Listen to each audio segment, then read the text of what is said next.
Hey everyone, obviously this was not the way we wanted to start the show tonight. We've got a few technical difficulties slowing us down. Servers are down at the moment, and so we're keeping an eye on that to hopefully bring you an update as soon as we can. Once we get any information, we're going to give it to you directly. You can also keep an eye on R6 Esports NA on Twitter to see if we have any update there. We got a great show ahead, hopefully, so stick around.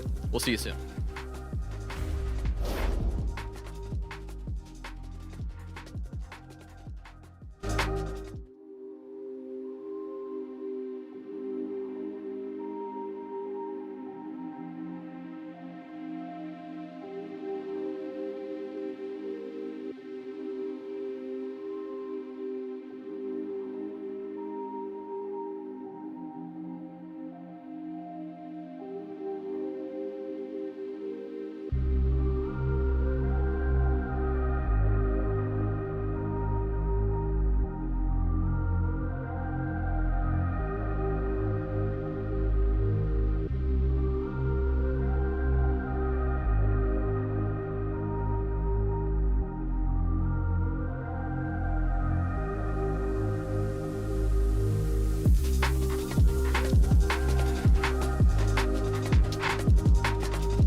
We told you we'd be back when we had an update. We've got an update. We're gonna do it. We are moments away from getting into Cloud9 and SSG and diving into Elimination Day here in the NAL playoffs. Welcome back, everybody. Jonas Willinger, Foxay, Laxing. We're gonna dive straight into this game in just a moment, so we're gonna keep it quick. First of all, Lax, happy birthday. What a night to be celebrating your birthday. We've got 2 grudge matches. We're sending 2 teams home. I mean, it's picturesque. It's storybook. Yeah, you know, these are moments that in one situation or one hand, it's a little bit sad because as being a former player, me and Fox know what it's like to put all this time in to get to this point, and then your campaign runs. It runs or it dries up at that, essentially. And then on the other end, like you said, it's players moving on. Who's going to make SLC? Who's getting that one step closer? I really just don't want to yap anymore. I just want to kind of jump straight into these matches. Are you excited to be watching these games on your 40th birthday? Yeah. I mean, you're the one that has back problems after this morning. So, I mean, I think maybe you're turning 40. But we're going to get right into it. Our casters are ready. Our players are ready. So it is Xenox and Guz, all you. Well, we've been probably waiting around a little bit too long, Michael. We got up at, what was it, about 5:30 in the morning our time, and it's 8:30 in the morning our time now, so we're primed and ready to go. Big games today. I mean, at the end of the day, for these 4 teams, there's a lot on the line, and it's 4 massive organizations as well. Yeah, absolutely. As the boys on the desk were saying, 2 big grudge matches here in NAL, and the beauty being both eliminations. So huge stakes for these 4 teams this afternoon, but it's 2 on the chopping block immediately. SSG, Cloud9. Let's get it underway. Might be the quickest NAL desk that I've ever seen from the boys. Good job. I know they've been sitting around waiting and ready to go, but we need to get underway. Cloud9 SSG, the first matchup today in the lower bracket quarterfinal. Of course, following after this series will be M80 Shopify Rebellion. I know many eager for that one as well, but this strikes my fancy too because SSG looked very good in Group A. They had some solid, in Group B, they had some solid results. Of course, losing to 1 of 30, I had them pegged down probably as winning that series, guys. So when I saw that they lost that, I was like, wow, that was a big upset in my books. Yeah, absolutely. I think both teams would pretty freely admit that the kickoff has gone a little astray for them so far, but they're still in a solid position, both respectively, to make a run here through this lower bracket. And as we jump into this best of 3, quickly to note the maps with the Bank, Fortress, and Lair up first. C9 selection, though, of Bank. And the bans to kick this off, Echo, Warden, and then double hard reach ranged with the Hibana and the Ace off the board. And so with that, the expectation will be pretty heavy roam game here from defense off the bat, and top floor, of course, will be a little more challenging to break down with those hard reach bans as well. Yeah, Bank as well, not a map that we've seen all that often in NAL this stage. This is just the second time that it's going to get played. So there's not a lot of information regarding the map itself within the region, but it does offer at times really good opportunities on the attack, maybe outside of basement. And for me, the focus is on SSG. Cloud9, of course, starting in the lower bracket. We haven't seen them since group stage. They missed out on upper bracket by 1 point to wildcard. I think SSG, for me, probably should have won their upper bracket game, and the fact that they're here now, it would be even more demoralizing if they would then get eliminated at this point in the tournament, allowing Cloud9 to go through to the next round. I think Aiden as well has been tremendous this stage. You look at some of his numbers. He's technically the 2nd-rated player in the region, and he's played almost double the maps as of the other top players around him. So that makes that he's played more, yet he's been still performing better than most players. Plus 30 on the KD, plus 7 on the entry. Typically a little bit slower on the entry kills than his competitors, but definitely been a standout for SSG this stage as they begin defense. And for Cloud9, already got a little bit of this top floor control as SSG not wanting to fight on the 2nd floor.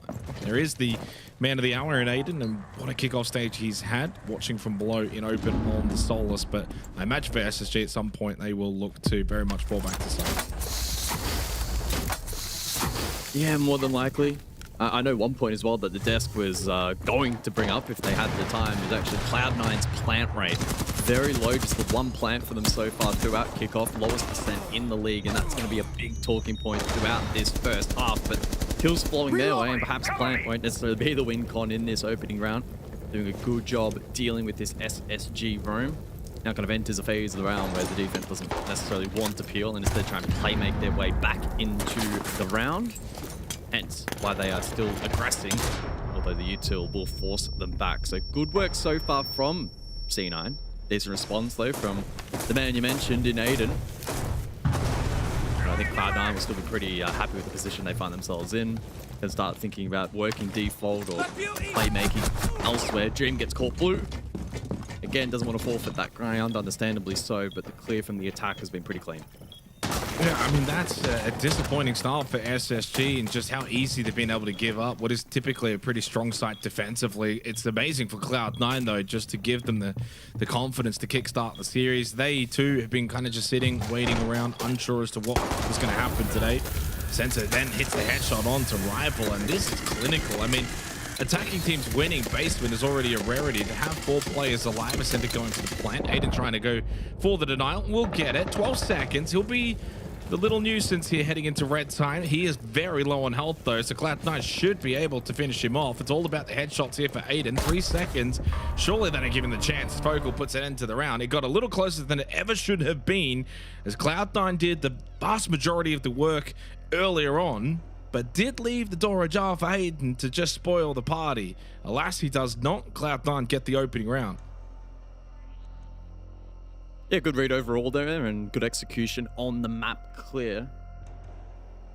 Mentioned the plants prior not being the strongest metric for Cloud9, not really too much of an issue if that's not the primary win condition, but one thing as well that's been a stray for them so far throughout Kickoff has been that open kill metric. It's at 39% heading into the day. As a point of comparison, SSG at a far more normal 52%. So the fact that they were able to find that opener, convert it pretty cleanly, got a little bit maybe dodgy at the end there with Aiden looking over towards server, but again, pretty swiftly dealt with, and some good early positive signs on the map selection of Cloud9.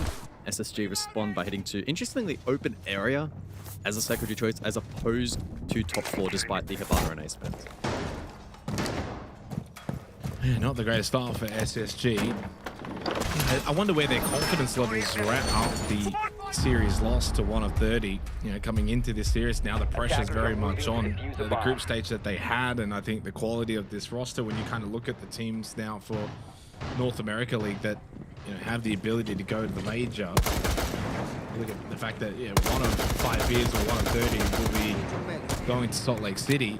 If you're SSG, you're probably thinking, "Wow, that could have been us. Maybe should have been us." And what a pathway that probably could have been. I mean, 5 years, of course, outstanding in the group stage and went undefeated.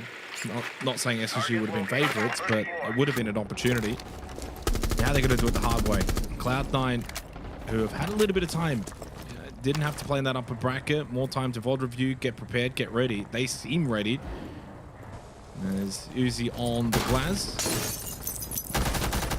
And of course, this is Cloud9's map pick, Fortress to follow after this, courtesy of SSG. Stream will just sit Janitor for now on the smoke. Very hard anchor defense lineup for SSG this round. Drone is activated. Yeah, Eddie with a big role in this round in terms of getting value from the floor, as those Reteros will be key against the Azami. Will make more playable space on the objective itself. We're currently over towards stock. Center gets caught. So the 1-2 falls, and Cloud9 haven't been able to necessarily trade that out for a positional advantage or finding a pick elsewhere. It's an isolated one over towards Electrical that hasn't really returned much value for the attack. SSG will now look to consolidate on the defense. Yeah, I mean, I think that for SSG, you just get that early pick on the Monty, and now you can try and, as you said, consolidate. But Kickthrow gets active down below, finds a good angle onto Rival, deals with the Azami. And that kind of offsets the loss now of the Monty. Yeah, the Monty can get very much blocked off by those key barriers, not an issue anyway, so it's kind of a 1-for-1. Giddy gets taken down to half HP. It's the final 60 seconds. Flash set.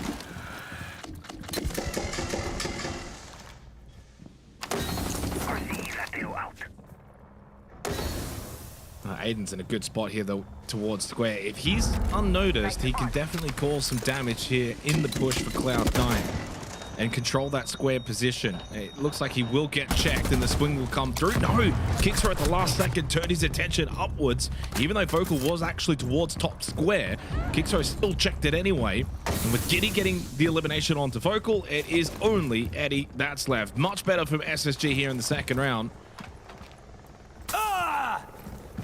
And they should be able to close this one out and tie it up 1-1. You would imagine so. Pretty easy to anchor from that position. SSG snap back the open pick, pays dividends. Doing a good job there to isolate the Monty early. That put them in such a strong position later on to not worry about the pressure that that shield can offer in towards the site. Allowed a little more freedom off the objective. Couple of off-meta positions then being held that were difficult for the attack to read. So just doing a good clinical job to play off that win condition that they were able to isolate early in the piece. The fight back from Cloud9 wasn't too bad. It was momentarily in a 4 versus 4, but that position made him was clean. Unfortunately, Eddie got isolated. 1 versus 3 never going to happen Located by today. attackers. SSG continue to surprise a little here with their objective selection. It's Archives of round number 3. Yeah. And so far, it probably hasn't been a barn burner start, but going Tal's Archives here in the 3rd round, quite fascinating for SSG, rather than opting to go back basement to kind of fix the errors from the opening round. And certainly not electing to go top floor either. I mean, split side, oh, well, not split side, sorry, Archives of Tellers 5 seconds to insertion. is not really something that you see all that often on bank when you take into consideration typically basement, top floor, open area, and staff room will be the site selections. So this would be a very interesting round. So far, they've both kind of thrown a punch each. I mean, Cloud9 very good in the first round, SSG pretty solid in the second. So we haven't really had the close round just yet. Obviously for Cloud9, tried to play into the glass in the previous round, didn't work, couldn't get square control. Great positioning from Aiden, that set up SSG. So kick throw goes onto the Solid Snake. They throw in as well with that, the Dockerby. So Cloud9 can very much sweep across the map, get information, find out where this Solus is roaming in terms of Aiden. And then for the actual execution phase, you've got the Blitz, you've got the Ying. They do bring the Ram, so it does kind of lead me to believe they're going to want to clear out this top floor. That's going to be their goal. But it's an intriguing lineup that's been selected then if they're going to go for that top floor clear into a pretty defensive lineup for SSG. Yeah, Cloud9 have got entry points, but they're probably going to have to use some of these Candelas if they're going to clear out positions like Janitor. Successfully deployed.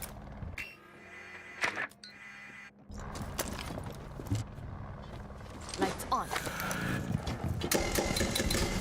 Push come through from center, and it's going to force the Janitor to drop. And with the early kill for SSG, they just don't need to stick around. Minute and a half remaining as Eddie gets taken very low. The Candelas have got him into stock. Dream taken a little low towards Archives as Eddie has only the 1 Candela remaining. No And 20 on the clock. As Raid just kind of sits right now over towards Airlock. His position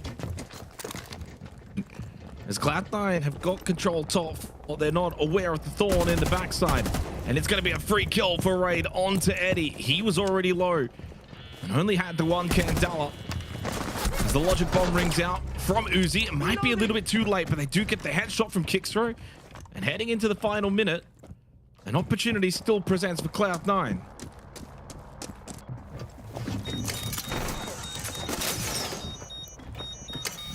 45 on the clock now. A lot of utils still sight here for C9 to contend with. SSG again looking strong. Anchor play sight still present second floor. That too strong.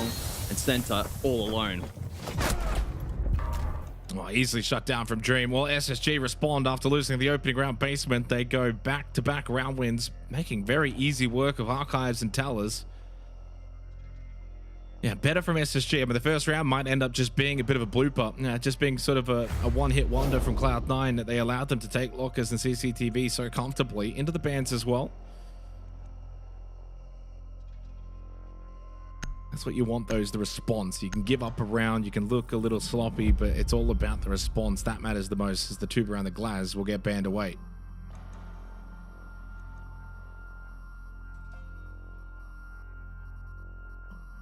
Yeah, positive first rotation of SSG despite the off-meta picks.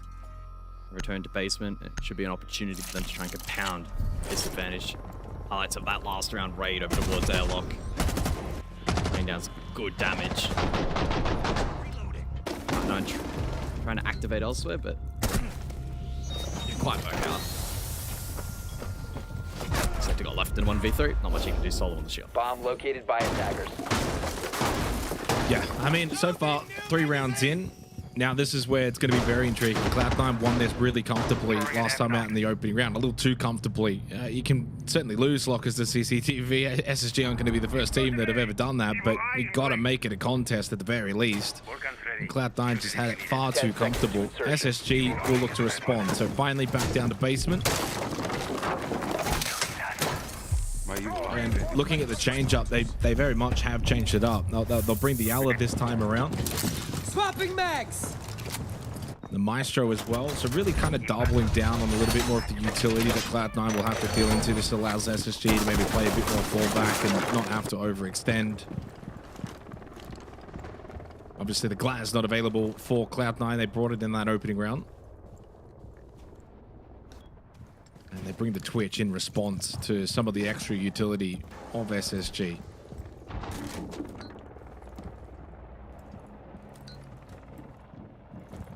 3-2 split from the defense. Cluster charge going up. Or I guess more of a hybrid actually with Marvel towards blue stairs. He can toggle his position. Dream left side of the 3 up on first floor. Investing utility.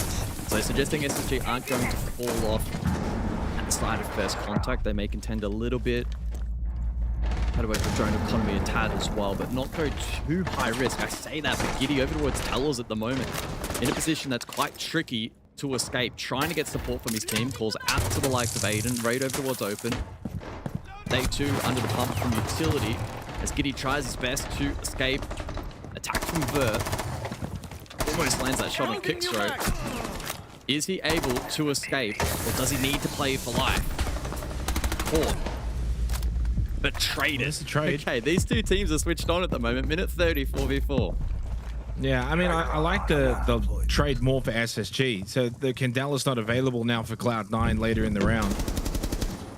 Yeah, you do lose the Fenrir, but I don't think it's as big of a deal heading into the final minute. Cloud9 are going to get the space now to kind of enter in the building. SSG is just going to go 4 stack down below anyway. Therefore, the Candelas probably would have had more effect heading into the last minute. So a big trade for SSG.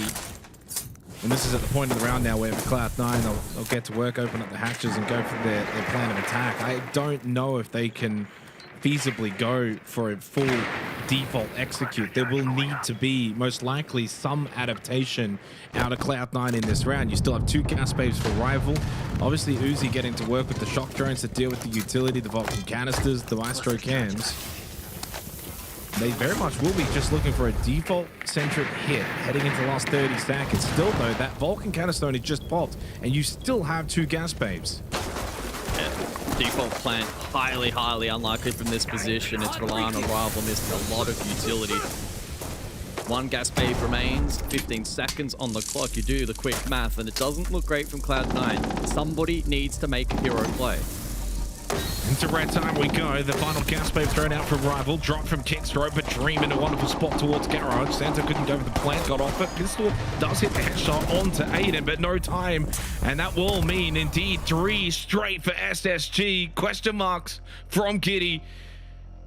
Well, the response from SSG is swift. I mean, they got decimated in that opening round, and then 3 straight. Much better from Space Station on basement.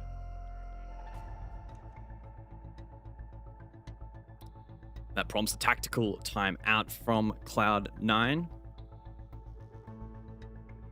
And I totally agree. SSG being able to flick that switch, find 3 straight. It's been very strong for them, showing good prowess across now 3 unique sites as well. I think despite Giddy dying early, he was able to draw enough attention and pressure, and as you were mentioning, able to find then a valuable Trey losing in the Ying, which ironically probably was one of their better tools late round there to facilitate something like a red drop or push down main or even a hatch drop. That they were very limited in options late. SSG knew that. Played the utility and the aerial denial really nicely. Made no mistakes. It was a pretty simple shutdown from there. That's a sharp shot there from Rival. Really clean work. Just playing active over towards blue. Clearly listening into the comms there from Gideon, those off sight. Dream valued his life. Good anchor work there on the objective again from SSG. And they're going to go the full round the world by playing all 4 sites here in the defensive half top floor, which probably expected to see maybe a little bit earlier with the Habana and the Ace. But we'll see it now, and questions now as to whether or not SSG will be able to continue this streak. If they do, Cloud9's chances quickly start to diminish here on the map 1 of Bank. Look at my evil eye. Yeah, I mean, still 2 rounds to go in this half. Cloud9 really good in the first round, but probably haven't shown enough in the next 3 to suggest that it's going to turn around quickly. But to be honest, I mean, SSG looked totally flustered in the opening round and then subsequently rattle off 3 straight. So, I mean, things can change pretty quickly. Out of the tactical timeout, a little bit of a refocus. But now having to deal with the clash, and SSG have shown so far their lineup. Hang on, this is aggressive from Raid.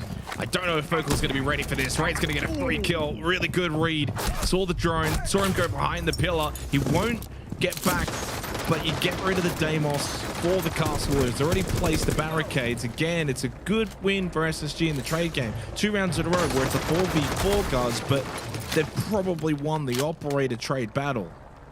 Yeah, if anything, it's probably a wider gap to the last round where you lost the Fenrir, who can still be a little more active with that utility castle. Set and forget.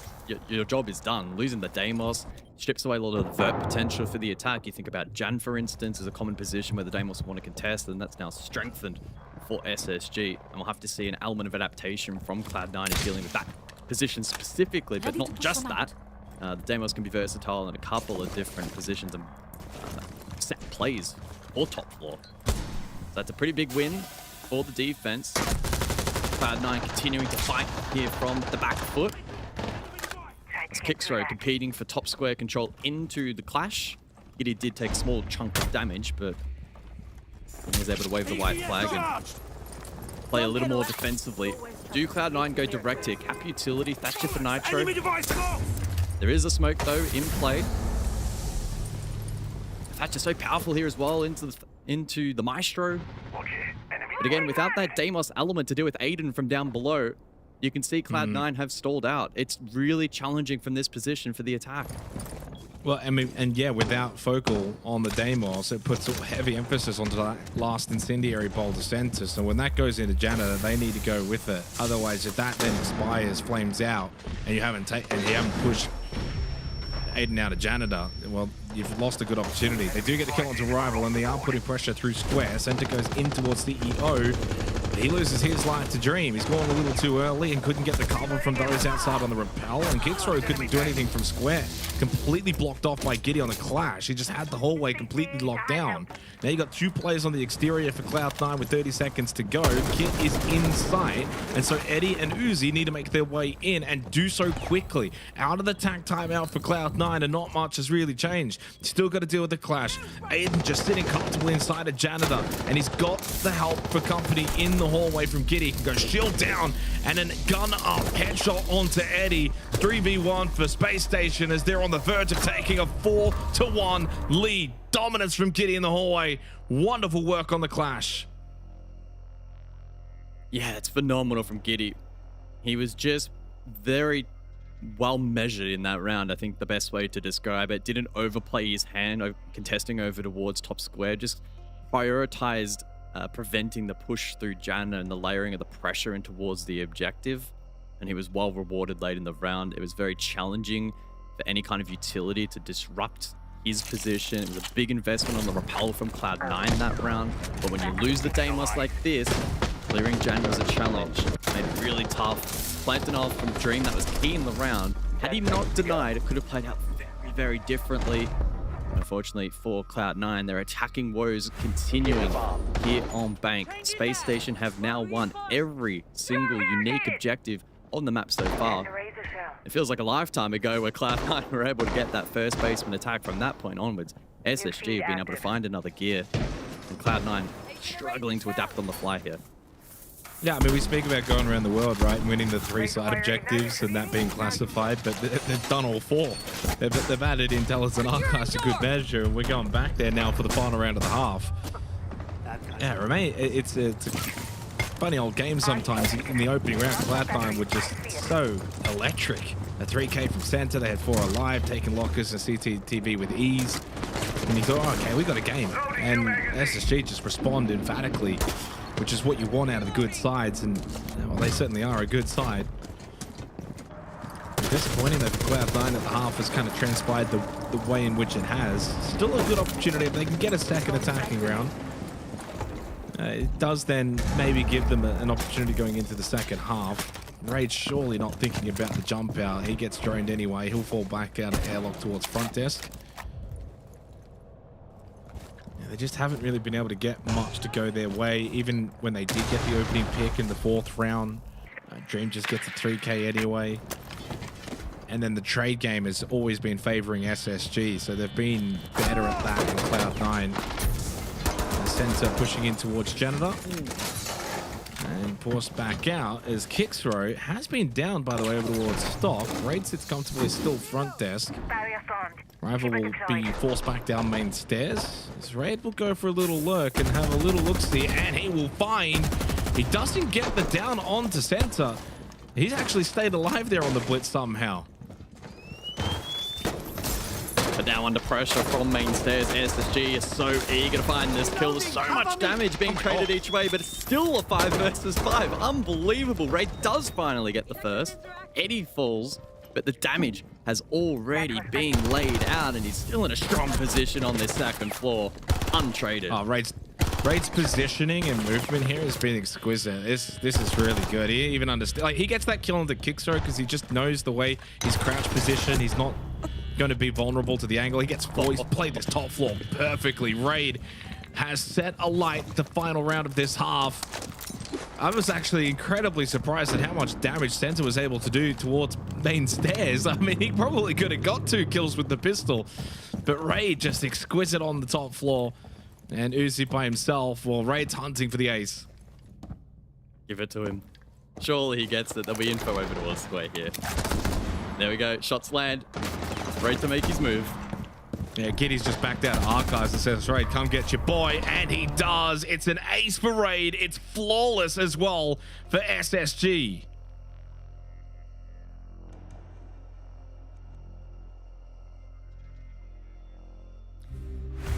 Well, a quick start here for SSG. Not too much of a surprise given what we're seeing from Cloud9. I know something you both wanted to talk about before this game started was Cloud9 struggling with the fundamentals coming into this game.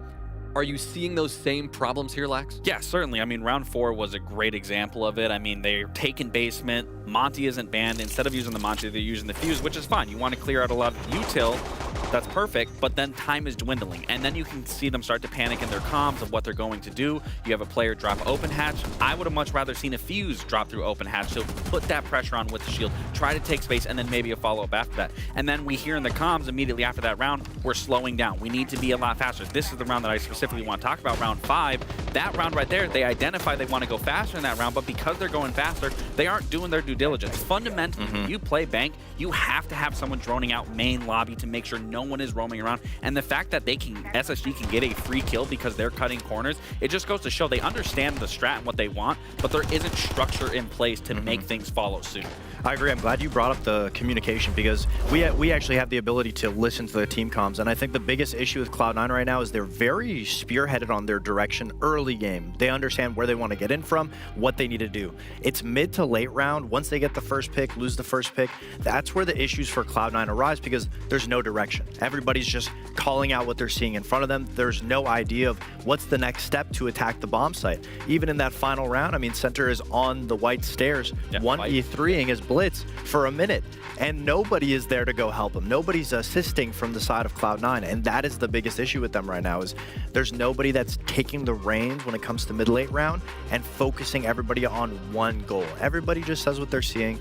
Nothing is getting done, and that's why these rounds, this game, looks like it's just so SSG coded because they're just doing their job. They fall back down to site. Cloud9 has no response. And it looks almost exactly like the last time these two teams faced in the group stage, SSG dominance. Because, Xenox, I know you guys were the ones casting that game. Unless we see anything dramatically shift here, it looks like it may be a very similar outcome. Yeah, very well could be. Right now, 5-1 lead for Space Station. Very dominant first half after what was a very dominant opening round for Cloud9. It's a strange one to kind of look into, but the good news for Cloud9, they go defense. Lock a CCTV, see if they can get a little bit of form momentum. Space Station have a wonderful buffer now, though, coming into this second half. Attackers need to Absolutely, locate and defuse defense main bomb is station. certainly never assured on a map like Bank. Advance quickly to mode for this second half. Glaz, Blitz, Echo, and Kaid. Leaving full hard breach up here for the attacking side of SSG, and yeah, really loving the insight that the boys on the desk are able to offer, especially in terms of having access to the team comms. And I guess, yeah, we're seeing that kind of translate into the position and the playmaking, or lack thereof, from Cloud9 in that first half. A couple of 10 seconds instances left. where someone's under pressure or someone's attempting to make a play, and it's probably 5 just not seconds left connecting before as well as insertion. they would have liked.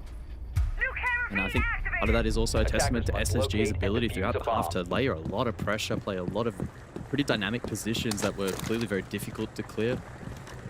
They played quite a complex brand of Bank, and let their star fraggers really shine in that first half. So we'll see how they look to maybe translate that now into the side of TAC. Bring the Daimos for this opening round. Raid in hot form, 8 kills so far, and 5 death mark targets already available. So good drone work early here from SSG. Reloading ammo.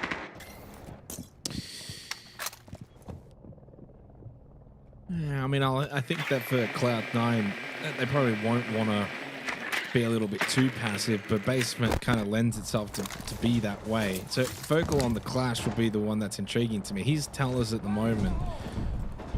Is it just to get information?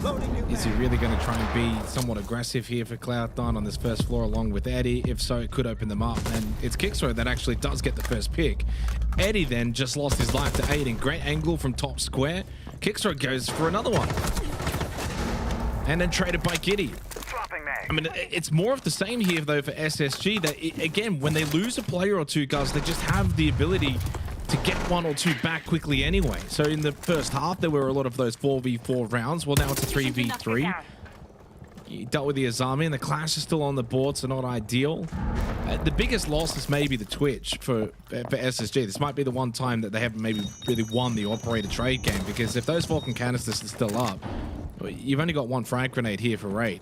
And so there might be a bit more of a tricky situation moving forward in this round for SSG. A lot of that utility is still available.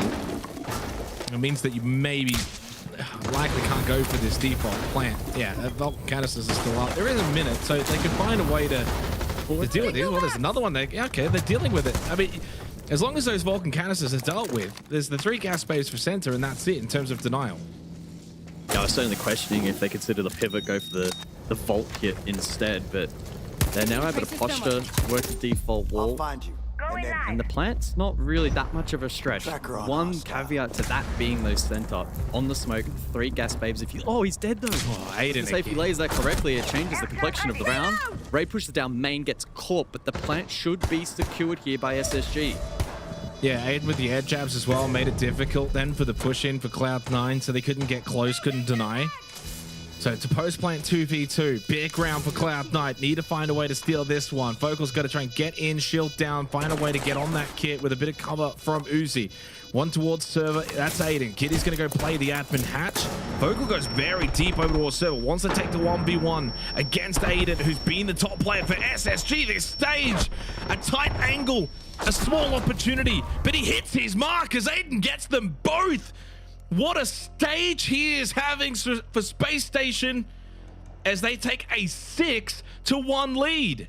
It's 6 straight to SSG. That's a big moment there from Aiden. That really did have the potential to quickly unravel, especially with the Clash able to push through sight before being denied from the hatch. it started to look a little bit sketchy from his point of view, but so mechanically sharp. Finds the right timing. Lands that swing. Uzi then immediately trying to seek the trade as Giddy gets double timed on that. It was a little bit unlucky for him. Obviously, he's playing pretty safe there for Kit. Put Aiden under the pump, but he stands up, delivers. SSG 6-1 up on Bank. Not even their selection. Things could really go from bad to worse here over the course of this series for Cloud9. SSG are looking to make a statement this afternoon. Yeah, I mean, this is, wow, turned into a bit of a beatdown. You look at the multi-kills as well in the last 4 rounds. So since round 4 to round 7 that we just saw, Dream with the 3K, Giddy with the 3K, Raid got the ace, and then Aiden just got a 4K. So that's 4 straight rounds that 4 different members of SSG have gotten a multi-kill. I mean, that doesn't happen that often, and puts Rival now on watch in this round. Can he get a multi-kill too, close it out, and go for 5 straight different multi-kill members for SSG and go for the 7-1 victory here on Cloud9's map picker Bank and put them in a real bother. Obviously a very delayed start to NAL today, but SSG doing their best to pick up the pace. Who knows, he might be back on schedule after the conclusion of this one. It's feeling like this could be speedrun territory for SSG. Fortress up next. Guess what the scoreline was when these two played it earlier in kickoff? Well, I'll spoil it, 7-1. So Cloud9, I don't think we can really understate just how much of a compromised position they currently find themselves in. Yeah, and so difficult on the mental side of things too to get back into a series when you're just getting torn to shreds. Aiden goes double digits, opening pick onto Focal. Well, you can lose to the Nara. It's not the end of the world. Aiden did get tagged up, but it's a 5v4 for SSG. Another opening kill their way. They've certainly been better in that area than Cloud9 as well. Getting rid of Uzi with ease through airlock. 2-player advantage, a 7-1 now looks incredibly likely. Nitrous Cell from center, nothing at the hallway outside Jeditor, 1 from Kickthrow. Again, that one doesn't connect either. It just seems like the perceived pressure is getting to Cloud9, throwing out utility where there's no one even on the other end. You got 1 gas blade, that means Eddie's used 2 already. Very rough position now for the defense. SSG in closing on the objective. So much time and so little utility now standing in their way. 7-1 at this point to open the best of 3. It feels inevitable unless Cloud9 has something to say about it. Sharp from Eddie and he goes untraded. 45 seconds now on the clock for SSG. Yeah, it's a rare moment, a rare reprieve for Cloud9 that they can find a kill and then not lose someone for it. Get rid of Raid on the Deimos. The Vendetta strong late game. Aiden, good hold. Dream gets rid of Kickthrow. Only Eddie left. Dream with the Blackbeard. Gun up, shield down. Gets Eddie very low. Back in towards Printer as Rival puts an end to him. It's SSG, cuz that's 7-1 Cloud9. After losing the first round, they go 7 straight.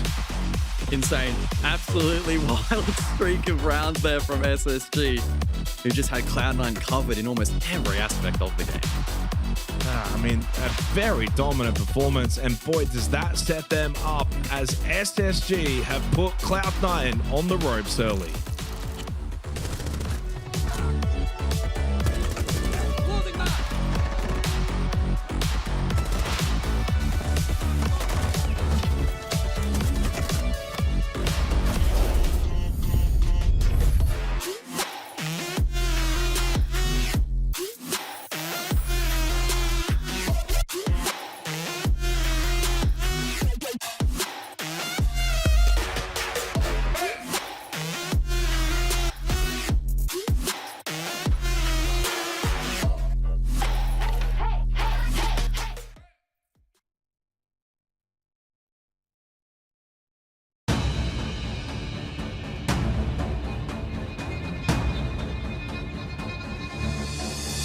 We were wondering if Cloud9 could change the story, break the pattern here, but no. The very same score, 7-1, SSG a mirror image of that group stage affair. I mean, this SSG, Fox, looked exactly like the team that went 3-1 in the group stage and was taking down teams left and right. They looked a lot more polished than yesterday. I mean, they were playing well across the board.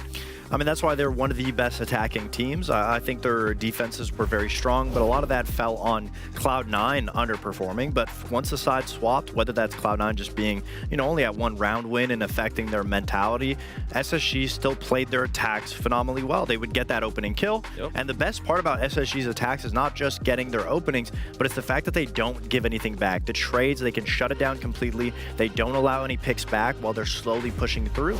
And that's what let them just close it out in the half. And yeah, SSG has looked a little bit more polished today, but at the end of the day, I think it's a combination of both SSG playing well and C9 playing bad.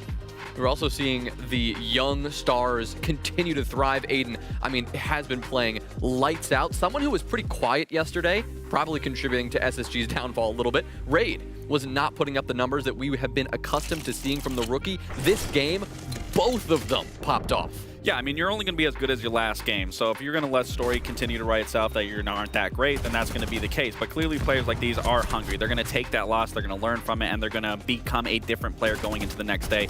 And today is no exception to that. I mean, both of these players did very well, playing very confident. That's what we like to see from this team. We've highlighted them for these reasons, and it's the reason why SSG has been very successful on their attacking halves and why they're sitting as well as they are. But that's not to discredit anyone else on the team. I mean, they're all working in unison. We talked about those attacks specifically. Granted, there were two, but as Fox was saying, they get this first initial pick. They don't move around the map. They don't do anything extra. They don't do anything that's unnecessary to make a round possibly slip away from them. They keep it in the grasp of their hands, and then they just constrict those sites. And as we even saw in that last round, they just shut down anything that C9 was trying to do through and through.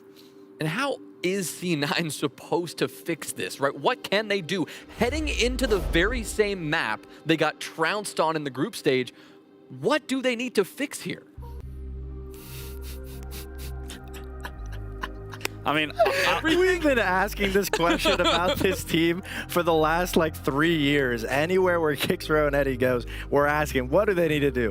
I don't know at this point, but I think a good place to start is their fundamentals just lacking. I mean, we talked about it. Their communication was the biggest issue, but when you look across the board, their trades are abysmal, amongst the worst, if not the worst, in opening kills, trades in general, and opening kill trades. So every time they're losing a body, they're giving it away for free, whether that may be everybody being spread out and not fighting to help each other, which I think that last round with Center being on the main stairs fighting 1v3 as the Blitz is a good depiction of why Cloud9 is so bad at trading. It also doesn't help that they can't get plants down, but that's because they can't even get to that point. I mean, I will say, since we can listen to comms, it does at least give you a little bit more insight of, okay, at least there is some sort of strategy, there is some sort of depth in there. But as you were saying, it's once you get to those mid to late rounds, everything kind of falls apart. You don't have any sense of direction at this point. There isn't anyone that's trying to be vocal and say, this is what we need to do, this is why you're here, this is why you're playing these positions, this is why you're even bringing these operators, for God's sake, let alone going to a map like Fortress.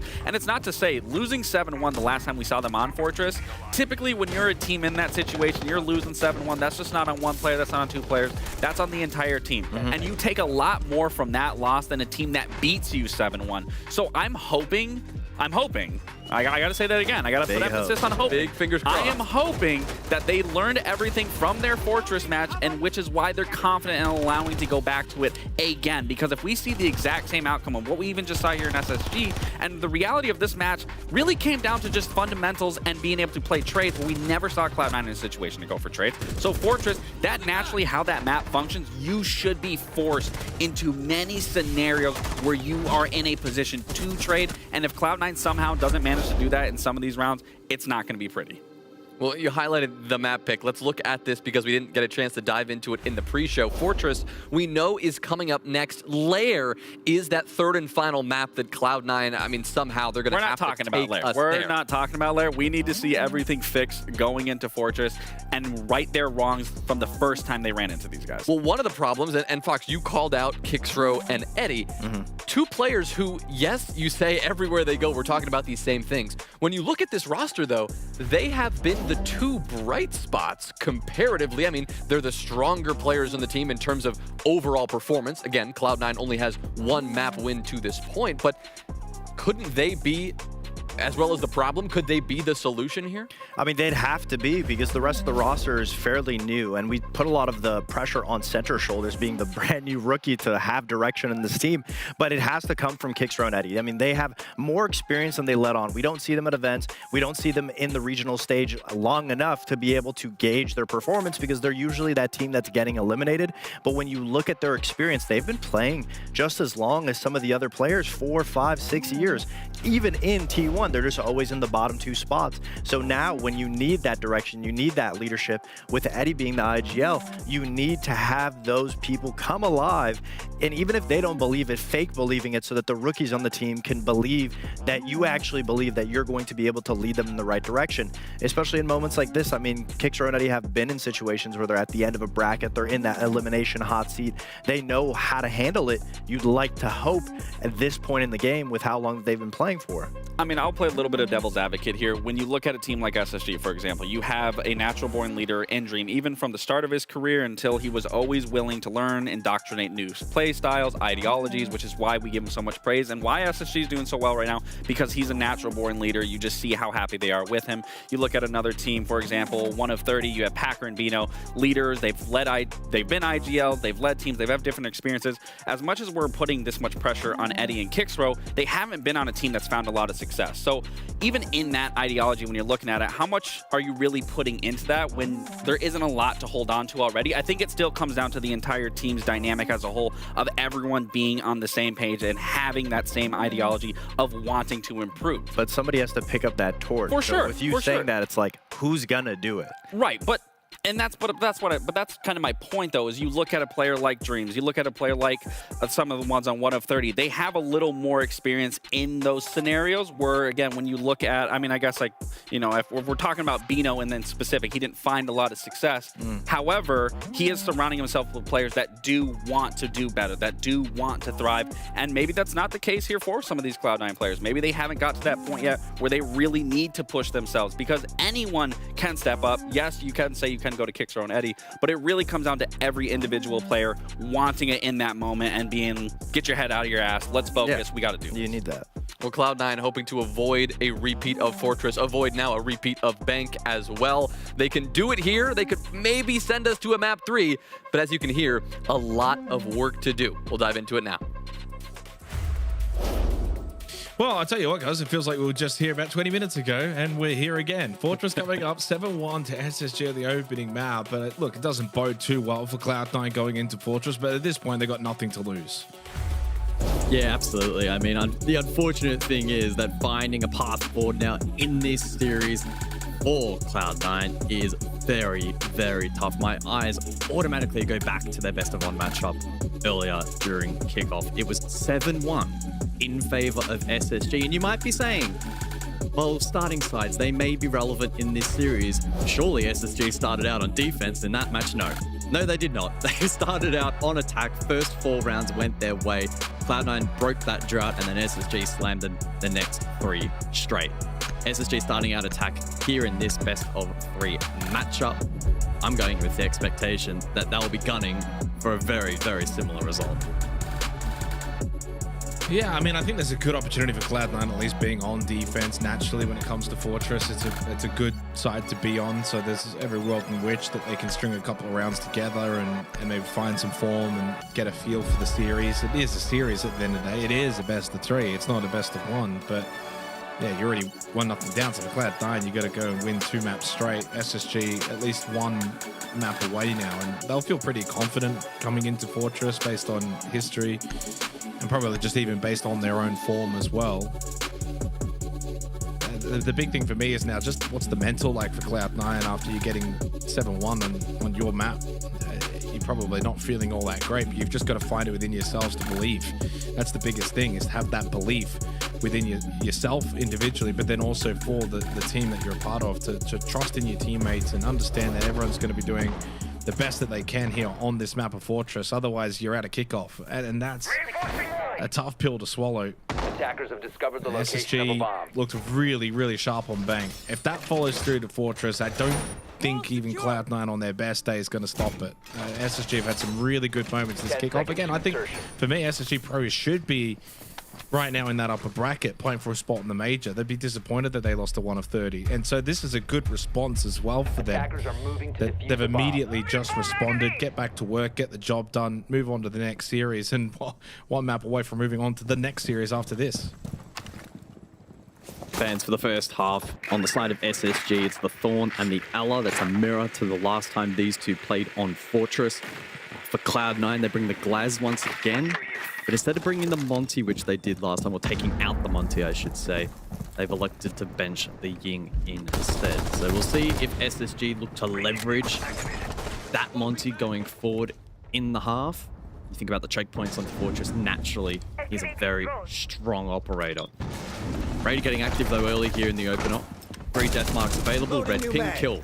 Wow. SSG look really sharp on this map, and well, that's a good display as to how and why. Aiden finds one as well. Cloud9 are trying to find these trades, but SSG very switched on to it. It just shouldn't happen though. I mean, Fortress is a map that can play a lot slower tempo siege compared to the other maps in the pool. A lot easier for the defense to kind of just sit back, buy some time, force the attack to, you know, slowly creep through, take ground. You don't need to take the fights unless you're opting to try and find them. But SSG just trying to take the fights as quick as they can. Catch Cloud9, maybe offset. I mean, a great start, but round's not done. 90 seconds, you still got Center with the Echo. So the Yokais are getting some information, one towards Tower. He's just watching those cams, so there are at least cams to watch here for Vocal and Uzi. But SSG wanting to keep this pace going, and I like it. Keeps a lot of time on the clock. Aiden gets a small opportunity there onto Center. He can take space to bathroom. And Center pushed back in, catches Aiden off guard. I don't think Aiden was anticipating the re-swing from Center, but they did lose kick throw. And so a plant opportunity towards Commander is available for SSG. Addy and Center, can they find a way to deny? No, but they do find the kill onto Rival. The Yokai was not used by Center because they just didn't have enough guns up anyway. He needed to be gun up. Post-plant 2v2. Is SSG trying to storm this top floor? It's up to Eddie and Center for the retake. Yokai feeding good information for the retake attempt, but there's only 20 seconds left. Deathmark onto Eddie, and Raid finds the kill onto Center. Leaves it now in a position where Eddie needs a miracle to go his way.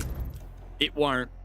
What a round from Raid. The Deimos offering a lot of value in that round. Love the tempo from SSG, and whilst the execution got a little hairy at the end, that can sometimes be naturally the case on a map such as Fortress. Cloud9 unable to withstand that pressure.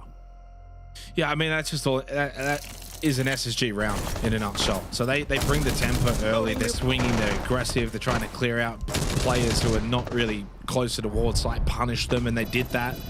And I think that for SSG, when you win a round such as this, you didn't just win it because the time was low. You stormed site, you hit a couple of lucky shots. Like, they were just very dominant from start to finish. That's the concern then for Cloud9 is, what do? Do you play off site? Do you try and be aggressive on the defense, or should we just be sitting back and giving space to SSG? And you're caught in this conundrum of you're not quite sure what you want to do. And that's a credit to your opposition and the way that SSG is playing, not just in the opening round of Fortress, but you kind of think back to Bank as well. Yeah, it leaves you kind of scratching your head if you're Cloud9 as to, I mean, what do you do right now? You play aggressive, well, SSG are beating you in the gunfights, and they're predominantly getting the opening kills. So if you play defensive, then you're going to just give them space, and then they'll corral you, they'll force you into bad positions. They've got to try and find a way to get the game on their terms. Whatever that may look like for Cloud9, that has to be the objective here. I know nothing about Japan. I only know how to outdo myself. It's certainly a tricky cat 22 for them at the moment. SSG and Cloud9 are the two slowest teams in the league. Minute 36 and a minute 33 at entry on average, respectively. So if SSG can establish a worrying trend where they're speeding up tempo early round on attack Fortress and creating gaps of space, that then puts into question Cloud9's ability to maintain map control. I guess they've already achieved that in planting the seed of doubt in the opening round. We might see a return to normality now for round number 2. The Deimos dropped. A lot more util focus here from SSG in terms of the ability to clear explosives in combination with the Twitch. So expecting more of that creep meta as you described it earlier. Work their way forward, get through the checklist, and then prep themselves for that late round execute, which we've become accustomed to on Fortress. Cloud9 bringing the kind of lineup that will facilitate that peel back. Zentic play active on the clash and take that shield with him into the late. Yeah, and I think that's where, oh, hang on, opportunity. Kixro catches Raid in the corner. Did get tagged up, didn't get traded. That's a big win for Cloud9. Back on bank, Kixro probably dies there. As he swung to get that kill onto Raid, there was a chance for SSG to get the trade. Didn't convert. Did get some damage at least, and they did deal with Eddie. But an opening kill for Cloud9, and a little bit better on the defense. As Vocal gets rid of Rival, now they have a very sound opportunity in the second round to find their second round of the series. They cannot be wasting these sort of opportunities. I mean, Dream and Aiden, certainly capable. I mean, take into consideration the health margins of Vocal and Kixro. It's doable with 60 seconds still on the clock. But if you're Cloud9, you just cannot allow this round to fall away of SSG. I have to be so careful into the DMR here from Aiden. One shot onto Focal, one to Kixro, and the round will flip. As SSG now try and break down this defense. The clash, of course, easy to spot, tricky to deal with, but the Nomad, the combination, and it leaves Focal and Kixro on islands now. They're so low on HP. This is really scary for Cloud9. Yeah, Uzi's got to try and get a little aggressive at the right time. Once SSG push in, start trying to take these fights, Uzi needs to be the aggressor. It's Vocal that got caught by Dream. Dream going for the plant. Kixro cannot be the first one here to die. Oh, lovely. There it is. Uzi with a double on the DMR. He does make the swing. And well, he was the one that had to do something there for Cloud9. Full health, DMR, be aggressive. If Kixro goes in a little too early, guys, and he goes down, then it's a straight 2v1 with about 10 to 15 seconds on the clock. And that's a whole different game then. It's in favor of SSG. I mean, a little nervy at the end for Cloud9, but job done. And it's because of the earlier work in the round. Got a little bit more aggressive. Took the gunfights more on their terms. And you saw it here, the swing there from Kixro. So big round from him. 1-1. I mean, SSG do still a really, really good job to bring this back at Aiden and Dream. But yeah, lovely swing from Uzi to get the angle on both of them. Yeah, very fine margins there at the end, but yeah, totally agree in terms of the early round from Cloud9 doing a better job playing on their terms, able to disrupt before any of the real util layering was deployed there into some of those choke points by the attack. So some good proactive work from Kixro and Co on that map extension. 10 seconds to Maybe go. that could just fill them with a little more confidence going forward here on Fortress. Go down to waiting room cafe for round number 3. Sensor on. And a vert heavy focus here from the attack with the Sledge and the Deimos. We'll also see the Blitz in play, a favored tool for many teams in helping to facilitate the plant on this particular site. The ability to turtle plant, the util layering as well, not to be underestimated. It's often up to the attack to strike a balance between vert control and pressure, and then being able to manipulate the site itself. And Cloud9 will be the ones to try and obviously dictate that, but likely to then react to the kind of approach that SSG posture for. I mean, waiting in cafe vert isn't the same as a couple of other maps where, you know, a good example would be like kitchen dining chalet. You're just going to defend up above, right? Because the vert's so powerful, so strong. Can't really do that on this site, no. You can't do it as much. You do want to try and take advantage of it, top down clear, but again, you're not going to see typically a lot of defenders on the second floor anyway. It's only Kixro on the Solus, and he'll fall back and eventually go first floor. And there's a lot more of a wide area on the first floor to play. Well, he has been, yeah. Oh, hit the headshot though onto Raid. I think that was a little pre-fiery, and he does lose his life, but at least he took one with him, which is the Deimos. That 1-for-1 trade. Again, that's what SSG at least did a really good job of. Back on bank, if they lost one early, instant trade, so they probably aren't too happy in this instance because they honestly should have just got the kill onto Kixro in general.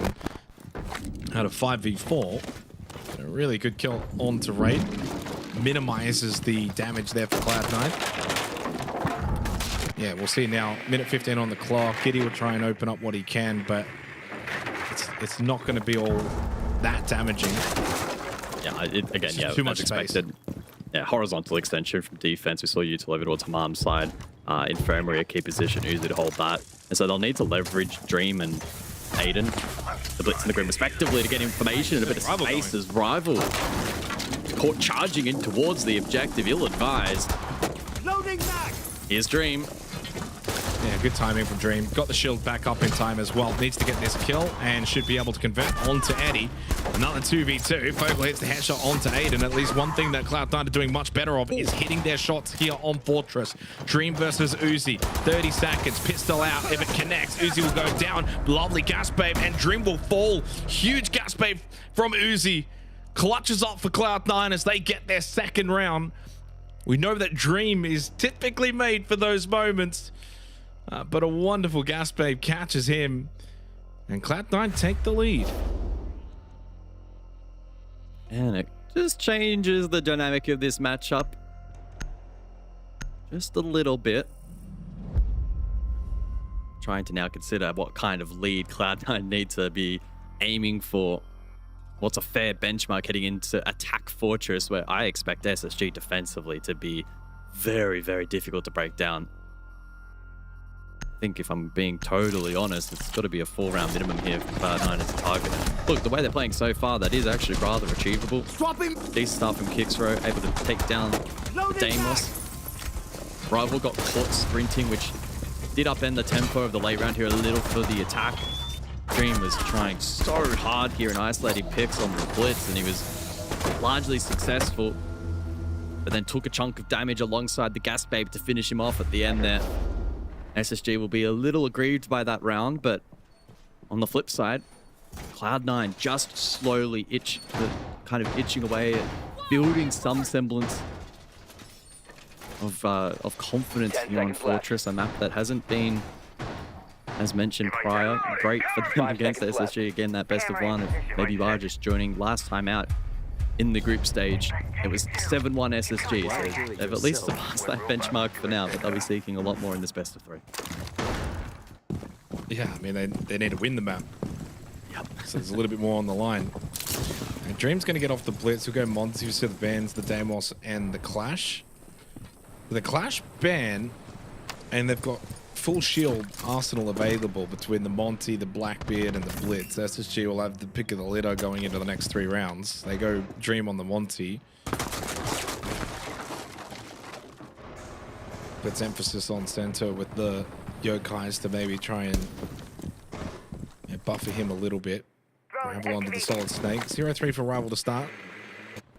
He's just been on the wrong side of a couple of fights, but he has got a couple of assists. The Soliton radar is picking up an enemy. Main thing for Cloud9 is it's 2 rounds straight that Kixro's got the opening kill, and good tempo still. I mean, Fortress, a lot of the times you can see the opening kill timers are around the 1 to maybe a minute-and-a-half mark, compared to other maps which might be typically a minute-and-a-half to minute 45 on the averages.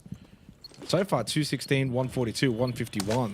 The pace has been pretty good, and there's a chance here for you saw him. Raid just, yeah, he saw him indeed, but he saw him a little too late. I think Raid's actually quite fortunate that he also didn't die there. A little stalemate.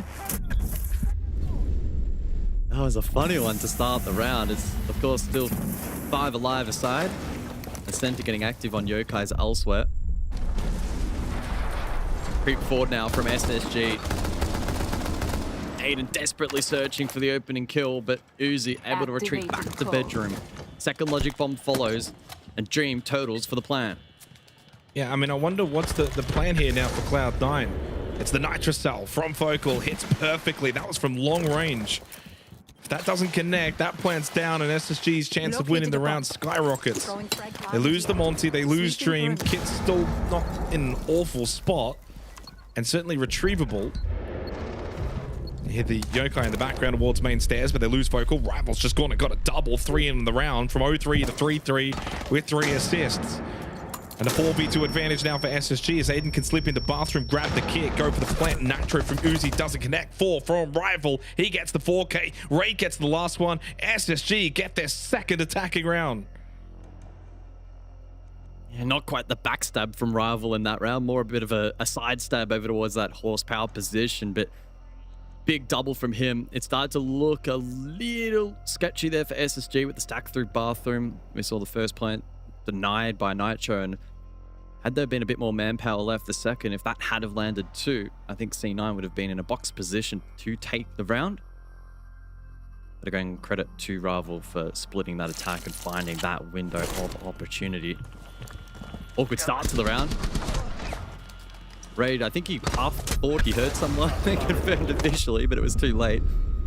There was Dreams planted to the NAL. His Rival hit 2 exquisite shots and was able to compound that into a multi for the round. Stressful start for SSG. It can be described, but that is sometimes the nature of Fortress attack. They equalize the score 2-2.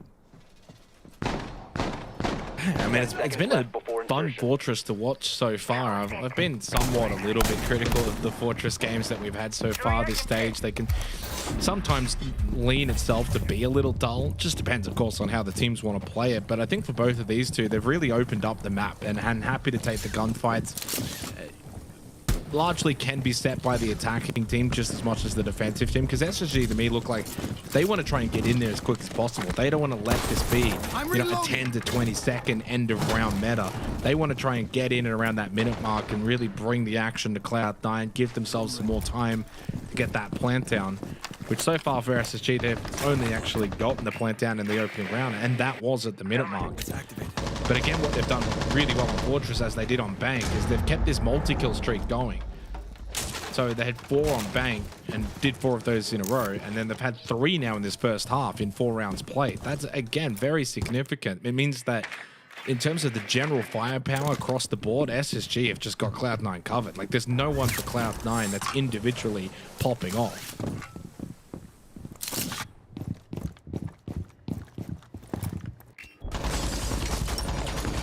So Rival will lurk along the bug for later vert, as Old Tower is the spearhead for SSG. Dream on the Monty, the Clash band out. He should have the tools required to assist on this push. You need to play a cutoff position. If this defense is squeezed back, they have to be mindful. Let's proceed slowly. SSG just laying so much pressure into the midpoint of the round, and there's the open kill. There's so little play area already for Cloud9. And that kill, by the way, brings up an intriguing stat. Giddy goes to 7 kills in the series. He's now tied with the top fragger for Cloud9, and he's the bottom fragger for SSG. Make of that what you will. Minute 10 seconds on the clock with center down, Eddie low. The pressure again from SSG. It's on their terms. Vocal though, good counter aggression, but still can't help but feel with Dream up on the Monty, 3 players low for Cloud9 on the defense, that SSG is certainly in the power position in this 5th round. Rival can still potentially vert from below here as well if the site info. They're so low, so susceptible to the vert. This is a very, very tricky position for Cloud9 to win out. Just got to hold your angles and hope that SSG make a mistake here. Certainly Dream, as long as Dream doesn't make any errors on the Monty positioning, there's no more gas babes, there's no more utility left for Cloud9, so he'll have the freedom to slowly push in. Rival gets rid of the low health center on Smoke, and they're just starting to surround the site itself. There's nowhere to hide for Cloud9. Rival is activated, started 0-3, goes now. He's 7-3, 7 kills in the last 2 rounds. The Space Station to take the lead on Fortress. It's a 3-2 lead, 3 attacking rounds as well, as they continue to flex their muscles against Cloud9. Again, they've just been able to flick that switch and really turn it up over these last couple of rounds. Tactical timeout, Cloud9 find themselves in a difficult position where I think, to the credit of Space Station, their ability to so quickly layer pressure onto site makes so little of the defensive area playable. You think about how quickly they get the bucket down below. They're already working hard breach outside. The Monty's already dropped Old Tower. So many different points of pressure that are making it very, very difficult for Cloud9, who then, I think, enter a position where it's like, do we sit all the way back and lay a util? Do we try and actually play front and throw bodies and trade? It's very tricky. And yeah, at the moment, SSG with ascendancy. Of course, still a world in which Cloud9 can even out this half. I think I said earlier that 4-round benchmark is what I'm looking at for them to then be able to actually attack into, because they're expecting SSG to be very, very good defensively, but 3 would be okay. It's still substantial. But they'll need to attack successfully into this bathroom site, or defend rather this bathroom site, which SSG took cleanly last time. Again, a lot of it was spearheaded by quick early map control, a quick early plant attempt, sure denied, but then the re-attempt from SSG and that second layer and the pinch from Rival, etc. was really clean. Now, Cloud9 will be eager to tidy up a couple of those power positions themselves and not allow that slip through to be kind of the thorn in their side this time. Well, I think the biggest thing for SSG in this series as well is they're getting a little bit more of a spread performance. So you look at the numbers on the stage, all the kickoff for Space Station. Obviously, I spoke about Aiden before, 130 EPS, plus 30 on the KD, plus 7 on the opening kills. And as great as that's been, you then look at the other 4, and they're all essentially around 100 EPS, pretty flat, and you know, neutral on the KDs, neutral on the opening kills. That's fine. There's nothing wrong with that. Obviously, if you're still around the slight positive margins and 100 plus EPS, that's good. But when you kind of look at the series now as a whole, yes, Aiden is still having a large impact, less so here on Fortress. He went nuts on Bank, but he's on 14 kills in the series. But so is Raid. Dream's got 12. Rival's got 10.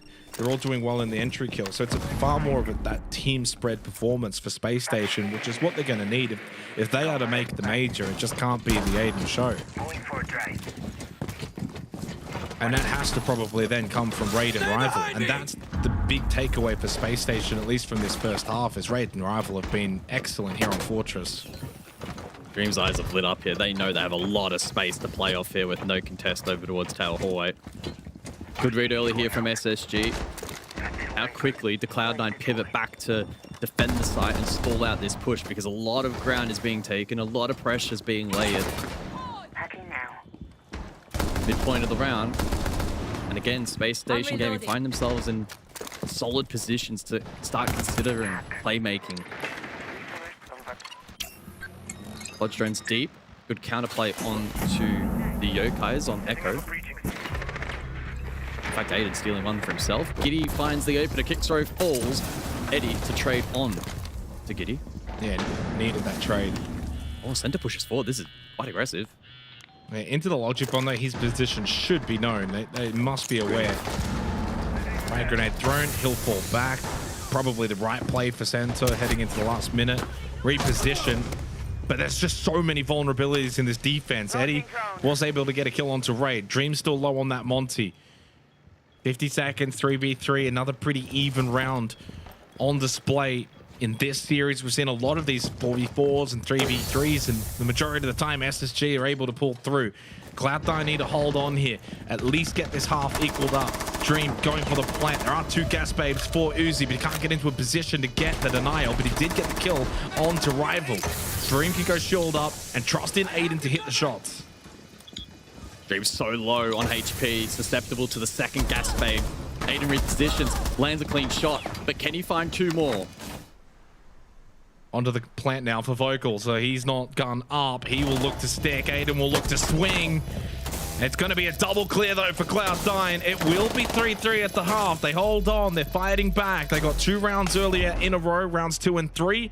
And here and now, guys, they were finally able to get their third. 3-3 half keeps them alive. They're not in an awful spot. Yeah, very, very clean half. Let's throw it to the desk to break it down so far. Cloud9 putting up a fight this time. That much is very clear. 3-3. I mean, it feels like anyone's game on the very same map that they got bodied on by SSG just a few weeks ago. What are you seeing? What are you liking that's different from this team? I mean, one, I already like the operator bans in comparison to where we saw them last time. They're really attacking the operators that are going to control rounds, especially in those mid to late rounds. Getting rid of the Deimos, getting rid of the Ying, that really takes away of SSG's ability to facilitate a round in the mid to late. But then even even in their clutch plays. I mean, I believe we heard Guz talk about in round 2 and round 3 that this is a Cloud9 that we're starting to see on their defensive half. They're actually able to take the reins. They're actually able to control the tempo, force SSG's hand, not so much theirs. Yes, the rounds did get a little scrappy, but they did have clutch players in these moments. I mean, starting out on defense, I think was the biggest improvement for Cloud9, because in the late rounds, you don't have to do as much thinking as you do on attack. They're able to fall back, and that's why we see so many clutch rounds. And even in that last round that we just saw, them being able to focus on a retake, because it's easier for them to do so because they are friends that have been playing ranked together for so long. It's not something that's set in strategy, needing to adapt. You just play it how the situation sees fit. You call out where SSG is, you go for the retake. And I think that's their strong suit, is they are smart players. They can do it on their own. It's just when the sides swap like they do now, that we're going on to an attack where it's a very big map, they have to figure out how to get through SSG's defenses. Yeah. I mean, we didn't see too many rounds on border when it came from their, when it did come from their attack. Yeah, and that was the biggest down. And this is where it started, round 2. I mean, Uzi with a great job holding that angle, being able to get that, but then even going fast forward in round 3, I mean, it was a good start. It's a man count equalized, and then it falls apart here. But then once again, everyone's playing their position. Gets a good pick on Focal, and then it immediately rotates into he loses his life, but then Uzi understands, okay, it's a 1v1, you know Blitz is going to push you, you're low on HP, time's dwindling down, he sticks here, he smokes out the Blitz, and then gets the kill. I mean, these are the plays that we want to see from these players, not getting overzealous, not getting locked and frozen in that moment, but just breathing, being able to take it in. Uzi, time and time again, has been showing that. So far, if Cloud9 focused on the objective game, they look significantly better than when they don't. And even in that last round, 3v2, it wasn't necessarily a clutch, but it was a moment that could have easily gone either way. Cloud9 were able to come out on top, something they have to channel going into the second half. Back to you guys. As we head into the second half, SSG go defense, so they'll be pretty favored, guys. I think to get the job done, 3-3 half is evened up with the scoreboard, but Space Station should be in a very solid position. The band's Thorn, Alla, Monty, and Glaz. Here we see the Monty taken away, leaves the Ying up, which we may end up seeing a decent amount up until the 4th round of the half.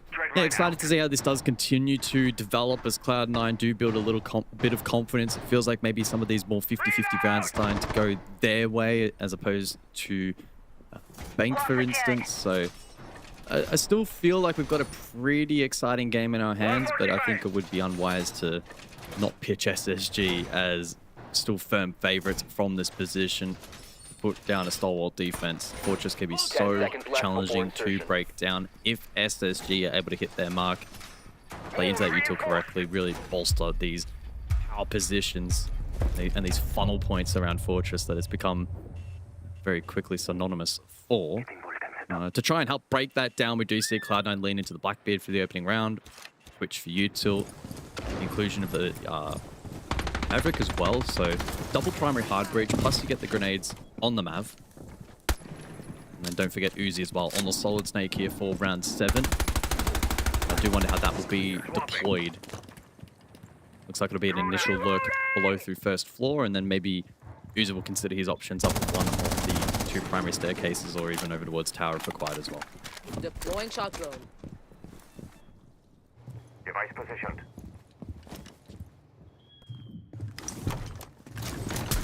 Hello. Oh, Center wanted to try and punish Raid for just lingering down below.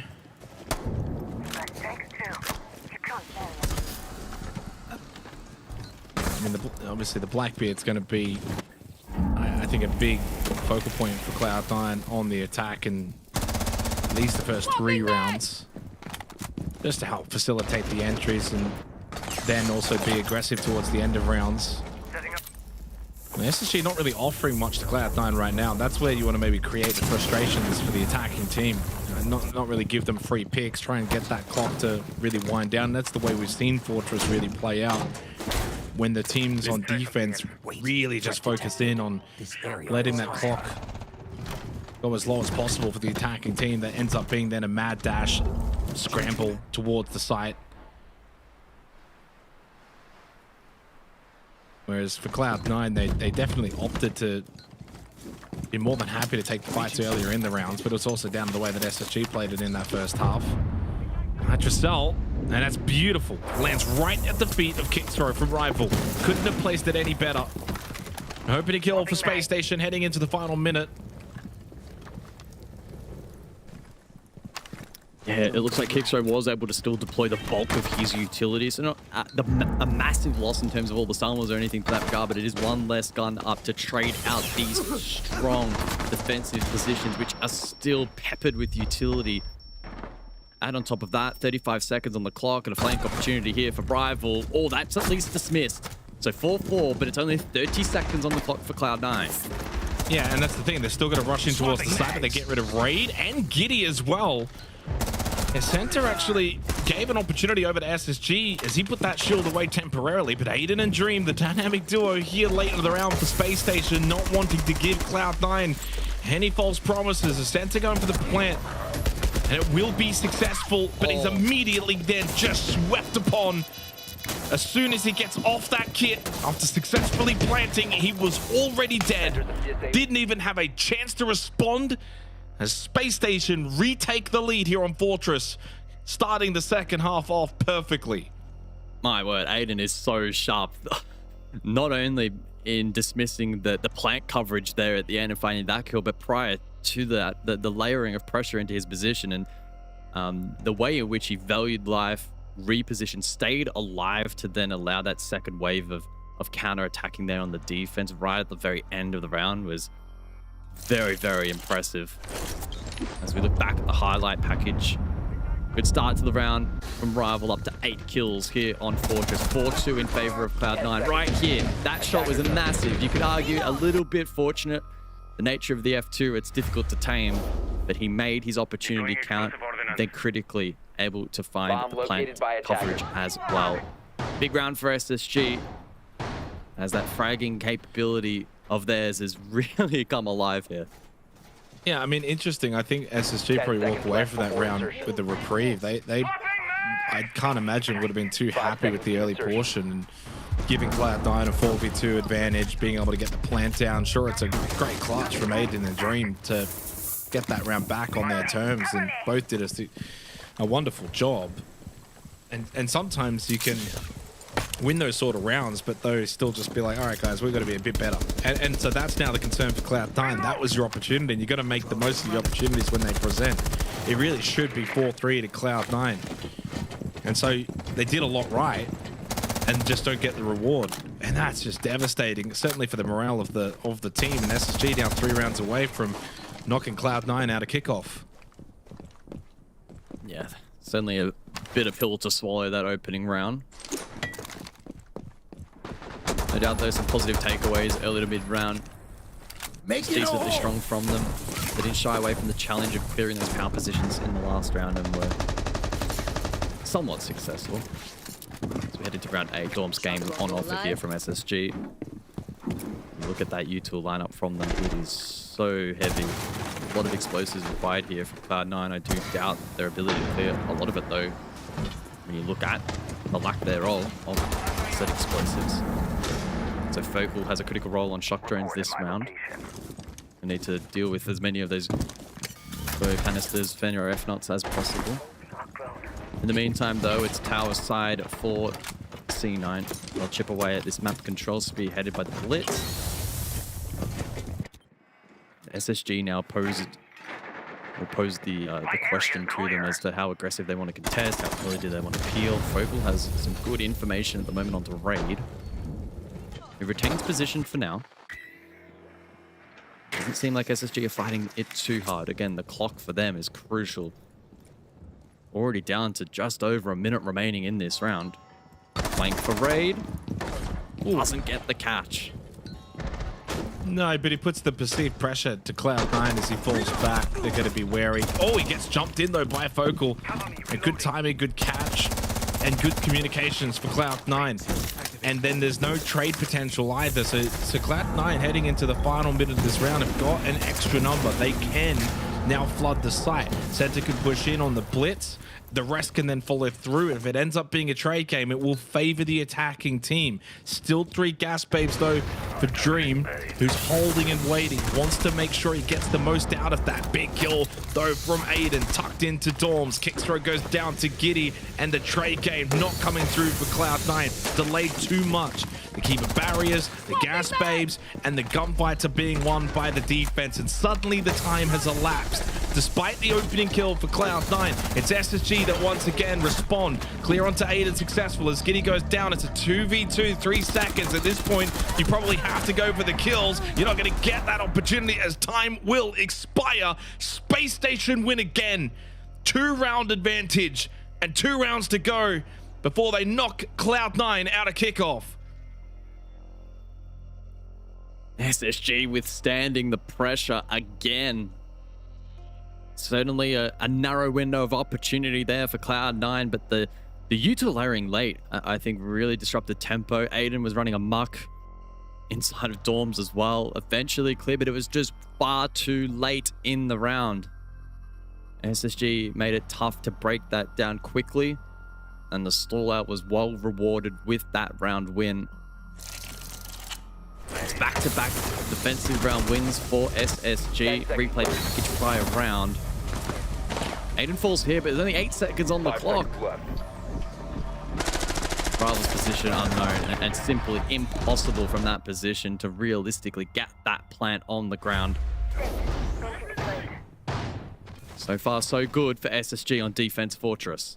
10 seconds left before insertion.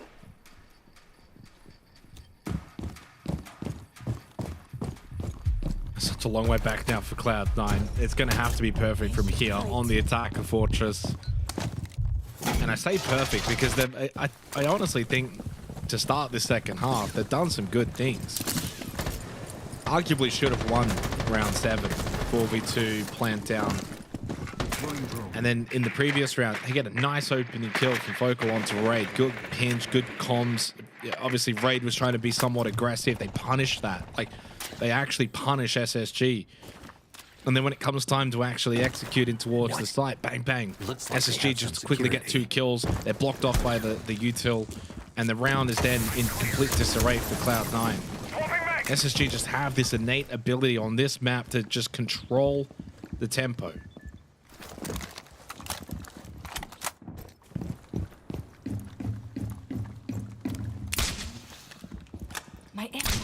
My area's clear. Pretty straightforward for Cloud9 to obtain second floor control. But that's the norm here on this objective. So challenging for the defense to contend up above, and so it's a horizontal extension facilitated by the castle. Deployed. I like the addition here of the Nomad for Cloud9. There's every world in which through the mid to late SSG try and slip back towards top floor and contest any potential vert. So those air jabs will potentially compromise that ability. Midpoint of the round, and now vert to be deployed here. Eddie with the skeleton key can look for any stragglers on the objective, but again, need to emphasize that this is horizontal extension play from SSG. It's very unlikely that anyone from the defense will necessarily be exposed directly by this vert. We'll now enter the phase of the round where Cloud9 need to pick apart those offsite, try and isolate these defenders into positions where it's, one, challenging for them to contest, but then also difficult for the team to trade. I mean, they have forced out all the gas bays from Rival. I mean, that's certainly a win. Aiden, though, I thought was about to get that kill onto Kickthrow, but Dream had other ideas. He just gets them anyway. 2 quick kills for Dream. And I don't think we've seen enough comeback rounds for Cloud9 in the series. These 3v5s on the attack, the ability to go and, you know, get a couple of quick kills, open up the site and get plant potential. You just haven't really seen it across Bank and Fortress to suggest they can win this round. Dream's got another one. He should have been dead to rights. Was getting shot in the back from Eddie, turned around, slapped him silly, and that's exactly what SSG are doing to Cloud9. The sting has gone out of this series. If it hadn't already gone out after map 1, it's well and truly now gone here on Fortress. It feels almost like formalities. Space Station have been far too good for Cloud9 across all of Kickoff. 3 match series points.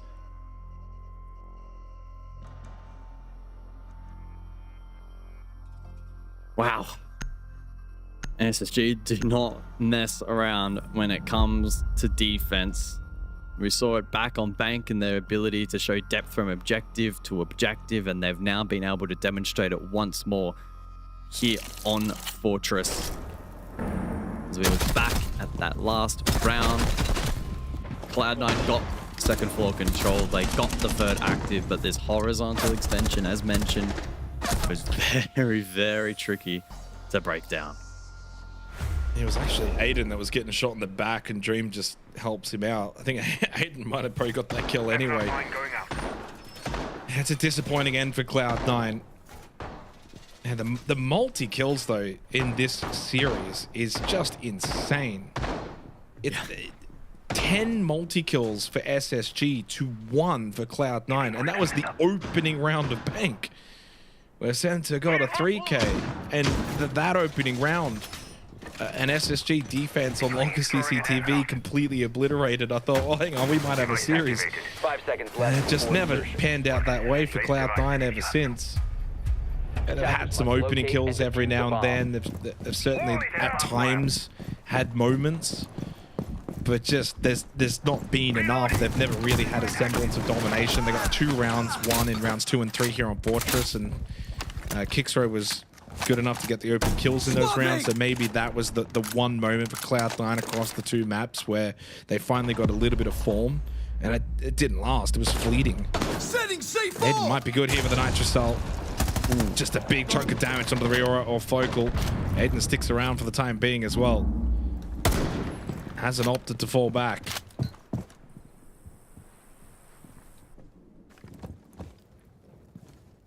Well, Aiden was pretty disciplined there. Was probably pretty eager to go for the swing and try and give SSG an advantage, but thinks better of it. Elsewhere, Kixro on the Deimos. He has 4 targets available to him. As Tower Stairs control for Cloud9, but they lose Focal. Aiden eventually did aggress and was rewarded with that kill. Yeah, I mean, it's done, isn't it? That might be all she wrote, Jake. Cloud9 go out with a whimper, and that's the most disappointing thing. They haven't really shown a lot of fight towards the second half here on Fortress. I'm not too surprised. Defense was always going to prevail for SSG. There was a little bit of fight from Cloud9 in the first half, but they're just not up for this match. As SSG clean sweep Cloud9 throughout kickoff. 7-1, 7-3 in the series. In the end, it wasn't much of a battle at all, Guz. No, it certainly wasn't. Expected some competition between these two, but SSG were just too good in the end, Jake. Yeah, way too good. Well, Space Station will move on in kickoff. Their next series, they'll look to qualify for the major. For Cloud9, they'll turn their attentions to stage 1.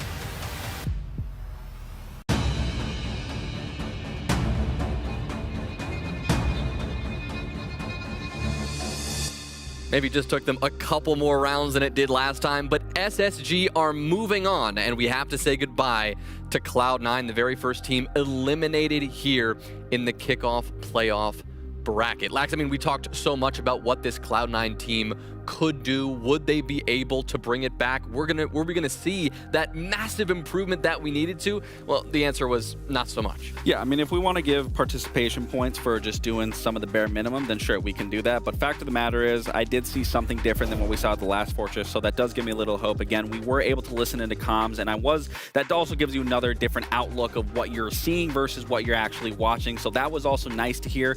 Now, when we look at a team similar to Five Fears, when they actually had a full off season with with that roster, with an addition of a talented player like Forrest, we saw a lot of change. So I'm hoping with the time off now and, until the next stage starts, we see a lot different of the Cloud9, but trust me, I'm going to be far more critical once we get to that point. But we did see a far more different SSG compared to what we saw yesterday. There were no jitters. There were no big standout performances from anyone that was like, maybe they could have improved it. Everyone across the board was playing lights out. Aiden was leading the way. Yeah, I mean, their defenses and their attacks, respectively, were both very good. I think the attacks is where the more commendable side of it come from, because it's so difficult to attack on a map like Fortress. But the way that they were constantly able to find openings, find entrances into getting those first picks, and then focusing on the objective play, I mean, I think that's what sets SSG aside. Is once they get that first pick, it's very difficult to get it back. It's very difficult to get a leg back into the round. And yes, it was a little here and there on their attacks, but once it got to defense, I mean, they were running away with it constantly. So many of those rounds were ending in the last couple of seconds just because SSG was doing such a great job at falling back into the site, playing those layers. It was very fundamentally sound. We've talked about a lot of these guys on SSG. Aiden is one person we've talked about quite a bit, and we're going to get a chance to talk with him now. Aiden, back. Congratulations on a win. You're moving on in the bracket, and you are playing lights out. What is the energy right now with this team? We know you guys like to have fun. I mean, how has these last few rounds felt for you guys? It's been awesome. I mean, the last couple rounds right there were awesome. We're talking to each other. We're playing how we're supposed to. Not like yesterday. Yesterday we played terrible, but it's been surreal for sure. First BO3 in Pro League. Yeah.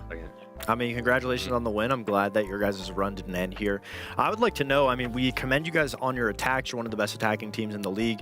You guys have a very good step-by-step process. You and Raid going in, getting those entries, and then it's almost like a lockdown. Like, we'll see you guys set up crossfires and lanes. And is that something that just changes based on the situation? Is that stuff that you guys have practiced? Is Dream calling those?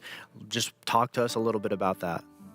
I mean, Dream definitely calls the most. Like, he's like, well, kind of like when we hit those pauses, we're talking about like, what are they doing? What can we do? Like, for example, on one of those rounds, we were like stuck bathroom side, like they reinforced it off. They had an echo there, and we noticed there was 2 over there, and it was like a 4v3 or a 5v3. So we're talking about, do we just want a full send horse? Like, kind of asking a question, and Dream's like, yeah, let's do that. Like, we're kind of like talking. We all kind of come up with ideas, and then Dream will be like, we're gonna do this, or most of the time Dream will be like, I see this. Like, it's everybody chiming in vocally, but Dream's still like the like the leader. For sure. Well, I also want to congratulate you as well, obviously, from yesterday's performance into today. Night and day. I do want to pivot back to yesterday, especially on Chalet. Maybe you don't want to so much, but in terms of, how your guys' play style is, you guys are really good at getting aggressive, getting map control, and then especially when you get those mid to late rounds, that's where you really take full advantage. But where they did really well yesterday against you guys is they denied a lot of that aggression. They denied a lot of those cutoffs. And speaking into what you were just talking about, you guys all give a little insight. What was kind of the inner workings that were going into yesterday's match that ultimately still led to that loss, given you just weren't able to play your game? I wouldn't say that they were denying us those early engagements or that aggressiveness. I would just say that we weren't doing it, which is, you're right, like you said, like is like one of our strong suits. And us just not doing it, it's like, it's our first BO3 in Pro League for a lot of us. Like, me, Rival, and Raid are like actual rookies. I played one stage. Yeah. I didn't even make playoffs. And I just think there were some shakes there that should have never been there. And we played way below our own standards. And then that's why today we started off on bank. First round, they walked all over us. And, I was like, guys, this is the same thing that happened yesterday. Like, I don't care about what we're like, how we want to play into the strats. It's time to just pick a random spot and start fighting there. Like, let's fight square, let's fight main lobby. Let's make this chaotic, because we know when it gets chaotic, we're better than that. We're better than them chaotic, like when it gets chaotic. So I think, yesterday we just weren't doing it at all, and today we showed that we could. Of course, it is a weaker opponent, but I'm just glad that we were able to fundamentals stand back on our feet. Yeah, exactly. You guys definitely shook off the jitters. We saw that in game chat a lot too. It looked like you guys were talking to Cloud9 quite a bit. Yeah. Is that something that we're going to see the trash talk throughout the rest of the kickoff playoffs, or was it just something specifically for Cloud9? Well, I've talked to, like, I'm cool with a lot of guys on Cloud9. So yeah, there is like a little bit more like personal chatter. Like, I talk to Devin all the time, but I think like that is an energy that we like to bring, and like the intensity, I think it makes, a little bit of the mental games even. For sure. But I think that will be a lot more. I think we're better whenever we're typing and having fun. And that's a big thing for us, is just having fun, keeping the energy high. And when our energy's high, we're unstoppable. Yeah, Dream's known as a pretty mean guy, so. That's all I've heard about him. Yeah, that's all I've heard. Yeah. Yeah. Hayden, thank you so much for your time, as always. Congrats on the win, and we will get a chance to see you guys in just a couple days to see if you guys can make the major. So we look forward to that. Thanks so much. All right. Thank you. What a win for SSG. I do quickly want to talk about, he was the one that was reining everyone in and calling in those moments. This is what happened yesterday. This is what we need to do, similar to what I was talking about with Cloud9. As much as we were putting it on Kicksrow and Eddie, that can come from any single player in that moment to step in and realize we need to change things. We need to be quicker. It's just not on one person. I'd love to hear his insight on that. And SSG now put themselves in a major making position. One more best of 3 stands between them and Salt Lake City. We don't know who they're going to play yet. We still have to see what happens in the upper bracket tomorrow. But all they got to do is win just one more best of 3, and Salt Lake City they go. But today, the focus now shifts to the match of maybe the week. I don't know how things are going to shake up, but it is M80 and Shopify Rebellion. It is a matchup that we've talked about so many times because it's happened so many times. Fox, this is a grudge match of all grudge matches. They played 7 times in their organization's history, including just a couple of weeks ago where Shopify Rebellion got dismantled. Yeah, I mean, we've seen these two teams go up against each other, and of course, it's great to be able to watch them. That's beautiful. I've never seen Ant be shirtless before, but that's not what it looks like. What do you mean he is a sleeper build? That's exactly that. I've seen some skinny dudes that have sleeper builds. The second they take their shirt off, boom, Ambi. Well, we'll have to see who can take off their shirt and flex the most in today's match because, I mean, Shopify Rebellion, we've been waiting for them to wake up. M80, they're slowly getting there. There's glimpses. They had a great match yesterday that it just fell short on against Wildcard. So if there's a time for SR to wake up, it'll be today. Well, I mentioned the history here, Laxing. I mean, it's pretty significant. They played in regional finals very recently. They played earlier this stage. So much back and forth between these two teams in best of 1s and best of 3s.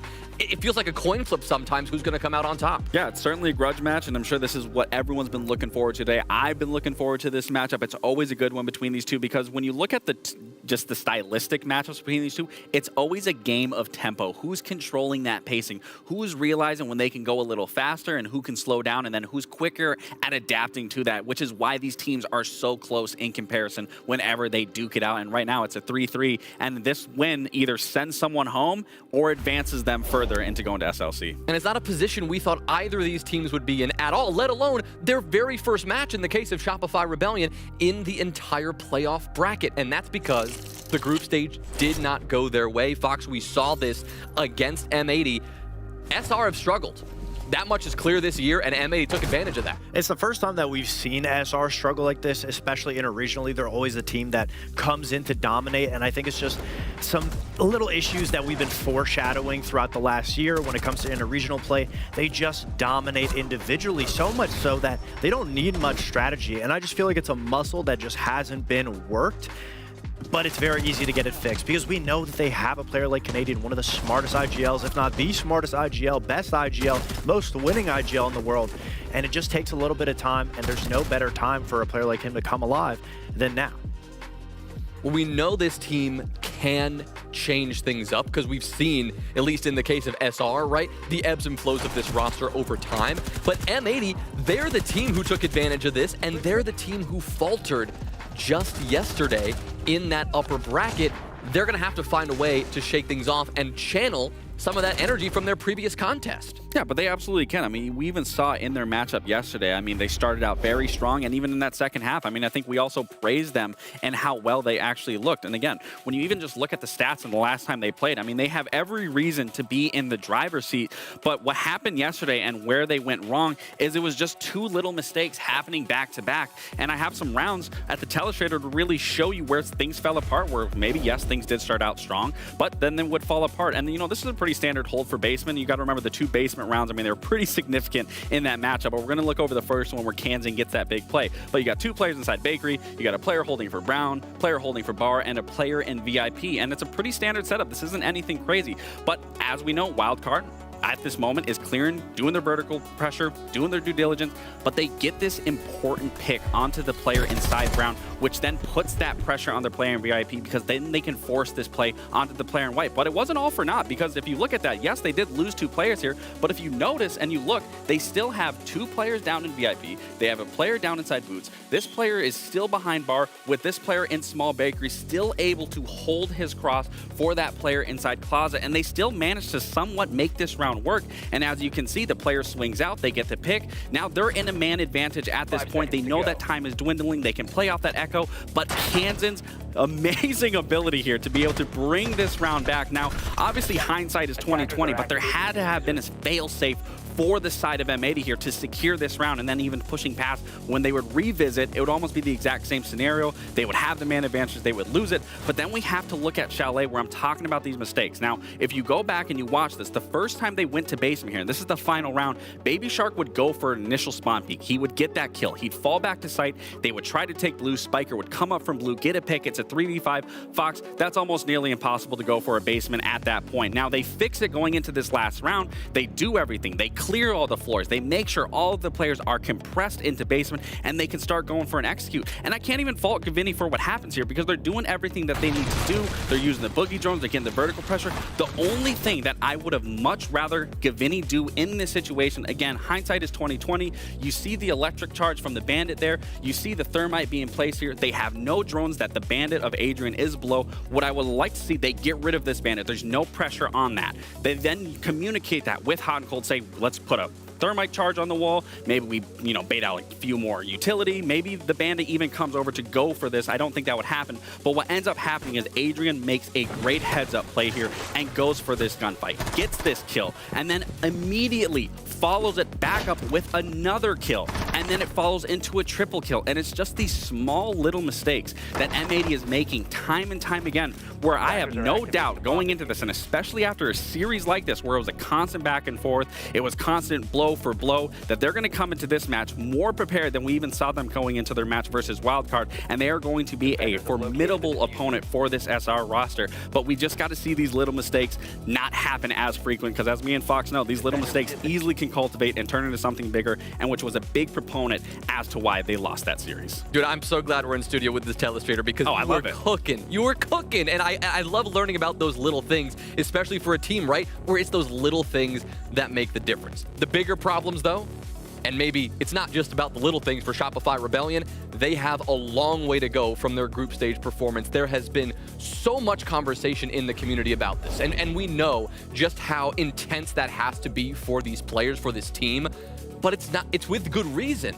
They have been playing well below the bar that they have set for themselves in the past. I mean, it's not a little thing anymore, you're right, but it started out as little and then turned into a big issue because they just haven't been focusing on adapting. It's just so much raw talent on this roster, but now they found themselves in a position where they're just painfully average. It's unfortunate to say because they are such a good roster. They can reach amazing heights, but at the moment, they're average statistically in every metric. They're not great at anything, but they're not bad because they have so much talent. And when you look at what the issues are plaguing them, it really just is the mid to late round. I mean, they have those entry players that can find kills. They have players that can have big clutch rounds, but they need to get to those situations. They haven't been able to.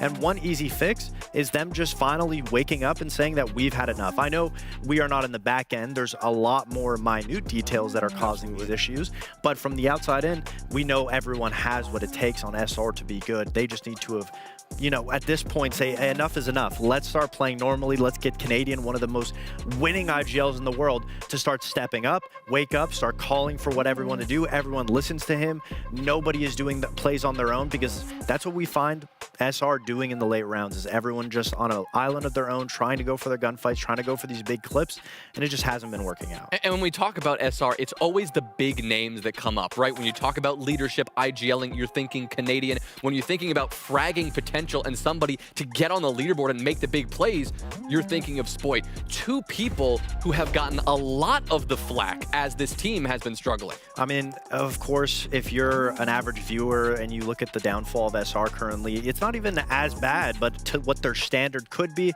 of course, everyone is going to be a lot more judgmental of these players specifically because they should be reaching the heights normally. It should be effortless like it usually is to make it to these events. And I think it's still tangible. I mean, Canadian is one game away, this series away from being able to IGL his team to making it to another event. Spoit himself, yes, he is having one of the worst stages that he's ever had in his career, but it happens. Things like that happen. And I think that's one of the biggest things to talk about is it's been so dramatized that Spoit's performance has been bad that he had to take to Twitter himself and talk to everybody about his underperformance and what people are saying to him not being fine. And I think the last line of his big tweet, if you're doubting me, you know, I'll remember it, you'll see.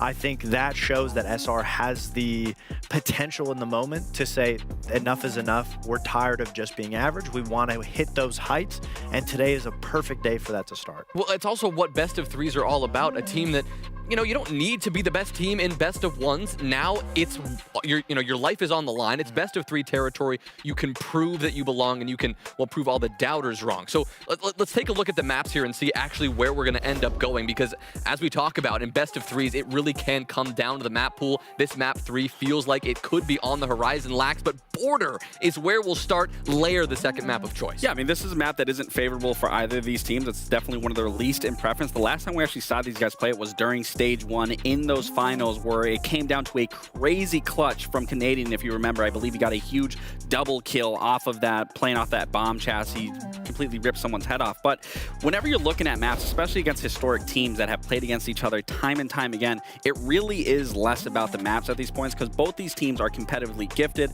They're all strong in their own right. It's more so about the tempo of the match. Who has the advantage? Who's constantly willing to adapt or go the extra distance that the other team isn't, or hesitating. And so far, what we've seen out of SR is there is a lot more hesitation. They look more timid, and something that even stuck out when Hot and Cold, we talked to him in an interview, is that players clearly have too much pressure on their shoulders to perform. So if SR can come in here with less pressure and focus on what Fox is saying of just, let's get it done, this should be a good game. It's hard though, less pressure, but your elimination is on the line. Your chance of making the major, what this team was really set out to do from the start, is in jeopardy. And now they have to figure out a way through. M80 and SR, it is a tale as old as time, but it happens right now, this best of 3. So we go down to Xenox and Guz to make this one happen. Well, the main event of the day, and as Jonah maybe said, maybe the week, Guz, M80, the Munich Major Champions, are they potentially facing elimination? Shopify Rebellion, a stalwart within the region, two teams that will be, well, one of them will be bitterly disappointed with a loss today, let's be honest. Maybe slightly more if it were to be M80. They come in as the favorites, rightfully so, beating out Shopify Rebellion 7-2 at the end of the group stage, and clearly a team that I think has more to lose, but that doesn't discount the fact that it's still Shopify Rebellion with so many superstars on this team, and a team that just hasn't been able to get it to click. Could today be the day and cause a huge boilover against M80? Yeah, very keen for this one. It's two teams that are far from the peak of their powers, both with a lot to lose in this series, but much to gain if they can continue their run towards the SLC Major. Yeah, this is going to be an absolute banging matchup, expecting a grueling 3-mapper between the two. As Lax was saying, the map's not as relevant necessarily with these two facing off so frequently. Comes down to on the day, who can translate the game plan, who can adapt, and who has the confidence, I think, to get this one over the line. We've seen so much talk about both of these two teams. It's about putting that in the background and delivering on the day. Can't wait to jump into this one. And the bad news for Shopify Rebellion coming into this series, guys, if you want to kind of paint the picture, is there is not a single statistical category that they're better at than M80. M80 have every single basis covered throughout group stage and, of course, the playoffs of NAL this stage. There's just nothing. There's not one point you can go to and say, oh, Shopify Rebellion a little bit better in this or that. Nothing.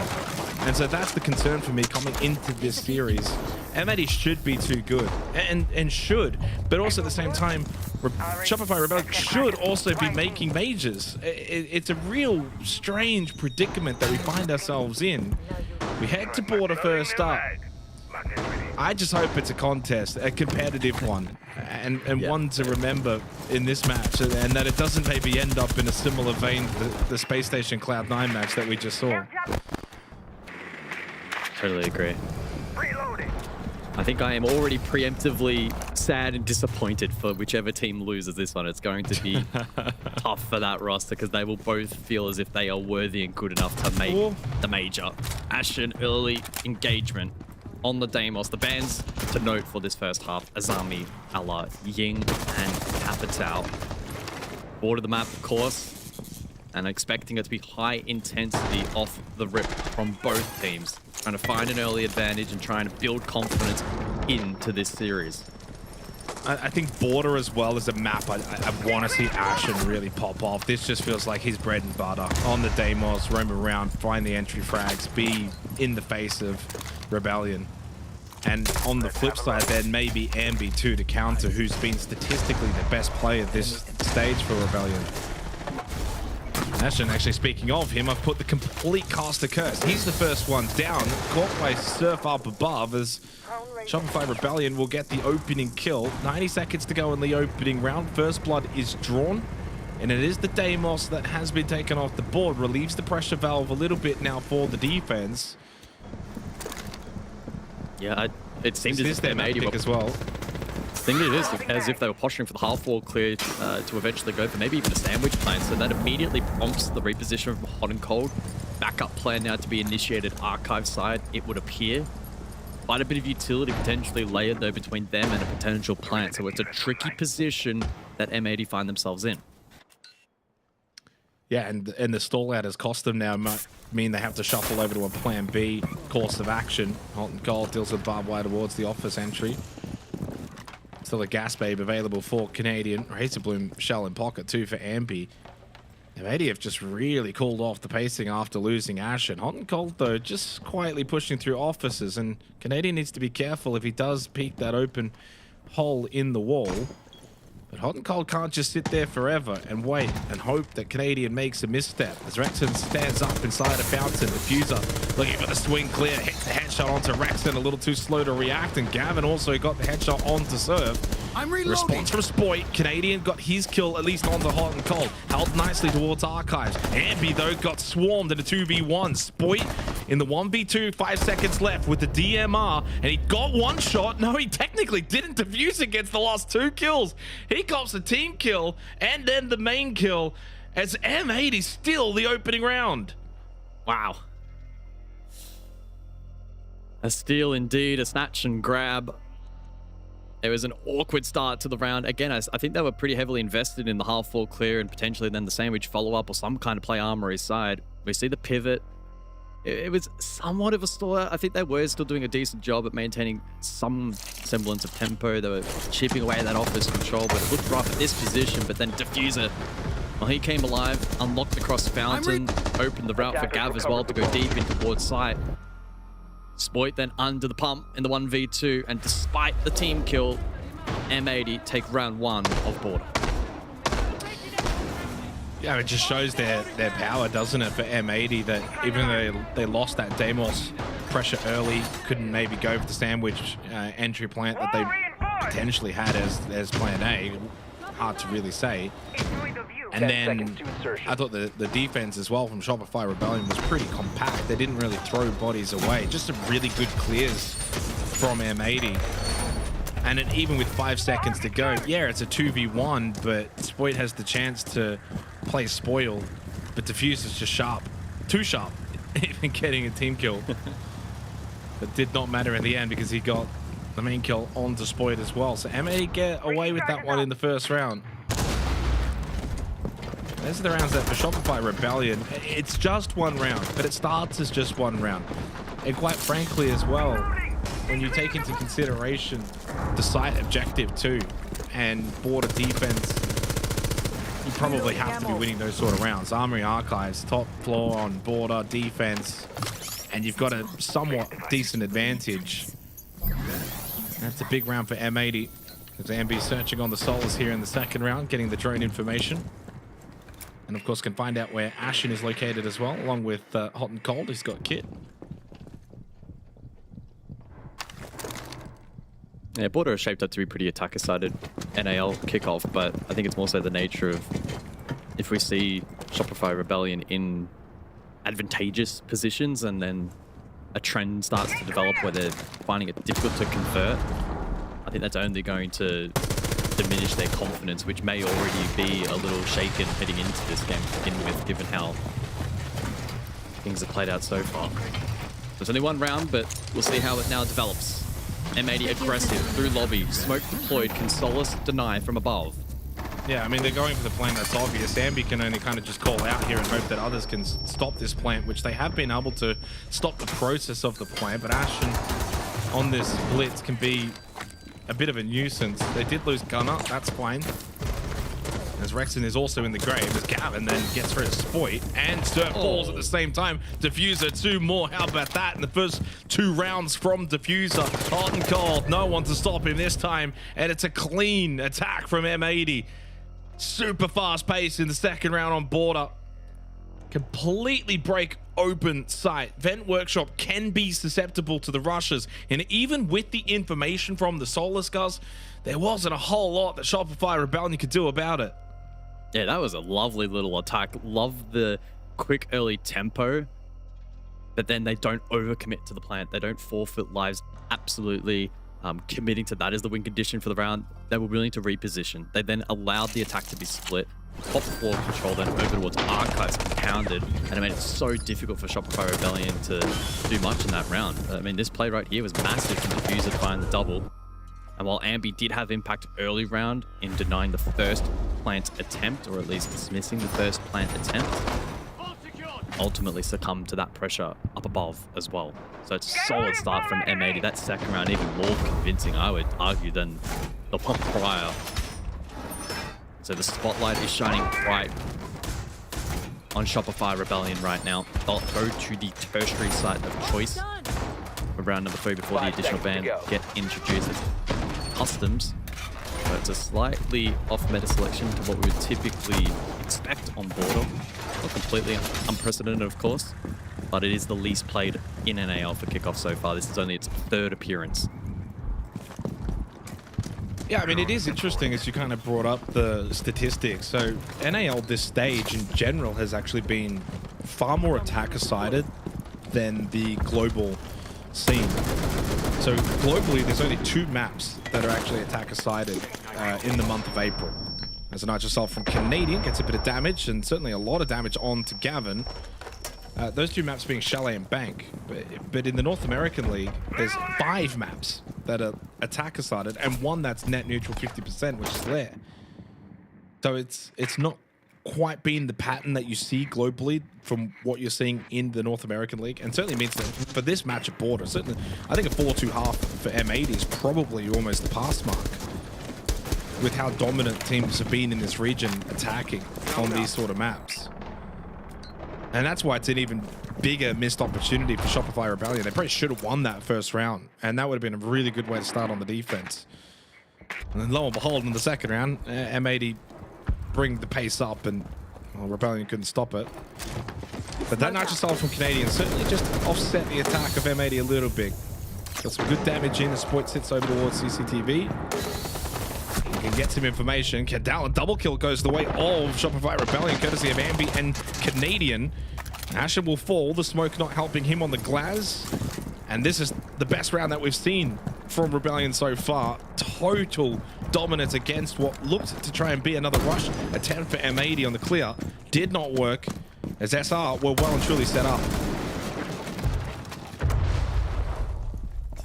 It was an all-in play there from M80, layering the smokes on the bulk, and unfortunately the Glaz was not able to quite find value. Then the second half of that push through was well read into by the defense, and solid work there from SR.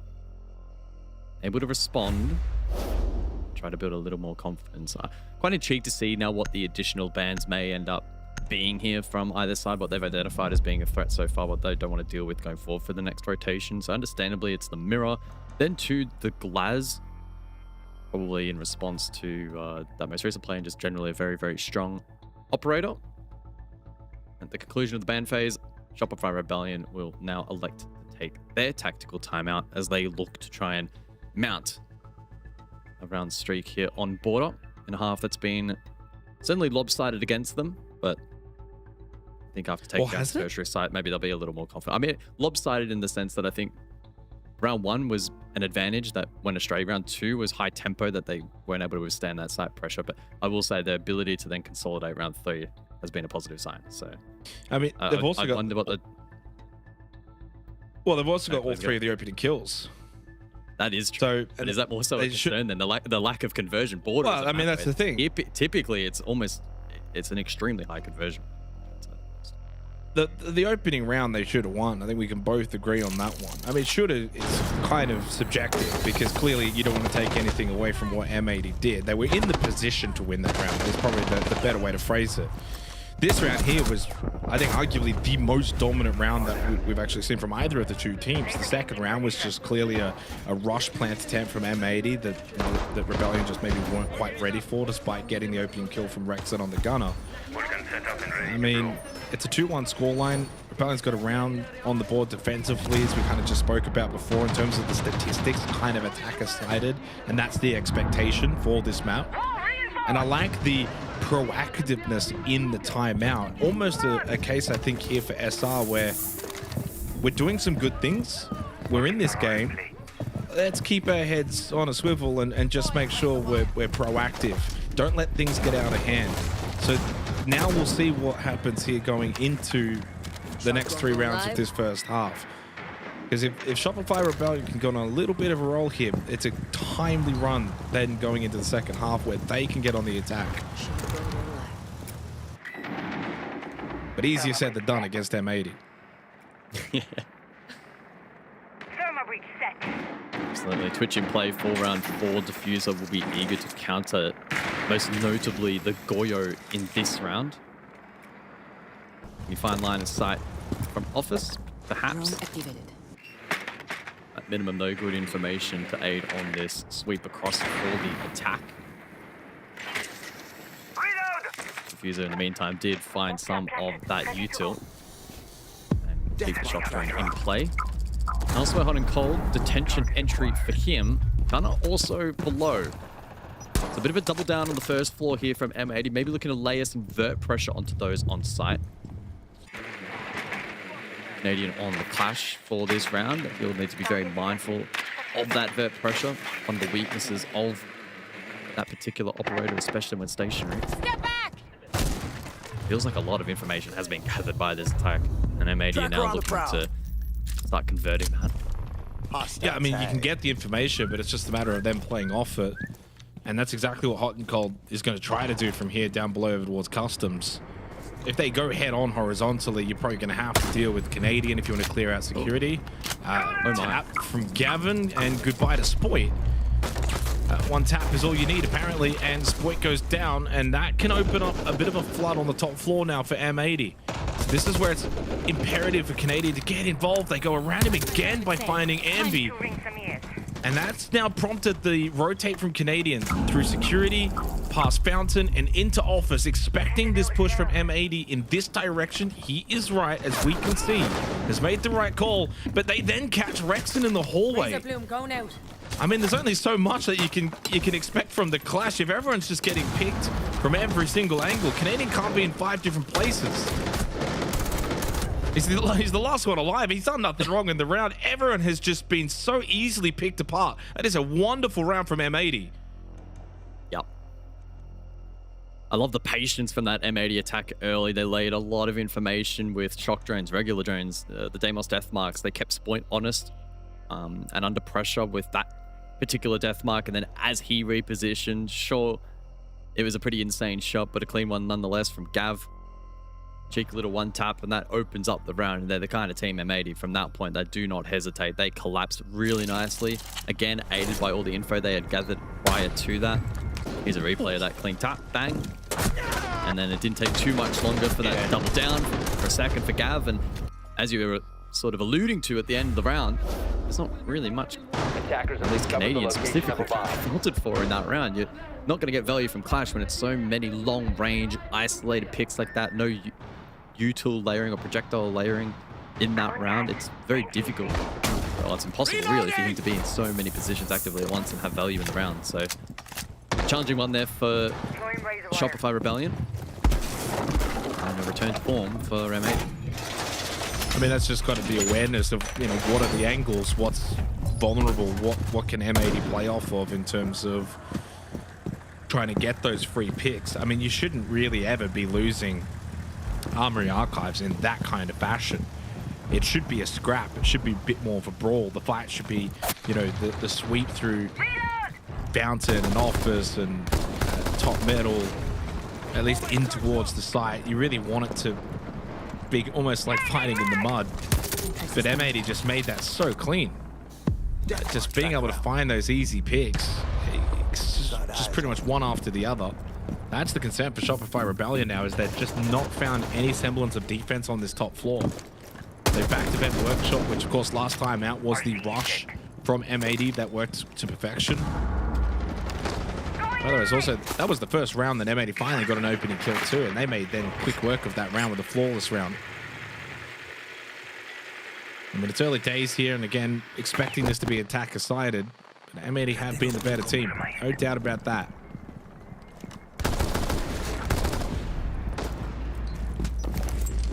M80 continue to test Ambi on the Solace as Canadian gets littered with utility, and the flush out is absolutely spot on M80.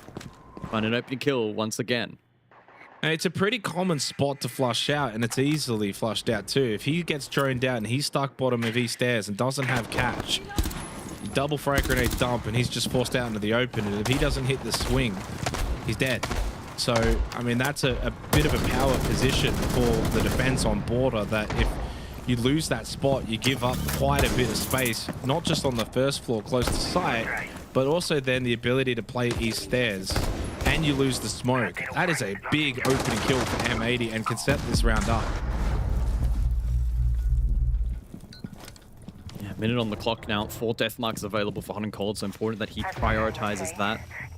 Be a horizontal threat. So too will Gunner from this lobby position. M80 not too far away from posturing for plank. Can Spoit hit the flank? No, now he caught. Ashen's aware of it. Ambi does get a kill at least onto Gavin. As Ashen gets another onto Ambi, the quick trade was there. Still the advantage with M80. Leaves it down to Rexon and Surf. Surf will stay tucked in towards Archives. So Rexon's kind of by himself on the first floor, completely overwhelmed by Gunner and co. It's a full first floor hit from M80. They took the 3-on-1, executed quickly, and leaves Surf by himself. Not sure what he's planning with his Nitrocell. Throw with a hope and a prayer, but the prayer is not answered. Plant over towards Vent going down, and there's just nothing Surf can do. It looked completely bewildered up on the top floor. All too easy for M80 as they take a 4-1 lead. I think I'm just a little shocked at the sheer volume of one-sided engagements that we're seeing in this matchup from M80, where either we see no fight back at all from Shopify Rebellion, that they're quite literally getting caught off guard or caught in positions where they can't fight back, or they're super one-sided where it's low percentage for Shopify Rebellion. That's a testament to the ability for M80 to set up these plays, to go for these kinds of flush outs, to catch these flanks from the likes of Spoit. They're ticking all the boxes at the moment to maintain really good tempo. And on a map like Border, where sometimes that can be tricky if teamwork isn't quite up to scratch, they're making it look quite seamless at the moment. This feels like a critical round for Shopify Rebellion. 4-2, as we keep saying, it's not all that bad if they can replicate attack on success, but 5-1 pushing, regardless of map stats, is always historically such a challenge to recover from. The win rate from that position at halftime is incredibly low. I mean, this is a must-win for Shopify Rebellion, to be honest, in this round. Otherwise, the map almost then will probably be too much. I mean, it's hard to say going into the second half what their attack's going to look like, but again, statistically, it's not really been a strength of theirs this stage. They currently sit at a 40% attacker win rate in comparison to the 52% attacker win rate for M80. And where it gets worse is there is a 20% gap between these two teams on defense. M80 sit at a pretty healthy 62%. It's only 41% for Shopify Rebellion. As I said coming into this match, there is no statistical category that Shopify Rebellion are better at than M80, but some of those statistics, it is a wide gap. And the concern for me now is just how comfortable, especially the last two rounds have been for M80. And so they've gotten the opening pick. So look what happens when they actually get those opening kills. They're converting, and they're winning the rounds with ease. The only rounds that Shopify Rebellion have looked somewhat competent is when they get the first advantage. Great way from Diffuser this round. Got both Electro Claws with his clutch drones, and that now opens up the route for more hard breach on the horizontal. You think about exposing that power position bot. He stares at Gav, just plucks another one. What? This dude has been insane on the entry so far, and he doubles down. What are they doing?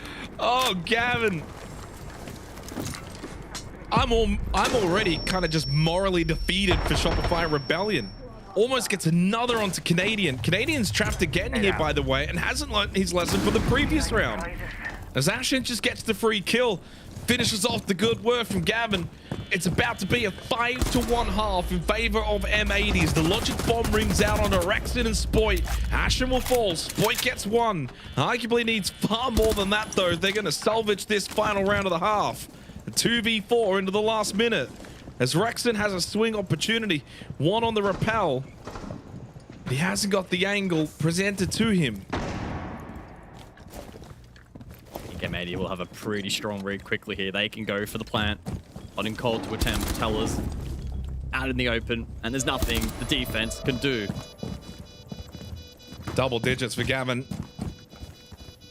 Man, there's not much that Rexon can do. He knew there were a couple out here on the rappel. He's shooting at the air. I mean, he's just completely lost. M80, 5-to-1. Not much more dominant halves than that as they completely tore apart Shopify Rebellion, guys. What is happening right now to Shopify Rebellion? I mean, we needed to see an improved team here coming out in the best of three. That's what we said before, and it's what we're going to say now. Why aren't we seeing it? Like, what about this map just isn't working for them? I feel like a little bit of a broken record because every time we talk about Shopify Rebellion, we say they need to adapt. What does adapting mean? It means seeing what M80 is doing and then moving your units or utility to be able to counteract that. That's not what we see. And I feel like I was hoping that this border performance would be a little bit different, but every time that we've seen SR go to this map, it reinforces bad habits. Everyone's spread out on a small map. They're all spread out, so limited to each other, and their only adaptation is retakes. Oh, let's retake East, let's retake CC, let's do it together. But every time they try to do it, like in this clip right here, Spoit's pushing alone on his own. There's a person on the triple wall, but the communication between when they're going to hit their mark is not connecting, and that's the biggest issue for SR. I mean, in some of these situations, I can't even fault SR at this point when Gavini's, you know, Spider-Man rappelling, grabbing one kill, going up to the second floor on the same rappel, getting another kill. But at the same time, yeah, it really is falling on Rebellion, just the positional awareness at this point. I mean, not understanding where a trade can happen, not understanding where you're going to be pushed from. I mean, again, it's a night and day difference in terms of two styles of play. You're seeing one end of M80 always with a purpose, playing together, going for that trade, going for that power position, powering those players in those positions. And then as Fox is saying, SR just kind of seems like, okay, you're holding this position, you die, then what's the next course of action? Where do we rotate to? How do we even help to assist you? And then in some of these situations, we're also seeing them just move too much or not move enough, and then it's just M80 stealing the entire round. Yeah, I agree. M80 is playing the game exceptionally well. Everything has a purpose. They're adapting correctly. I mean, they'll take a position, and they're waiting for SR to make the wrong moves. So far, SR is not adapting. We need to see that instantly fixed going on to their attacks, and hopefully they're playing a lot more together, just because the attacks, there's only so many areas you can enter in Bank from. forces the team play either way. It's such a constrictive map. There really shouldn't be a lot of scenarios where you at least aren't by a teammate, especially once you start getting into the map. Yeah, on border. Yeah, border 5-1. This really feels like M80 could easily run away with this unless Shopify Rebellion can get a handle on it now. Guys? Yeah, now indeed, Jonah, absolutely. They're going to have to probably, I think, get the first 2 rounds at minimum. Get it back to 5-3, try and put some pressure on to M80. And I agree with Fox, guys, where the adaptation from Shopify Rebellion just really wasn't there. It was a lot of the same kind of stuff. And defuse bombs. I don't know, taught a lesson really about aggression. And we'll need to emulate that now in the second half. And who's that going to probably be? I think a lot of the reliance falls on Ambi. And I think that's probably been the case with Shopify Rebellion for quite a few months now, really over the last year. There's always been a heavy reliance on Ambi to get the entry kills, to get the multi-kills, to be the fragger, to set them up in the round. There needs to be help for him. He's been great again this stage. Statistically, Ambi's been in the top 10 on a Shopify Rebellion team that has struggled, never won a single game in regulation so far. I mean, he's done as best as he can, but he just needs some help. But we end in this situation coming into the second half. He's 4-6, that's fine. He's still technically got the most kills, but he's tasked with doing it all again. Yeah. The one thing I would love to have a measurement unit for, but it's pretty much impossible. What is the confidence levels for Shopify Rebellion right now? It's been a massive talking point heading into this play day, where they are mentally. What is their confidence like? Do they truly believe they have what it takes within them to make this run through the lower bracket? And right here, right now, staring down a 5-1 scoreline against them, this is where you really get tested in that department. Now on attack, they'll be the playmakers, the dictators. They are looking to make plays against an M80 roster that is firing. Into round 7, blitz in play plus sense. It's going to be a direct archives hit here from the Rebellion. Yeah, they're going to go for the rush. It's Surf that got the pick on the hot and cold. They've been able to get in towards Office. This is a good start for Rebellion as Rexon and Ambi combined. What a piece. And M80 tried to play the map. They tried to spread out, and it has cost them. They kind of left the front door wide open, and Shopify Rebellion say thank you very much. Oof.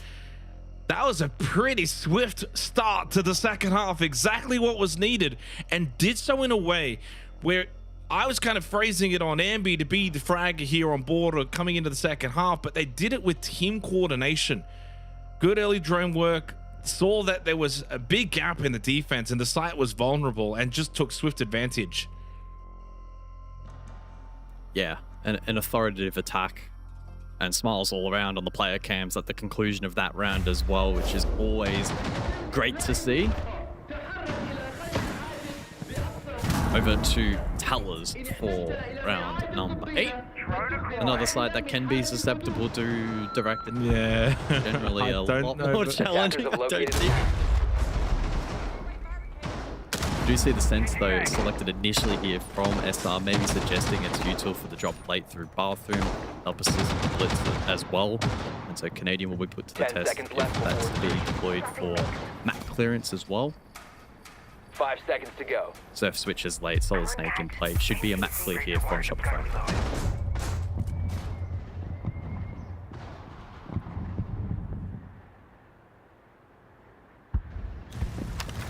Hold on. I have intel on the enemy location. And this will be a bit more of the test. Shopify Rebellion. I mean, they got good clear potential, and certainly when you bring Snake, Doc could be the Ash. You have fragging capabilities. Decent amount of trap utility from M80 in the round.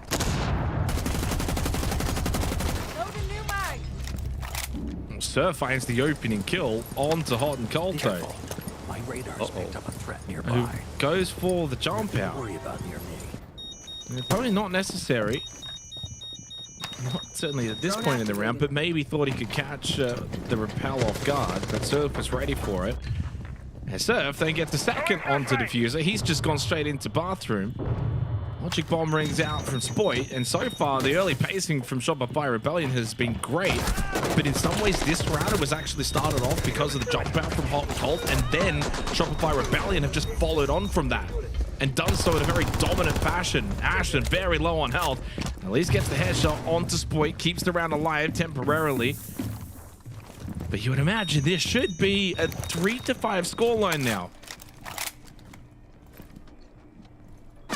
This is the lifetime clutch if he pulls it off, and not even allowed to drop. So it's back-to-back for Shopify Rebellion. 2 very convincing rounds. Surf takes the credit there for finding that opener and then quickly transitioning that into site pressure directly, doubled down, and well, yeah, certainly a question mark over the initial pick, but well, you know there's a heavy stack above, right? So when you get the jump out coming from Tellers, you think, well, he's just jumped out and I've just killed him. The site's very vulnerable, and so Surf playing the Solid Snake also has the information on the radar. So he's just playing the operator well, but the game sense is there naturally anyway, and he's quick to react and to understand that there's then another gap in the defense, and that's the concern right now for M80 to start the second half. They're just creating gaps in the defense, and Shopify Rebellion are exploiting. M80 should know full well they can win this map pretty comfortably if they just get this on their terms. Yeah, put pressure on from the windows, but don't jump out. Shore up your defense, but you don't have to 5-stack all together. You know, said on the desk where they were talking about the way that Shopify Rebellion were kind of spreading out too much on the defense, and you know that then created little long angles that obviously M80 were able to utilize. The defense was very spread, so they couldn't get the trade game. They were trying to do retakes, but it was, you know, kind of one at a time rather than all together. And to be fair, I haven't seen much better from M80 so far to start on their own defense. They too are kind of trying to spread the map. They're trying to do a little bit too much individual stuff. And then Shopify Rebellion are doing to M80 what M80 did to them. And so far, the two halves have played out pretty similar. That's good news for Shopify Rebellion. Mentally, they go, well, you know what? Maybe there isn't much of a difference between us.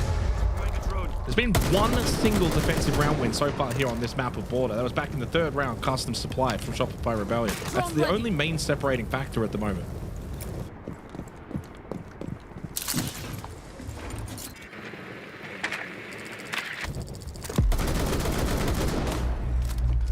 so it's back to Archives for the 9th round. An East Stairs hold gear from M80, rest of the team situated 2nd floor. Util late again directly here from Shopify Rebellion. Arugo out, try and bait out maybe an early nitro or something. They just find the pick anyway, so you're just getting the free advantage. Now that forces Gunner to have to run through. Great angle at the window, successful plant. They do lose Canadian, but job's done. Plant's down. The rush attempt again works for Shopify Rebellion, making quick work of Armory and Archives for the 2nd time in the half. 3v3, and we know that in a post-plant situation on this site in this position, it's very difficult for the defense. You're going to have to throw bodies at this and hope that you can hit quick headshots. There's no way you're going to be able to long arm this. Yeah, and this is just very slow pace from M82, not giving yourself any kind of chance. Diffuser catches the timing. Spoit just kind of turned away in the last second. There's no time on the clock anyway. It's 5-4. Shopify Rebellion have answered the call here in the 2nd half. That was a nice shot from Diffuser, but it means not a lot as the time expires. It's 3 straight to Rebellion, and they get within 1 now after a 5-1 half where it was very dominant, guys. Shopify Rebellion now doing the exact same.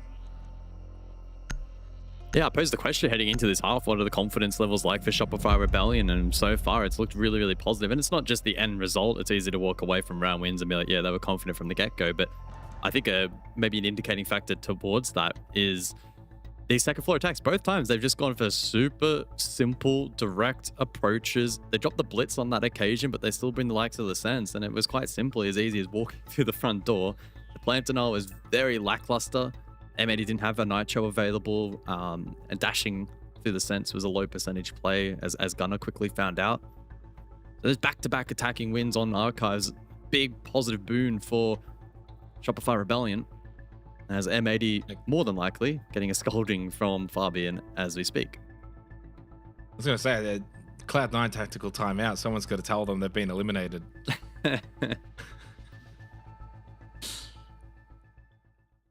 Yeah, I mean, maybe not a scolding, to be honest, because this is the thing, and maybe we and certainly myself went maybe a little early in the 1st half. I mean, it was a very dominant performance from M80. They go 5-1 up, but Sometimes it is a game of two halves. Actually, it is always a game of two halves. And so far, Shopify Rebellion are kind of just saying, yeah, this is just going to be an incredibly attacker-sided border. There's not going to be a lot of opportunities for the defense. Both teams defensively have got significant gaps and weaknesses that are being exploited. But it's the tempo from Shopify Rebellion that I think has served them really well. So you look at the opening kills, 2 minutes, 2 minutes and 23, and then 2 minutes. And as soon as I now see Canadian go onto the Monty, I do worry a little bit, not because of his either inability or ability to play the Monty, but will that slow them down pace-wise? Because that's clearly been working, and you don't usually want to move away from what's been working.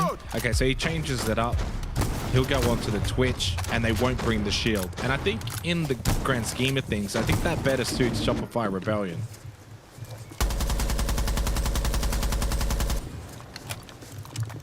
Yeah, we'll also, quad nitrocell here for M80. Yeah. So definitely, luckily for Canadian, he switched off the Monty because he would have just been attracting those nitros. Yeah, the Falcon play for M80 to support that. Shopify Rebellion electing not to bring IQ, who was available. The Canadian Eagle Eye trying to find those alongside Ambi on the clutches as well. How much utility this duo can disrupt will have a significant impact on how the mid to late round does play out for M80. So critical that they do their due diligence, try and clear as much utility as they possibly can to reduce the strength of that quad nitro lineup, as you mentioned. Minute down. And more preliminary drone work to be completed here by the attack. In the meantime, Canadian Lurk's passport momentarily as Surfs and Tellers. Rest of the team outside. Loading new mag. Ranged hard breach to expose 90. M80 holding essentially each corner of the map currently, but not doing it in such a way where it's particularly high risk. Bird in play, preventing any lurk towards the objective. I like the setup at the moment from M80, not overplaying their hand currently. And I said coming into this half, I thought maybe it was going to be Ambi, the one as well. It's this man right here. Literally beat me to the punch. Yeah, Surf has been absolutely magnificent in the second half. And Rexon has stood up massively too. So Rexon and Surf have come to the table here. They lose Boyd to Ashen. Logic Bomb rings out from Surf. A big battle through the softball as Ashen shuts down Rebellion's top man at the moment and gives them 80 a slight lead. Canadian, can he clear out this left side? No, hot and cold. Able to dance around the shots from Canadian, but Ambi was there for the trade. Rather swiftly, but Gavin then shuts down Rexon and leaves Ambi in a 1v3 with 40 seconds to go. We haven't really seen a lot of clutches so far in this series. Certainly no big power statement plays. Could Ambi be the first? As he goes to put the plant down inside a server, he's forced off. He gets the kill onto Gunner, but Gavin then hits a clean shot. And finally, M80 will win their first defensive round. And you see the body language immediately there from Hot and Cold. I'll be pretty happy with how they've been able to convert the tack, but I think just reminding everyone to relax, take some quite literal deep breaths. Oh my goodness. Yeah, that was a very deep breath. Certainly a stressful round. Yeah, the way that Shopify Rebellion laid pressure there was pretty interesting. It was good stuff from Surf. Starts to unravel a little bit though on the top floor. Footholds from Ashen, and then Canadians push deep. That surge, it had to be successful to then try and force this defense back towards the side, and ultimately wasn't the case. They stick to the vert, and it works out.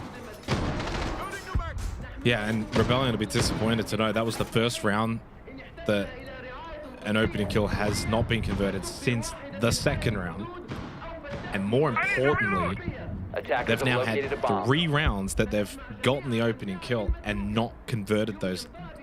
M80, every single time they've gotten the first pick, they've converted every single time. Which is only 3 rounds, funnily enough.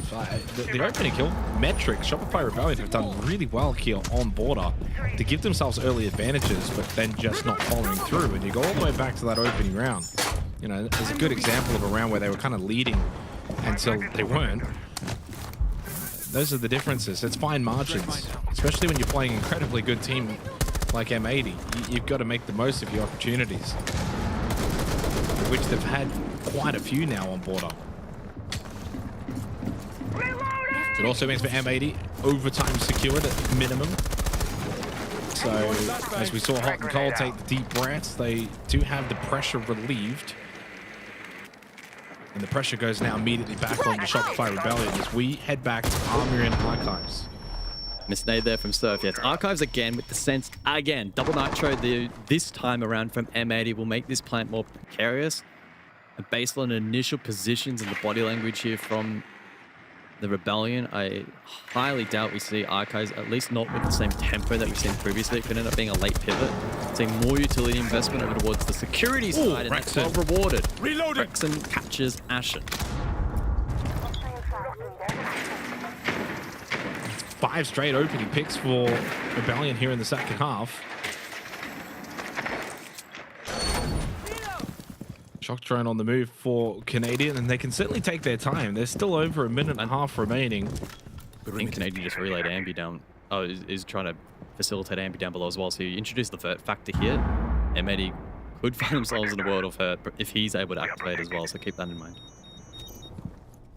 Canadian really needs to be trying to see if he can pop that mirror window as well. Deathmark activated from Ambi. Setting C4.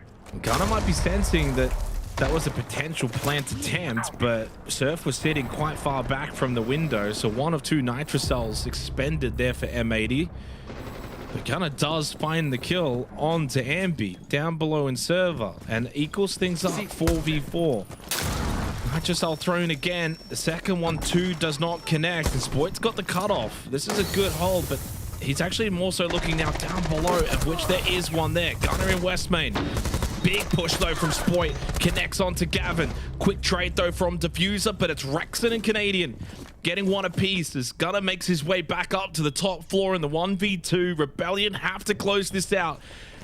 Canadian and Rexon, as Canadian will go for the plant. Gunner vault in, catches the head of Canadian. Where is Rexon? Where's the cover? He was towards security.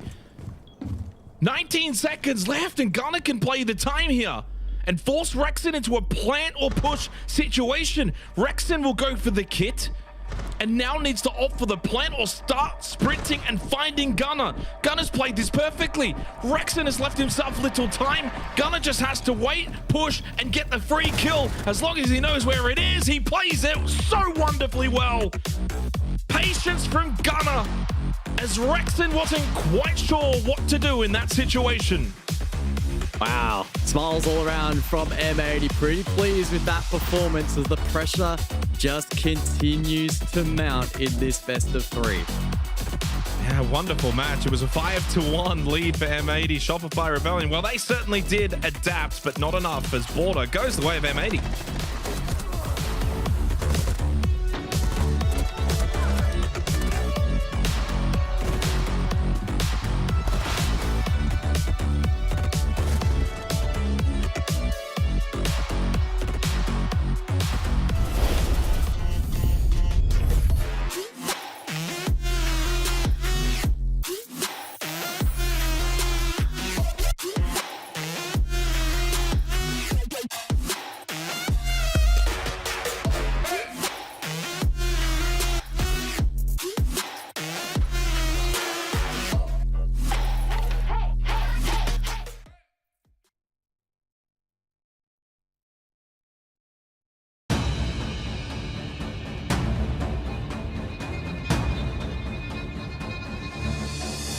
Well, Shopify Rebellion put up a fight in the second half of that map, but M80, I mean, they played lights out, and Gunner to finish it off, a nice little clutch there against Canadian and Rexon, a duo that can be scary in a situation like that. Lax Gunner just took over, he made it work, and they come out the victors. I mean, we've seen time and time again Gunner be able to pull out crazy rounds. I mean, even in that round in particular, if you go back and watch that, Rexon was holding that angle. And the second Rexon gave it up, Gunner sneaks up metal, hides right tucked in the window, gives up his position in pre-firing thinking that Troy is on that side. Troy doesn't get off, he gets that kill, and then Gunner just time and time again, plays the position so well, understands time is on his favor here. Rexon either has to commit to this or he has to stick the defuse, and sure enough, Rexon decides to try to commit, falls back to the defuse, and then it falls on all of Gunner's hands to just be able to close it out. I mean, I do want to give a lot of credit to SR. They definitely fought back, and that's typically the SR that we're used to seeing. Unfortunately, it just simply wasn't enough. When they got onto their attacks, it became a lot more objective-based oriented. Absolutely. Going slower, trying to find that pick, but they were really focusing on getting that plan down, and that's what got them those 2 rounds back-to-back. I think that final round was just an unfortunate way for SR to lose, because if you take away SR's defenses, right, they weren't that great, but their attacks were good. That round was just because they lost so many rounds on defense that they had to inevitably lose the map, because everything in that round was good up until, even before Gunner makes that push. Rexon was holding when Spoit went in, and Rexon gave up the angle for 1 second. Spoit gets taken down. It's just so unfortunate. You can't even fault anyone. Yeah, it's just the nature of the game in that moment. What you can fault is if they won more defensive rounds, that round wouldn't have been the end of the world, because it looked like they were starting a comeback on their attacks just because they were playing slow and objective-based. On the positive side of things for M80, I mean, 2 players leading the charge, Gavini, Diffuser. I mean, they were playing fantastic, leading the way the entire time for their team. Fox, I mean, that was the kind of performance that they needed to deny the SR comeback. I mean, we saw it on their attacks. I mean, Gavini, when he was on the rappel, I mean, these guys are just so impactful when it comes to finding those opening kills that sometimes you have no idea how. If we weren't seeing Gavin on the rappel, we wouldn't understand how he could have gotten 2 back-to-back kills from that rappel. It's just the magic of these amazing players, because they are very unpredictable, and now they've been taught a style of Siege since bringing on Fabian where they can run so much utility that they can do it on any operator. And even if they get those kills and they're in a great position, even better, now they have utility to be able to go for these executes.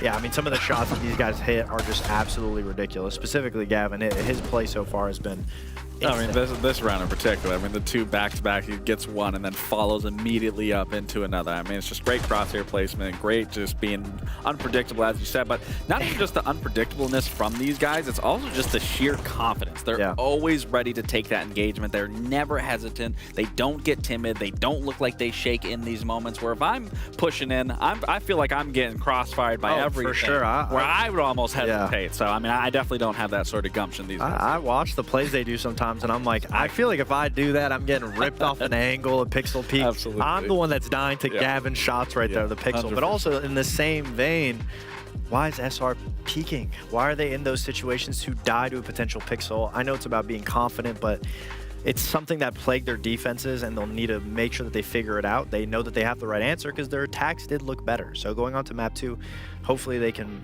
manage their defenses and over-aggression. Well, I know the environment in a lobby, in the comms, it's something you guys know well, but for the people at home, we've got an inside look as to what it's like inside of M80 players' ears, where Hot and Cold is telling them, all right, let's lock in and figure it out. I'm jumping. Okay. I'm gonna C4. Nice! Let's go. You're a beast, Gav. Good shit. Lay up. Hold down the hard guys, everyone take a fucking deep breath, please. Okay? You could hear it right there. You're overly stressed, okay? Yeah. It's gonna be stressful. Just fucking live in the stress. We just need to go back armory. We need to go back armory. I don't like tellers. I mean, that is what a leader does. In a moment, they won the round, but Fox, they're feeling that stress. They're feeling that anxiety, Hot and Cold. He recognized that and addressed it right away. I mean, it's the most stressful situations like that where little things could have easily changed the turn of that round. I mean, that was the round where Canadian swung in onto potentially getting a kill and making the man advantage the other way and having sight, and unfortunately he lost the gunfight. So it easily could have bounced back. Hot and Cold understands that everyone's nervous. Make sure that going on to match point, let's relax, because match point is the time where you're going to feel the most amount of stress because you're so close to winning that you just want to close it out. That's where people make the mistake. So slowing everyone down, keeping everybody calm. And it's nice that we get to hear the M80 communication, be able to understand it. I mean, I love being inside that M80 communication room. Like, did he do that when he was IGLing? Yes. I mean, yeah, you did. I'm just also thinking, like, I was also someone that was, like, heavily focused on, like, micromanaging situations. So you were ignoring like him? No, never ignore. I would never ignore Fox's calls. No. But I definitely was also someone in those moments that was, you know, if we're getting too hyped, rounds are super close, like, I would try to reel everyone back in as well and make them focus, because it is also easy to get lost in those moments where it's like, yes, maybe you shouldn't have won that round. You get it, but that overexcitement then turns into you being far more relaxed, where you probably need to be more tightened up in some situations and more relaxed. or it makes you go for an over-aggressive swing because you're thinking, I'm him, I clutched the last round, and then Gavin's on a rappel and just rips your head off. And what are you doing then? Well, now, I mean, with one map ahead of them, M80, it feels like they are so close to possibly making the major. Shopify Rebellion close to elimination here. But again, you too can join these players at the major in Salt Lake City, the Salt Palace Convention Center, May 15th through 17th. Tickets are available now, and we're going to be giving away 4 more tickets right now as well. How many? Just 4 tickets right now. That's 2 tickets for 2 different people. The keyword is major. Don't type an exclamation point. You'll probably get banned right away. Major is all you have to write in Twitch chat. Soon you'll find out if you win. A mod will reach out and we'll get you your tickets. So pretty exciting stuff. You have family in Salt Lake? I feel like you say this every single time, and I got to keep letting the world know that I have family there. I'm doxing my family. But yes, I do have family. But like, I feel like nobody knows a lot about Salt Lake City. I feel like it's like mountains. Generally mountains and Mormons is what I hear. It's a salty place. It's a salty place. How would you fix that? Well, they got no pepper in Salt Palace. And he's made this joke so far every single day. But shifting gears back to the match at hand, we move to map 2. It is Lair coming up in just a moment here for Shopify Rebellion. I feel like we've talked about this ad nauseum here. But Fox, when we look at what they need to fix here, we saw that comeback happen in the back half of map 1. Did you see things there you liked that they go to their map pick now that they can hold on to? I mean, just playing slower, playing together, because their attacks were very methodical. They took all the time they needed to set up for an execute, and they went for the execute. On a map like Lair, it's the same nature. You've got to be able to go for these executes. There's a lot of layers that you have to go through. SR has great players. They're guaranteed going to get those trades as long as they take it step by step. I don't want to see individual peeking, individual fights. That's what got them in the hole on map 1. So if they can just stop that, I think any map would be better suited for SR. Well, I think at the very end of that map, Lax, we saw Rexon, we saw Canadian kind of finding, at least for a moment, what appeared to be almost a good bit of synergy. I feel like we haven't talked a lot about Rexon this year so far. And it feels unusual because he's someone that's often in the spotlight, at least at the end of last year. Is that someone you look to as someone who could step up in a situation like this? Yeah, absolutely. I mean, we've highlighted Rexon throughout his career thus far. I mean, obviously, they haven't looked the best, so of course, we're not putting a lot of these players on the spot like we're typically used to.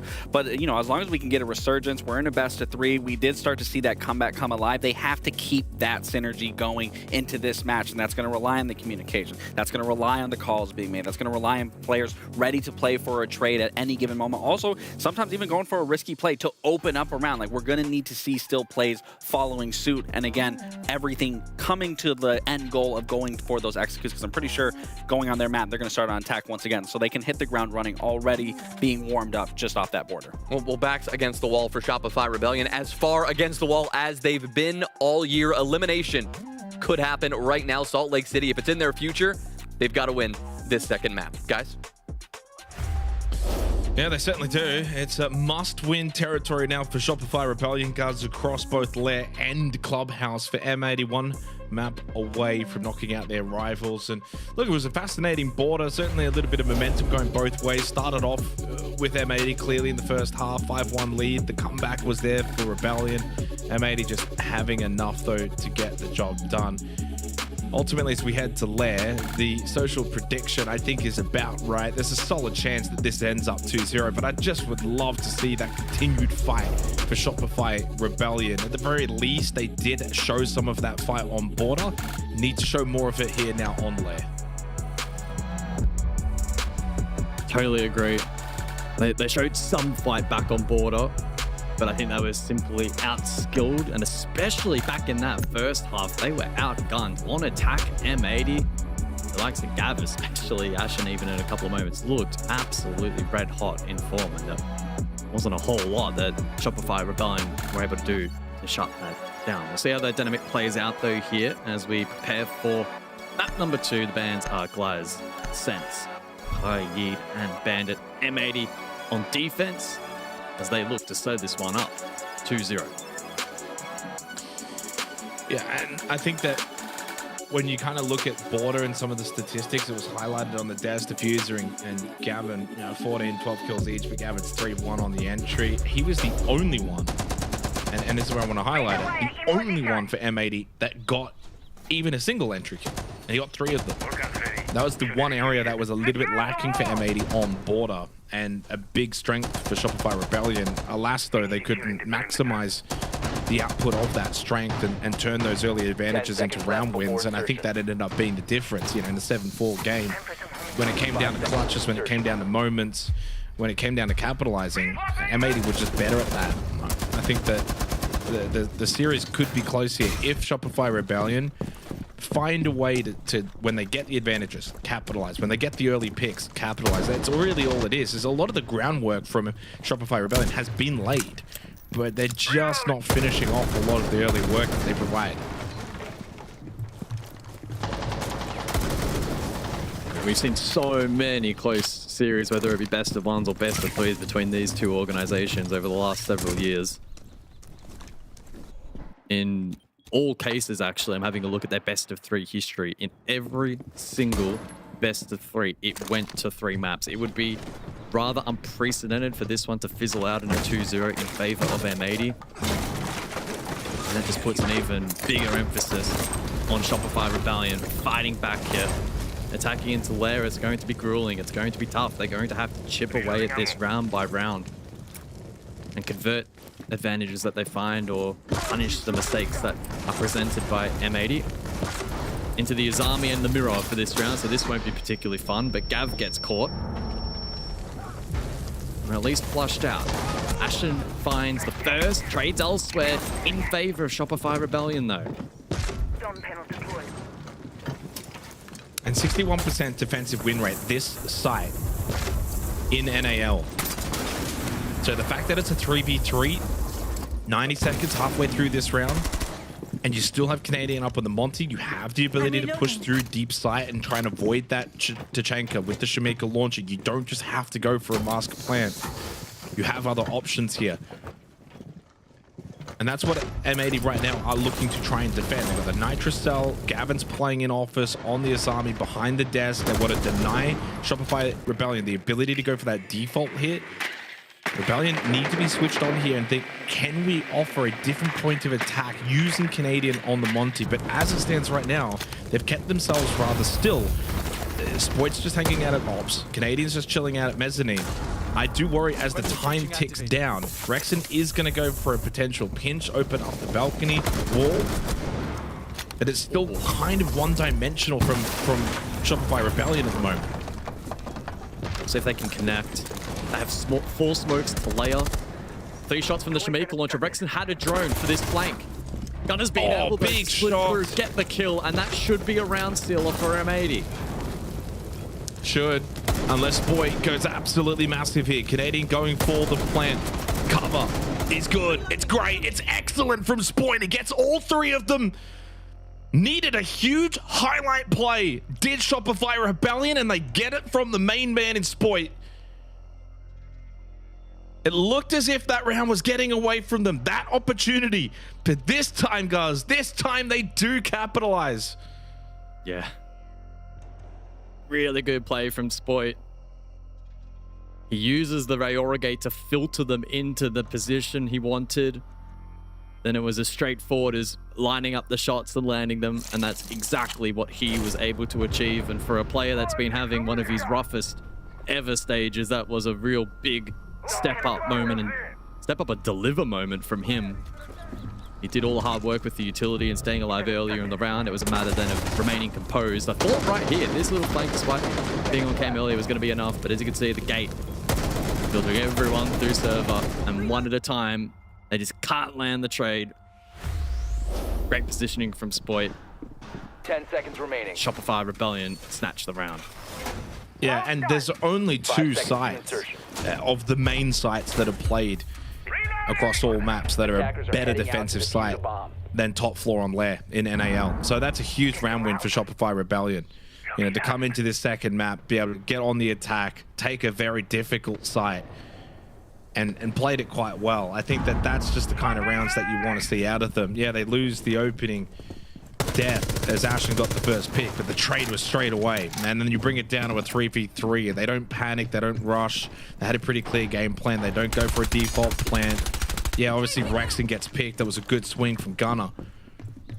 But Spoit with a good position, trusted himself. Canadian going for the plant. And 4 kills from Spoit in the round. Drone activated. Obviously, Border wasn't particularly kind to Spoit. In fact, he only got 4 kills in the entire map. He has evened his kill number in just that round alone. Oh, that's unlucky if you're Ambi. That's a shot through the wall. Oh, no. You can see him shaking his head. We can push forward! He's like, are you kidding me? Yeah.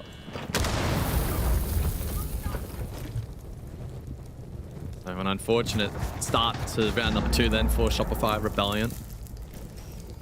There's the range, hard breach on Ambi, but they still have a lot of key utility. They can ram for vert. Canadian can spearhead the push through util down into vents.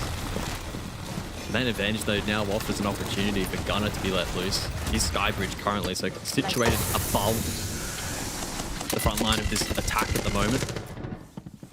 Asher does get flushed down to filtration, and Gunner just bides his time on the flank.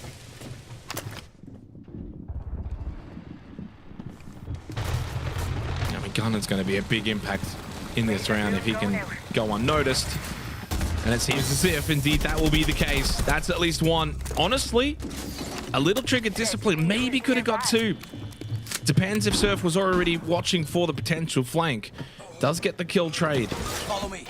Canadian kind of low, pushing through filtration on the Monty. Now, Logic Bomb will expire from Spoit. Ashen is low. They can get rid of him quickly. It becomes a 3v3 heading into the last 30 seconds of this round. As the smoke gets thrown out from Surf, the Candelas will then follow suit. Now, lose Spoit. The main man from the opening round is Canadian going for the plant. Surf from above looking to cover. It seems as if, though, Canadian will not get that plant down. Completely overwhelmed. Not a whole lot that Surf could do to help out, as M80 will be able to take this second round.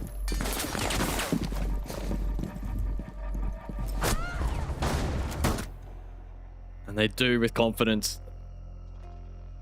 Look, you could argue that the opening kill in that round was a little bit lucky from M80. Obviously, it was a good read from Gav. Lands the shots required. Frustrating for Shopify Rebellion, who still continued to fight in that round. They had the utility required for the filtration clear. They had the ram for the vert. But this flank from Gunner, sure, only 1, but it was massively impactful. Left little room for error at the end and little in the way of playmaking potential for the attack. M80 make clean work of that second round, and it storms for the third. I mean, the way I look at it is you make your own luck, don't you? And it's just the game sense from Gavin. You see the Monty pushing forward. What is it? Like probably 8 times out of 10, there's likely to be someone trying to play off that Monty and pushing through around the map. So he just kind of sprays through the wall. Yeah, the actual shot itself that lands and hits Ambi in the head is, there's luck involved, but you create your own luck by the game sense and taking that shot. So that's just a, you know, job well done from Gavin to kind of open up the round for M80, and that's kind of been a little, and it's only early on, 2 rounds, very small subsample, but a change for them where they lacked in that department on Border. That was the one facet of the game. Despite winning the map, they just weren't really getting a lot of early advantages, so constantly playing in these 4v5s, largely winning them. But 2 rounds in, and they've gotten both of the opening kills so far here on Lair. And Bunks and Briefing up next, so we will see all 3 sites in the opening 3 rounds. And puts Surf onto the Solid Snake, and coupled with the Dockerby of Spoit. The Soliton radar is picking up an enemy. Throwing the Grim, and you can gain a lot of information this round if you Shopify Rebellion.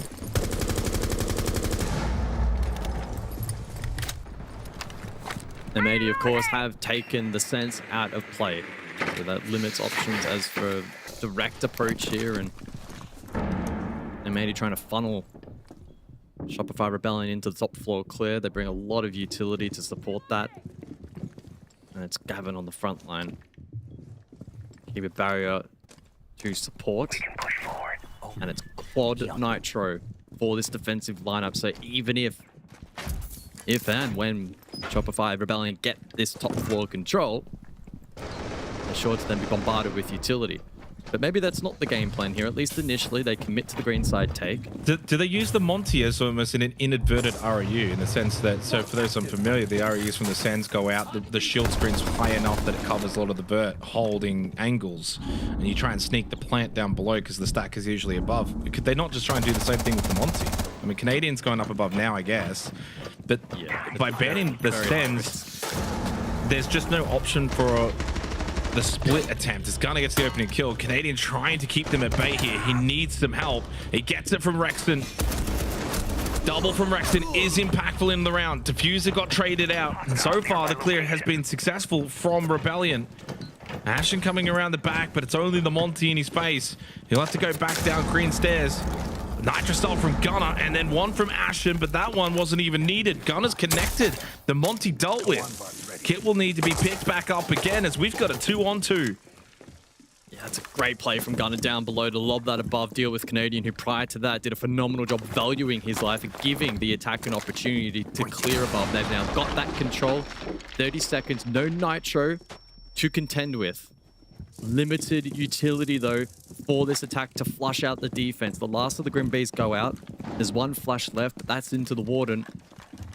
This will take some good heads-up siege from the pair here. 15 seconds. Power of the radar there for Surf, though, to try and get some information heading into red time. He's going to go above, send Rexon in. Gunnar is above inside of R6. A little bit of contact from Surf onto him. Lovely drop shot, though, from Gunnar. And Paul Rexon knows there's nothing he can do. He tries to stick that kit, and he's just dead instantly anyway. Big round win for M80. They make it 2 straight here on Lair. I mean, it's the power of that of the ban for the Sens, though, guys, is you don't even have that option. It's not like you have to hard commit for that to be all or nothing. But what you can do is if you send, let's say, 4 above, and you do opt for that clear, you can still have the Sens first floor throughout the REUs, and that just kind of brings eyes and attention away from those coming in horizontally. Ban it out completely. You know full well they have to clear above. They will be coming, and M80 was set up for it. And they take the Monty away from Canadian. Who did a really good job right here, just to stay alive. And then facilitate the likes of Braxton to push through. He finds 2. Diffuser also traded. The turning point, though, is that massive Nitro from down below. Ashen begging for Gunnar, come help me. And finally, he was able to do so. And then with so little time remaining, and the retake up above again, spearheaded by Gunnar. This is really well worked around there by the defense, despite some promising attacking moments there from Shopify Rebellion. As you said, the Monty taken away from Canadian. Smoke also benched. Round 4, top floor. Jammer ready. 5 seconds to insertion. Attacker's objective is to defuse a bomb. Still going up.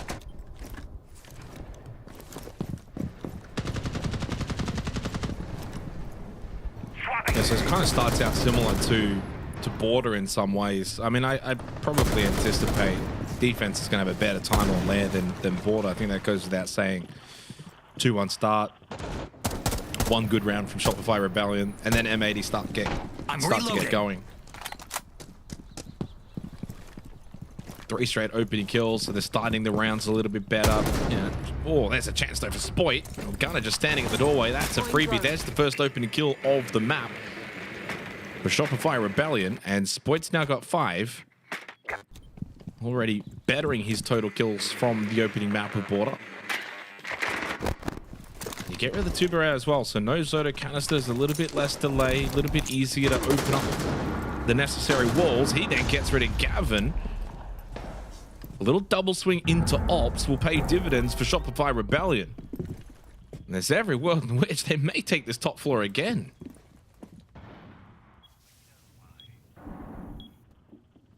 Maybe.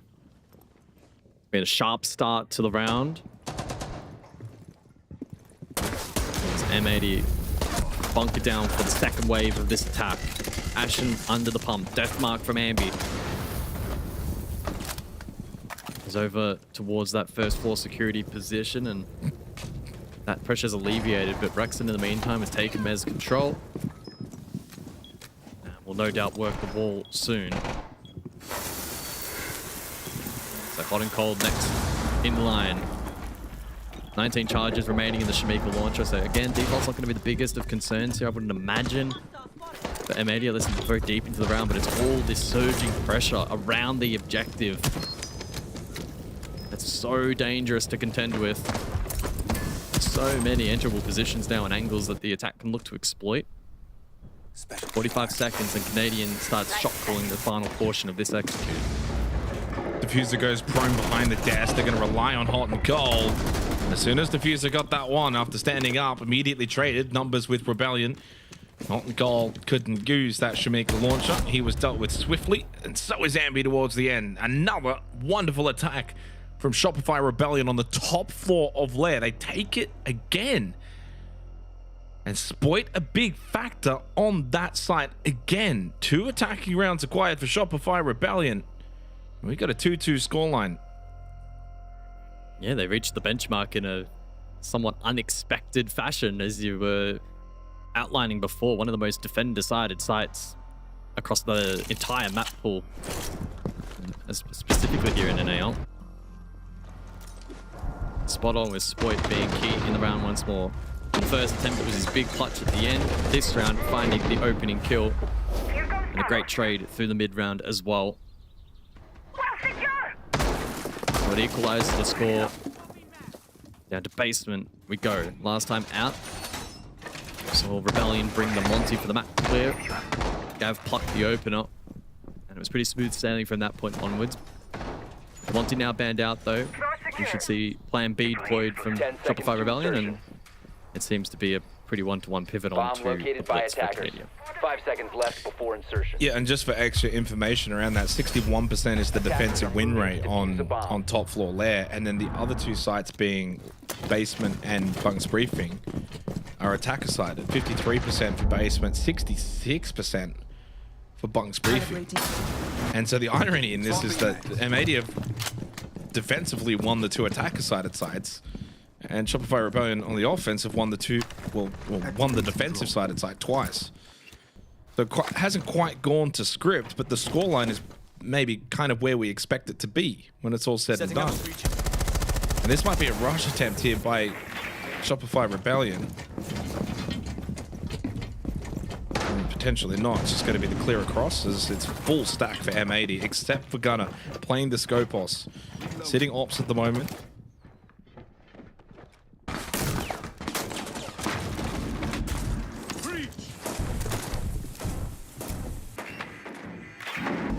Gunner successfully flanked last time out. So Shopify Rebellion should be far more in tune with dealing with it this time, and got a live drone at the moment. I presume he was hurt there. Either way, the attack continues to slowly make their way through this checklist as the standoff ensues. At what point is Gunner make his move? And are Shopify Rebellion ready to pounce on that and punish? Gunner takes no second chances, and he'll transfer back to the objective. Shopify Rebellion now posturing with util. Spoit on the cap. Served with 4 Candelas. Can M80 withstand all of this utility? Oh, he's back up. Now, there were drones. I was watching the drones that were being flicked as the drop down from Gunner, and it's perfect time onto Spoit. Trade though by Surf. So 1 kill onto the Capital. But it's the time in which he did so, disrupting this attack from Shopify Rebellion. And Canadian then goes down, leaves M80 with the extra player heading into the final minute. Gunner switching back down below, then back up above, caused a bit of disruption, despite what were well-set drones from Shopify Rebellion on that second floor. 40 seconds, so there's plenty of time. There's a lack of manpower now for the remainder of this attack. Ashen needs to be cleared cleanly by Shopify Rebellion. Yeah, I mean, this is aggressive from Ashen. If Ambi just swings this hard right, tucked into the corner, he can get the kill and be safe. And he does get the kill. Lovely play from Ambi, and he gave no opportunity for Diffuser to get the trade. He opens up the mirror window as well. 3v3 heading into the last 15 seconds. This is a big moment. Rexon watching this hatch, expecting Gavin to drop, hits the headshot. Well played from Rexon. He can stay first floor, doesn't need to drop as well. Who's got the kit though? There's 3 seconds. Surf grabs it. Is there a chance to deny? Keep a barrier, blocking the doorway. Cotton Cole tries to go under. He can't. The keeper barrier goes against him. And now in the 1v2 post-play for Hot and Cold, as Shopify Rebellion have a chance to take the lead on Lair. 30 seconds, needs to make his move, but gets caught by Ambi, who hits some very sharp shots in that round. A close one, but it goes the way of Shopify Rebellion. Oh boy, a fiery round. We haven't had a lot of those so far. Rex, I'm assuming you saw in chat say that his internet died mid-game. Yeah, but when he was luckily, going for the peek up the hatch, his webcam was absolutely shitting itself. So I was pretty concerned, but yeah, he won that fight, which was really important as well in denying that flank. So this was the timely scope or switch from Gunner. And just the reaction there from Surf. Like, you think about the reaction time needed when you're looking down that hatch to then quickly stop what you're looking at and what you're doing and turn, flick around and get that kill. It's easier said than done. That was a big moment from Surf. You gotta remember, they lost Canadian rather early in that round too when he went for the plant, so the blitz wasn't available in the late round scenario for Shopify Rebellion. They go 3-2 up. They take the lead. 5 seconds left. Activating camera. Attackers are heading out to defuse a bomb. Camera in position. Well, Shopify Rebellion have really started to come alive here on Lair. It's back-to-back rounds. They can seal it here with a bunks briefing attack as well. That would be quite the bounce back after a border that was tumultuous at the best of times. Nothing to report at my location. So the Twitch in play then for this final round of the half into both the Mirror, Valk, and the Goyo as well. So the triple threat. Rexon will eagerly be trying to find as much value as possible from those shock drones in disrupting that utility. The sense, of course, still banned out. Just forces the attack here to be a little more creative. And probably does end up taking away the direct approach entirely. It's very difficult to envision a world in which they're able to go for it. Canadian caught, so they lose the Grim. Sharp from Diffuser. It's advantage M80. Just the second round this half that Canadian not on a shield op. Was the Monty getting banned away. Spoit. Oh, just catches that Nitrocell. Well, one more second and he would have been dead. And clearly, in response to losing Canadian, they tried to pick up the pace in this clear on the top floor. Surf only has 1 Candela left. They deal with Gunner through Rexon, who's having a very high impact game. Is it briefing? He's got briefing. Yeah, he just realized that as well. I mean, you can't really just go rush over to it. You still need to clear out Ashen, who's above in storage. Rexon, though, gets caught in briefing. Maybe just lingered a little bit too long in a rather deep side position. But Ambi's going to go for the plant side of bunks just to maybe try and catch M80 off guard. And the plant looks as if it will be successful. Ambi has just snuck in and catches M80 momentarily off guard. Now we enter a post plant. Despite the fact that Shopify Rebellion may be down a player, they've still got 2 players above and Ambi can play directly close to the kit. Nitrocell doesn't work. Spoit's ready for the push, ready for the swing. Catches Diffuser and Ashen completely unaware. That keeper barrier is not blocking nothing. So much vision for Ambi as Gavin is outside of the map, takes one to the head, and Shopify Rebellion go 4-2 up at the close of this first half. Wow, what a way to cap off the half. Let's throw it to the desk and see what they have to say about it. Thanks, guys. I mean, this one is a very different story from the start of that first map, Shopify Rebellion. They look like a very different team. The energy's back. That movement is back. Spoit feels like he might be back. No, absolutely. I mean, where we've highlighted this team even in previous stages, they've always been really well in the multi-frags. They've been doing that even in this series. I mean, they've had 4 multi-frags, 3 4Ks going out already. I mean, Spoit in particular, round 1, this was a beautiful round. They used the Aurora to block off that double door, trusting Spoit was going to cover for that 3v1. Massive play. I'm sure the haters are hating right now that Spoit's getting this done. But, I mean, this is what we want to see from the attacks, is them just slowing down, understanding the control that they have. How can they isolate another player? How can they go for the site? I mean, even in round 4, that was looking like that was going to be an M80 round. They were in a man disadvantage. Ambi, such a strong play on that yellow stairs to throw out the ace charge onto the wall, swing onto the player underneath the camera, getting that kill. If Ambi loses that fight at bottom gold, they don't get that round because that entire site then gets cleared. They get to go for the execute. And also listening to their comms, I will say, well, me and Fox went back, it is a little hectic. I would assume that it would be more, you know, quieter, maybe Troy taking the reins. But overall, I mean, these are the attacks that we were seeing start to arise on that border. And it's no surprise to me that they're ending this half in a 4-2. I mean, the power behind players like Ambi and Spoit today on why they're able to get so many multi-kills is not because they're just great players. They are, but in professional T1 Siege against the best teams in the world, you have to be set up for situations like that. And Shopify Rebellion falling back to the fundamentals, going slower, always looking to get that execute down. We saw that on the latter half of border. We're seeing it now. Once they are going for it, everything's in position for themselves. They have the utility set up. They've wasted M80's utility.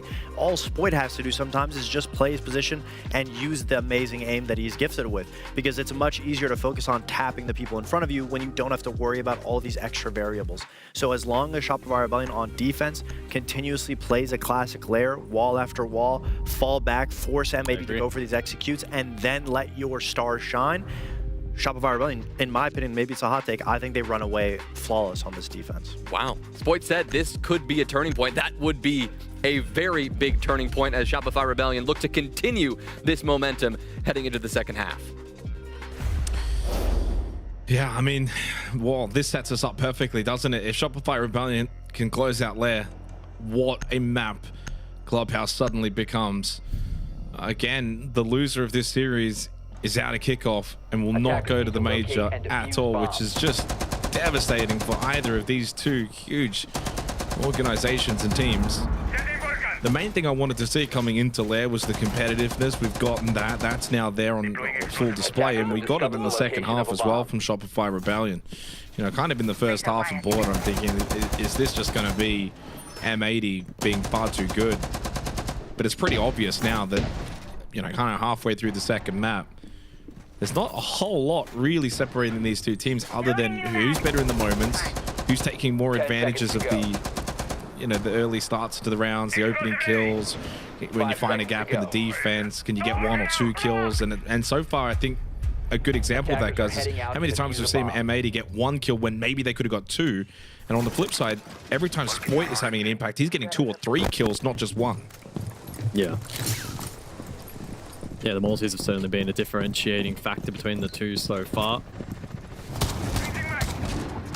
As we enter the second half, the bands Kaid, Bandit, Monty, Deimos. M80 immediately respond by bringing the Blackbeard and the Blitz for this opening attack. Ops across. And so I put Spoit in the spotlight again. Highlighted in the Rollstop timeout. Posting some great numbers so far, 9 and 3. And some really large impact multis over the course of the half so far. He'll be on the spotlight again for this particular push. If M80 want to go ops, but it's a split attack, so they can't fully focus on that side. Just going to rush through. One called Mez. I mean, they have been burned off a little bit. They do get the first kill, but because of that falls to the swinging Ambi. That is an aggressive swing from Ambi when he's low on health. And it has just done enough to force back Ashen too. So clearly, M80 tried to bring the aggression to start the second half. And while it did somewhat work by getting rid of Spoit, and that's a big kill, not just because Spoit's been playing well, but you lose the Azami and the ability to play close to default with the keeper barriers, block off, play desk, and deny some of the entry positions. It leaves, though, M80 still at least with their shields up. So Ashen didn't go down. He kept himself alive. There with the mirror window and with double shield, I think plant position over towards Mask is still very much on. This final gas bave thrown out by Canadian as Rexton got a big kill onto Gavin. No Candelas, the Ying is done. Oh, well. Ashen to push through from bathroom. Smoke thrown out with a random pistol shot, doesn't connect.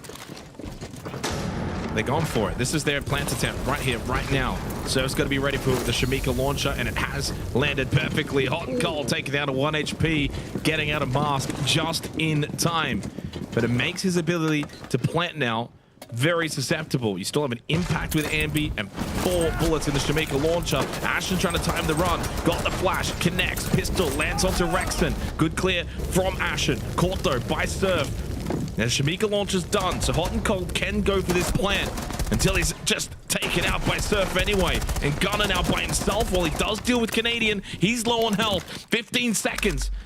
Temporarily pulled the pistol out. Reload, timing swing from Ambi connects, and Shopify Rebellion take a 5-2 lead. Full of confidence. Yeah, it feels like they're reaching a little bit of a flow state at the moment here on Lair. The layering of the util was really nice in towards default. They've done a lot of hard work prior to that as well to afford themselves the player advantage. And despite Gunner getting the opening kill, once again, M80 fall short. That's now 3 rounds in a row where they have gotten the opening kill and failed to convert. So indicative that the mid to late round play from Shopify Rebellion, they've really stepped it up a notch here on Lair. Looking a little more comfy, especially comparatively to Border. Down to basement. They're only 1 away now from the map point.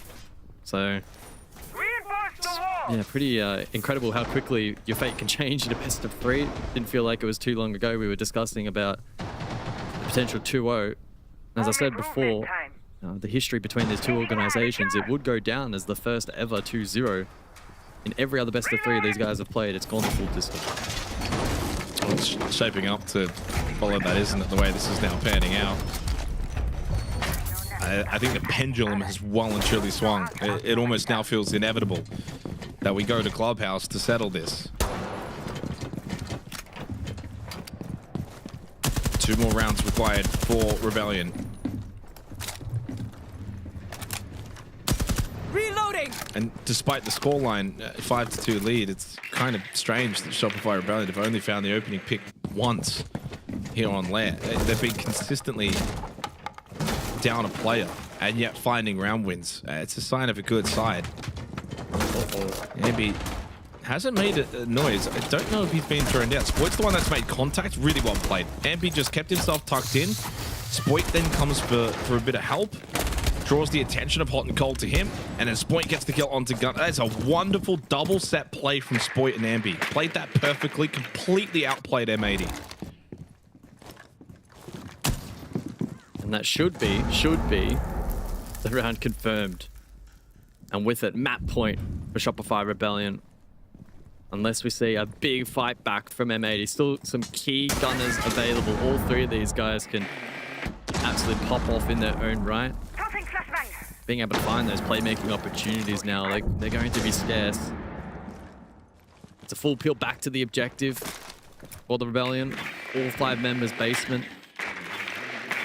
A lot of groundwork required here from the attack of M80. They at least have Ram for Vert, Shotgun secondary for Vert.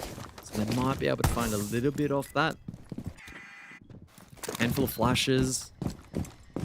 They're not completely starved of utility, but being 2 players down naturally into this style of attack is such a huge disadvantage. Well, I mean, also the discipline right now from Shopify Rebellion, and you saw it with Canadian, rather than lingering around blue stairs, he just falls back and plays side. Like, there would be you wouldn't hold it against him if he just plays the stairs position. That's his job. That's what the smoke roll is going to do. Delay with the gas babes, but instead it's like, you know what, let's just keep ourselves alive. Let's play this safe. Let's take the numbers advantage into the last, 30 seconds or so. Really force them to have to drop and push. Outnumbered. They don't have the ability to flood. I think this is a really calculated and smart round from Shopify Rebellion. It's not flashy. They're not ending the round quickly, but they're just getting the job done. diffuser and Ashen double sprint through the gas bay. As Ashen's trying to layer out these air jabs along the way. Again, as soon as you enter this site, though, you're just naturally outnumbered. Even if you find one, which they don't, Ambi connects immediately. He goes double digits. Gavin gets at least one kill from that first floor. But it's going to be a 6-2 lead. Inevitably, it seems this one's heading to Clubhouse. That all three maps, once again, will be needed to separate these two teams. And while we're not there just yet, there are 4 opportunities for Shopify Rebellion to lock that in. Yeah, there's a reason Fox gets paid the big bucks on the desk. His hot take being that Shopify Rebellion could well run away with this half. And that's seemingly the case. In a last-ditched attempt to recover here, Fabian will call the tack timeout for M80. And it will take 4 rounds consecutively, perfectly, to push OT. I don't quite know if they have it in them at the moment. Shopify Rebellion looking quite comfy on there. Yeah, I don't think even Fabian can really turn this one around at the moment. There hasn't really been a lot of success for M80 on this map. They've only had 1 round where someone got a multi-kill. That was Gunner back in the 3rd round, which was the last time that they won a round. Even though they've gotten opening kills, never really converted on them. They allowed plants in the first half, many multi-kills over to the opposition in Shopify Rebellion. And even when they try to pick up the pace or do something on their own terms, Shopify Rebellion have had all of the answers. To their credit, they've looked really switched on here on Lair. And if I'm going to be honest, this is actually looking more one-sided than what we saw on Border, which is pretty strange considering the first half that we saw on Border, guys. But the fight back that we got from Shopify Rebellion in the second half, you know, kind of made it seem far more of a contest. You know, at one point on Border it was 5-4, and it probably could have gone either way. Because at that 5-4 margin, it was 3 straight to Shopify Rebellion, and then M80 kind of just went bang bang, and the map was done. Just kind of shut it off quickly before Rebellion could do much more. But so far here on Lair, we're now up to 5 straight and a 6-2 lead. It would take something very special here from M80 on the attack as well to bring this map back. Yeah, Clubhouse surely is destined.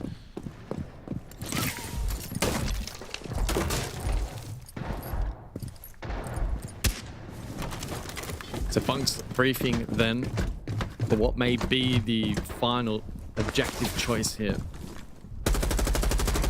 Shopify Rebellion. In response, M80, they elect not to bring the sense despite it being available.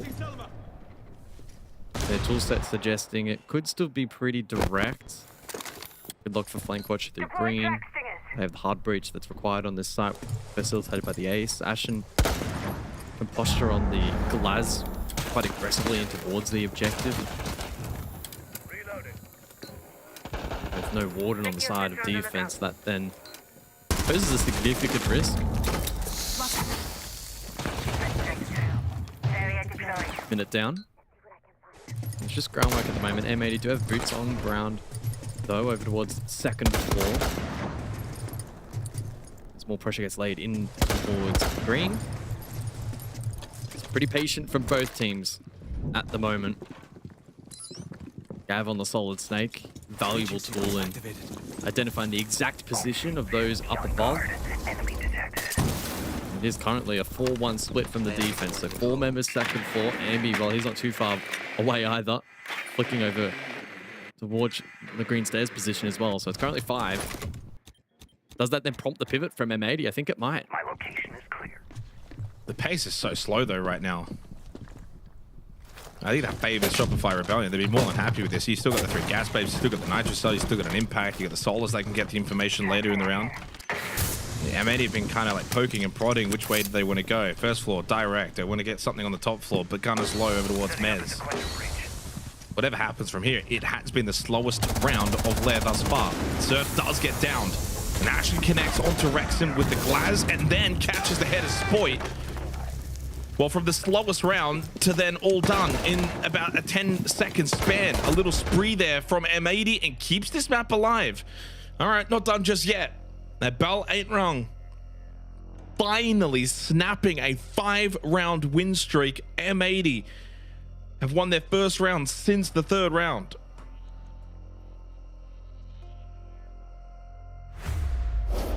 Well, it was a tertiary site, so it's difficult to get excited on behalf of M80.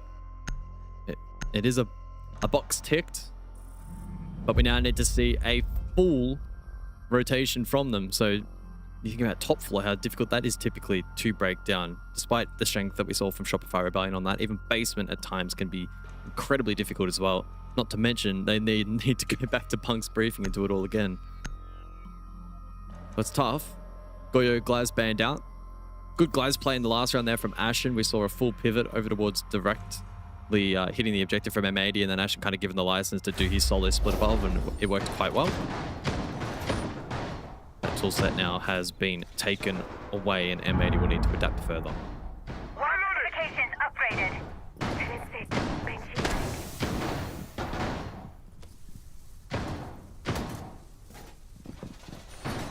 Yeah, I mean, it's all well and good for us to kind of sit here, guys, and say that we think this one's got a clubhouse, but hopefully for the sake of Shopify Rebellion, they're not sitting back thinking the same thing that this one's done. They've got to stay locked in and actually convert and finish off their good work for what's been a really good map. That was the first round that finally M80 have looked really dominant.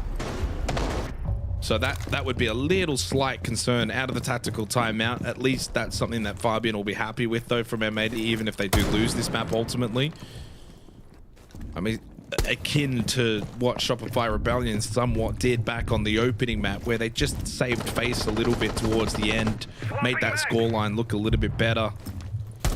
Maybe M80 will be kind of doing the same here on Lair.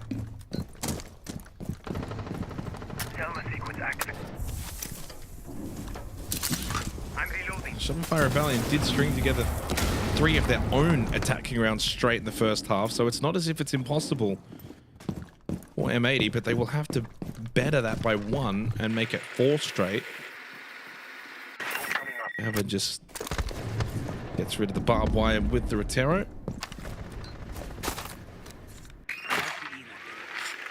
I will say though, Shopify Rebellion for me in the last round and now this one just seem like they're more than happy to sit back a bit more.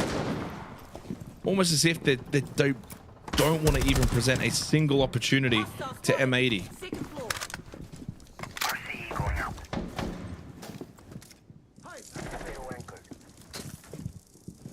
Yeah, I tend to agree. Maybe just trying to play further into the clock game though.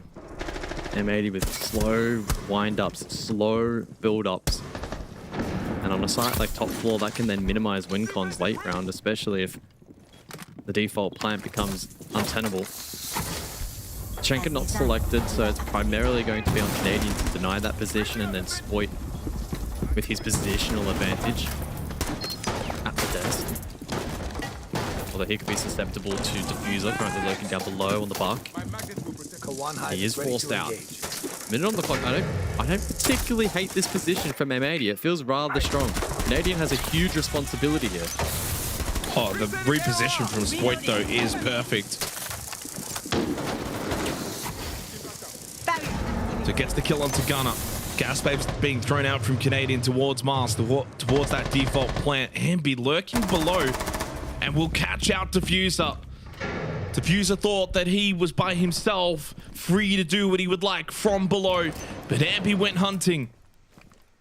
30 seconds left for M80 to pull off a huge round from here, and it starts with Gavin. Shuts down Canadian and keeps hope alive for M80 here on Lair.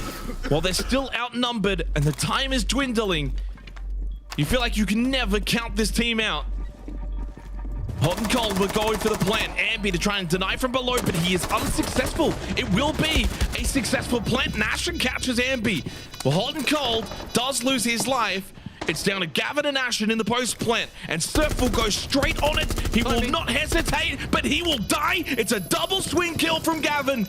Rexer to try and salvage this, or we may need more rounds on this map of Lair. Wow. My goodness, the timing there from Spoit was so unfortunate. didn't have the Kiba barrier to block that hole in the wall. His initial read was absolutely spot on, but the second he turns around, M80 able to pounce in the post. Good plant position selected by Hot and Cold. That was a big difference maker in the round as well in securing that plant. Oh boy. And so Shopify Rebellion, they just have to be a little careful. A little. I think a lot. Tactical timeout for Shopify Rebellion. And 2 rounds straight for M80. From 2-6 down to 4-6, forcing the tac timeout.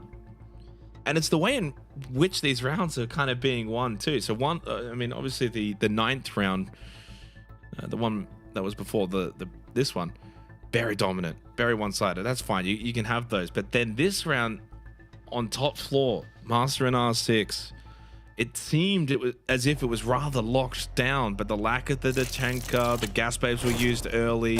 It meant that default plant was available late in the piece, and it was just taken here.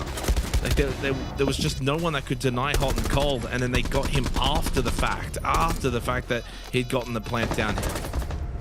Needed to deny, could not. That left the door open, and M80 take it. 4-6. Now this is the big one now. Out of the tactical timeout, if Rebellion don't win this, it's 5-6, and their mental will start to get tested. It seemed almost like a surety that Clubhouse was calling. But it feels like M80 have now got other plans as we go basement. Yeah, the pressure is certainly starting to reach boiling point here on Lair, and I agree. If M80 are able to secure this round, then it gets 4. It gets real for Shopify Rebellion. You have their... Where would they go? As well, their map. Yeah, the site choice as well, if they lose this, would be much up in the air. It's a position you just really do not want to find yourself in at all costs. Easier said than done, though. And into the 11th round, M80. I'll bring the Blackbeard. Gunner already aggressively lurking here, like Dakabi. It's a 3-2 split from defense. Interestingly, the clash above. I dare to try. Canadian likely to deal. Uh-oh. Gunner does find one. It is traded. It leaves a Canadian, though, on an island in Armory, all by himself. Taking my cover back. I mean, not ideal to lose the Dockerby, but I think they'd be content. At least they took the smoke off the board. Very strong operator, good for the denial. Holding spaces like the stairs positions, especially when it's basement on Lair. It's a very strong operator that's been removed for M80.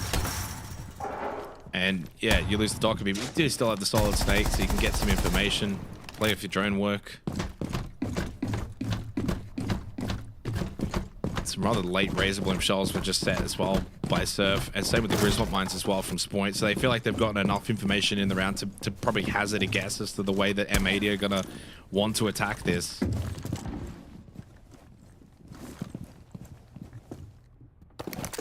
I think the big thing for Canadian here on the clash will be, can he get involved? Yeah, maybe.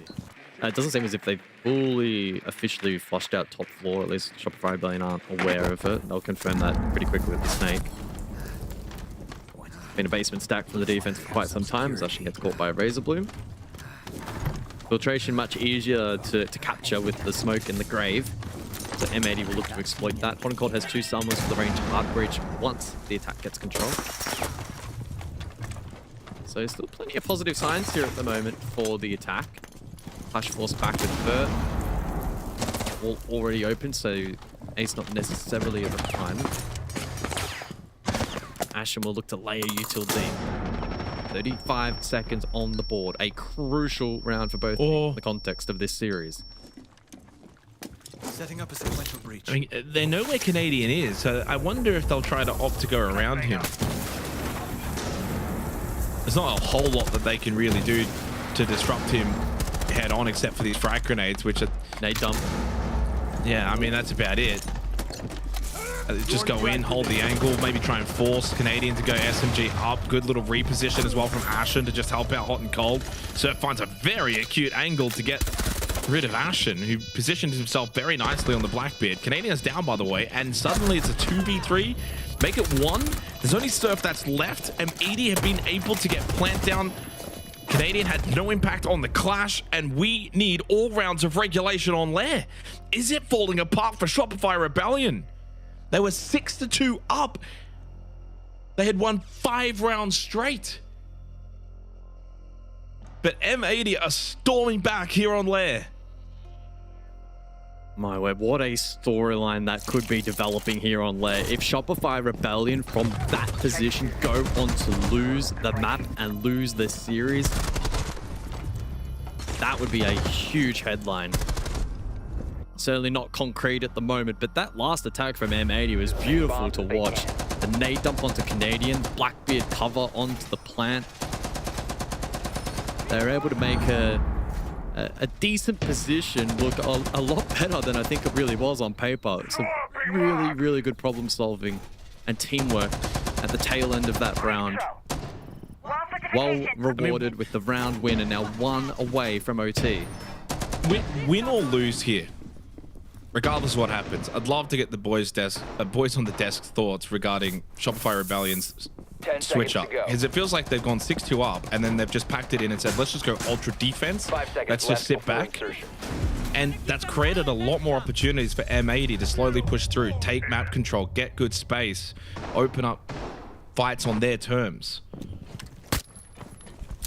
And now you're at a position where mentally you think, okay, well, do we want to get aggressive? Do we want to try and deny them at the entry positions, try and be a little bit more aggressive? You're not probably going to do that on Master and R6 though, right? So like it's going to be more of the same here. But they do just feels like they've gone into their shell.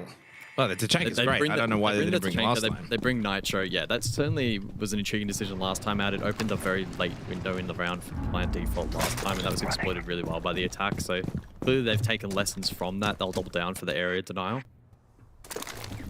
They maybe do. Maybe they switch it up instead of going full ops. Do we see an R6 pivot, for instance? Do we see something a little bit cheeky here from M80? At the moment it is ops. So it might be a rather default from them, at least early on. Util dump over towards Mez. Does Gav get the catch? Well, no, he doesn't. Action does. No way. Diffuser in on the action as well. It's crumbling apart for Shopify Rebellion. Yeah, I mean, M80 have just picked up the pace. They know full well that Shopify Rebellion mentally are probably crumbling. So if we can get into their face, force the fights early, take some good position, they've got full Mez control, they've got the opening 2 kills, there's no gas babes for denial. They are well set up now, and Rebellion are scrambling. There's a lot on the shoulders here of Spoit. Surf's got to start using the Shamika launcher probably earlier than he would like.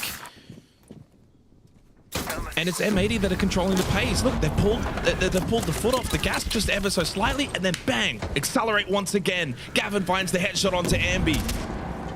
At this point, the Tachanka's useless. He's just getting swarmed. That is a flawless round to end regulation. It's 4 straight to M80. Shopify Rebellion are on the verge of humiliation. They were 6-2 up. And arguably playing some of the better Siege that we've seen from them this stage. Deserved to get this to map 3. But it does seem like Fabian's done some wonders in that tag timeout ever since. M80 have looked a different team. More aggressive. More in sync and more in control. All in control. Wow. The last 4 rounds, it just felt like 2 completely different teams inside of the server where M80 have come alive, have thrown everything they have at Shopify Rebellion with the attitude that we have a 3rd map to play. Let's just give it our all here and see what happens. And that risk reward and that balance that they're able to find is great. And then on the flip side, I think I largely agree that Shopify Rebellion not necessarily playing to close out the map, but also playing to not lose the next round. And that kind of approach and that mentality, that more negative approach, at least that's the way it looks. It might not actually be that. And again, the boys have access to the comms, so they'll have a better read than we do. But it just felt like the body language inside the server, some of the compositions they were bringing, etc. 10 seconds to insertion. It didn't quite work, didn't quite connect. And M80, to their credit, were exploiting that massively with the tempo that they brought, the pressure they were applying. They've been able to break that damn wall well and truly down. into the second half. But sure, Shopify Rebellion on defense, but all the momentum is with M80 on the attack.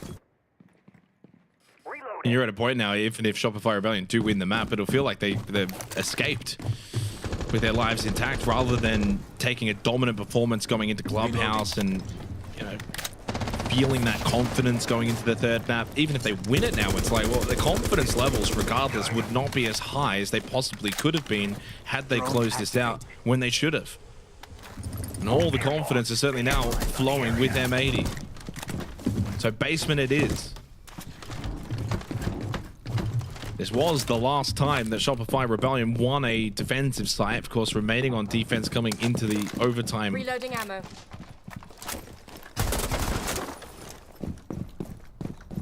I think that M80, though, just seem as if they've got a full understanding as to what Shopify Rebellion want to do and how they're playing, and there's no adaptation. And it's something that Fox kind of said, I think was back on Border. As Surf wins the battle from below, something goes their way. Is that a fight that you're going to win more often than not? Probably not. But Surf hits a good shot, they get some reward, but that might not be enough to halt M80 if they want to get aggressive. And I think they might. Snake info side will spot 2 of the 4 players basement. And the call goes out to Ash, and let's send for the Blackbeard, try and get some space. Maybe try and find a pick back. Util dump, but Gav capitalizes. Rexon slain. So it's a 4 versus 4. Spoik now under the pump toxin. This is a key position that he needs to hold. Ash has pushed in, but he hasn't really got the company because they got delayed by the gas babe. That was wonderfully placed by Canadian. The 2v3 in favor of Shopify Rebellion. Fighting back. Diffuser, what a headshot. A chance there as well. Canadian drives on by, catches Gavin. 50 seconds for Diffuser to win the 1v2s. The final gas babe thrown out from Canadian. Just needs to play with Surf and play together. Do not allow Diffuser to have 2 1v1s. He's got the time to try and create them. Have the cross, have each other's backs, and this round is yours as Surf capitalizes. Finally, Shopify Rebellion now stop the streak of M80. It was 5 straight to Shopify Rebellion, then 4 straight to M80. But now, Rebellion have got map point again. Can they convert? Some better moments of positivity in that last round. Some good sharp mechanics from Surf to find the opening kill, which I think gave them a bit more comfortability in the round. Spoit did his job as well over towards Toxin. And we're finally able to deal with the Blackbeard, and that was a well-composed 2v1. Started to look a little sketch as Gav was on a rampage, but as mentioned, Spoit stepped up. So too Canadian. Oh, there, right there. That was the chance. If Diffuser hits that shot, it's probably a different story. So again, a lot of these rounds are coming down to very minute detail, very small windows of opportunity. That time it doesn't quite connect for M80. So Shopify Rebellion, map point, back to basement.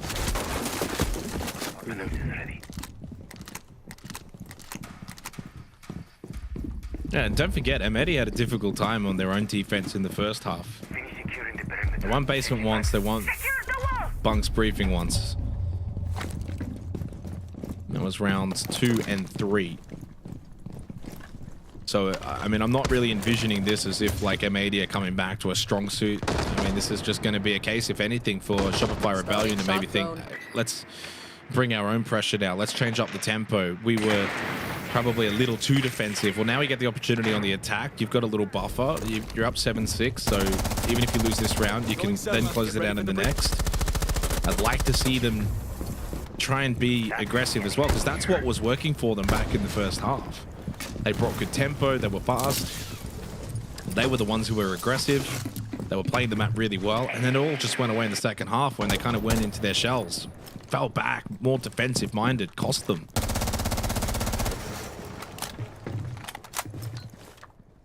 Interestingly enough, a big operator change here with the Echo. It's the first time that we're going to see Echo all map long. Yeah, I like the inclusion, though. Can offer typically a lot of information over towards this warehouse push, which can sometimes be a bit of a blind spot for the defense. We'll see if M80 are able to leverage that. See the outlines here from M80, they are playing a pretty advanced frontline position. Brexton, not good damage. Impact follow-up doesn't land. Spoit elsewhere takes a hit, but Ambi wins his fight onto Ashen. So it's advantage, Shopify Rebellion, 5 versus 4, midpoint of the round. Can they close it out, or does M80 have a say in it? Oh, no Gavy's good. He is so good. Gav is great. You could even finish that sentence, and then the advantage was already gone. Spoit ties it back up, 3v3. Shopify Rebellion are just trying to take this to a head-on fight. Information from Surf with the radar on the snake. Ambi desperate to search for more. He got tagged up. He wasn't quite sure where from, but Surf got the kill onto Gavin. Shuts down the main man for M80. But Ambi is very low from that tag, and Diffuser and Gunner are more than capable here late in the round. There's every world in which there's a stack of util deep in the site here as well for the attack to deal with. This might not be as simple as just trading out the 3v2 here for Shopify Rebellion.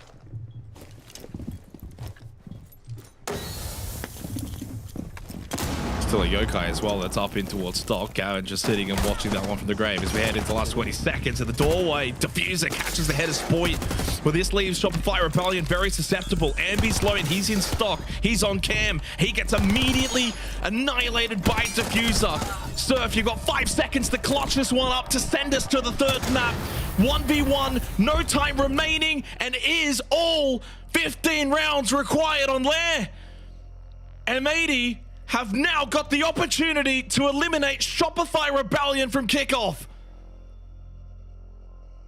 Oh my word. M80 continue to dig deep and find these win cons. It was a massive round from Gav over towards Warehouse, and then the dynamic duo to seal the deal. That too is certainly not assured. Here's a look back at the Gav clip. 4-4. To win the second shot on the Canadian was nasty. Diffuser and Gunner, they pushed forward. They found Spoit. Then they had a read stock onto Ambi. Diffuser, sharp shot onto the second. Bought enough time so that the 1v1 was winnable on the clock. And so the pressure has reached boiling point for Shopify Rebellion. A map that arguably should have been closed 20 minutes ago has now gone the distance, and they need to now close it defending top floor. I mean, I tell you what, you couldn't ask for a better map. It's been a roller coaster. Back and forth momentum swings. A 6-2 lead for Shopify Rebellion. For those who maybe missed the earlier portion of this map. And M80, to their credit, have just dug in and now been able to win 5 of the last 6 rounds. I mean, would you label this a choke? To some degree, yeah, you kind of have to when you had a lead that significant, and the momentum that was so significant. But if they can just scrape on by at a clubhouse, then all is forgiven. And then who's to say what that map's going to look like? You even think back to yesterday, guys, in the Wildcard M80 series. 8-6, 8-7. You know, and that was after M80 won the first map pretty convincingly. There could be some similarities here in this series too. But defense has not been the strong suit here on Lair. This site has only been won defensively once from both teams, but it was Shopify Rebellion. And it's Surf onto the Clash. Yeah, they elect not to bring the Tachanka. M80 will probably identify that as then a win con late round. They can plant default. We have seen that once before. But can you get default? So look at the position here for Rebellion. They're going for a hard mez stack. Yeah. It looks like he's trying to cook something up here over towards Ops. They're trying to formulate a plan to deal with this clash. They can get this early pick. It sets them so nicely up. Diffuser will go below. So it's an Ash charge below. Is Surf ready for this? Surf's going to get pressured out by the Grim Bees. The Quan Hive launcher, actually the deterrence alone. 90 seconds in the round and the pressure is high. Ops control established. That Mez hold now has been forfeited. And as you mentioned before with No Tachanka, Mask is vulnerable to late round. What that means though, guys, is Canadian needs to save these gas babes. They can't be used as much as a mezzanine deterrence. They need to be probably used for the plant. They've only got the one nitrocell as well. Minute on the clock. Nobody inside of the server wants to put a foot wrong. Nobody wants to be that opening death. As Ashen marches forward. Has an early gas babe. It is. That's one less for default if M80 posture for it. 50 seconds now remains on the clock.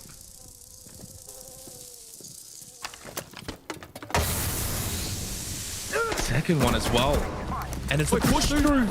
Spoit was not ready for it, but Canadian was with the SMG. Still has one gas babe left. Candela thrown again from hot and cold. This is where Surf, though, now sits himself over towards Mask. He will deny that position physically. As Diffuser goes searching through the doorway, there's only 20 seconds left, guys. 20 seconds. Big shot. Diffuser gets a key kill.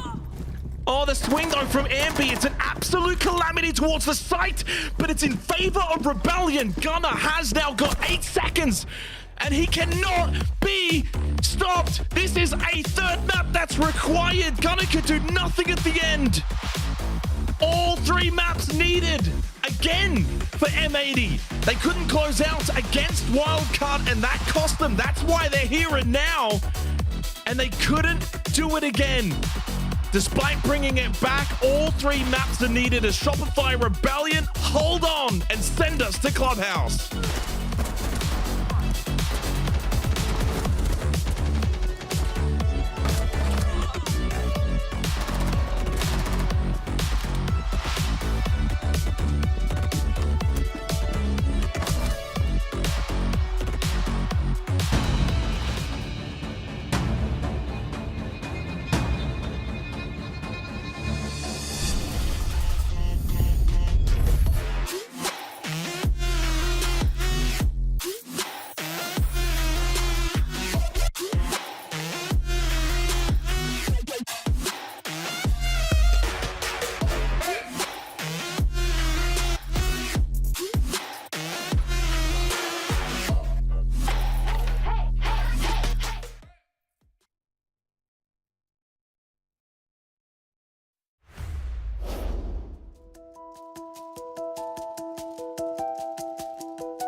what a map. I mean, this series, we knew this had map 3 written all over it, but M80 gave SR a run for their money there. We talk first about the Shopify Rebellion comeback and the shift that we saw from them, Fox. I will say, you predicted this beautifully. You said they're going to come out on defense, and there's a very good chance they sweep this whole thing.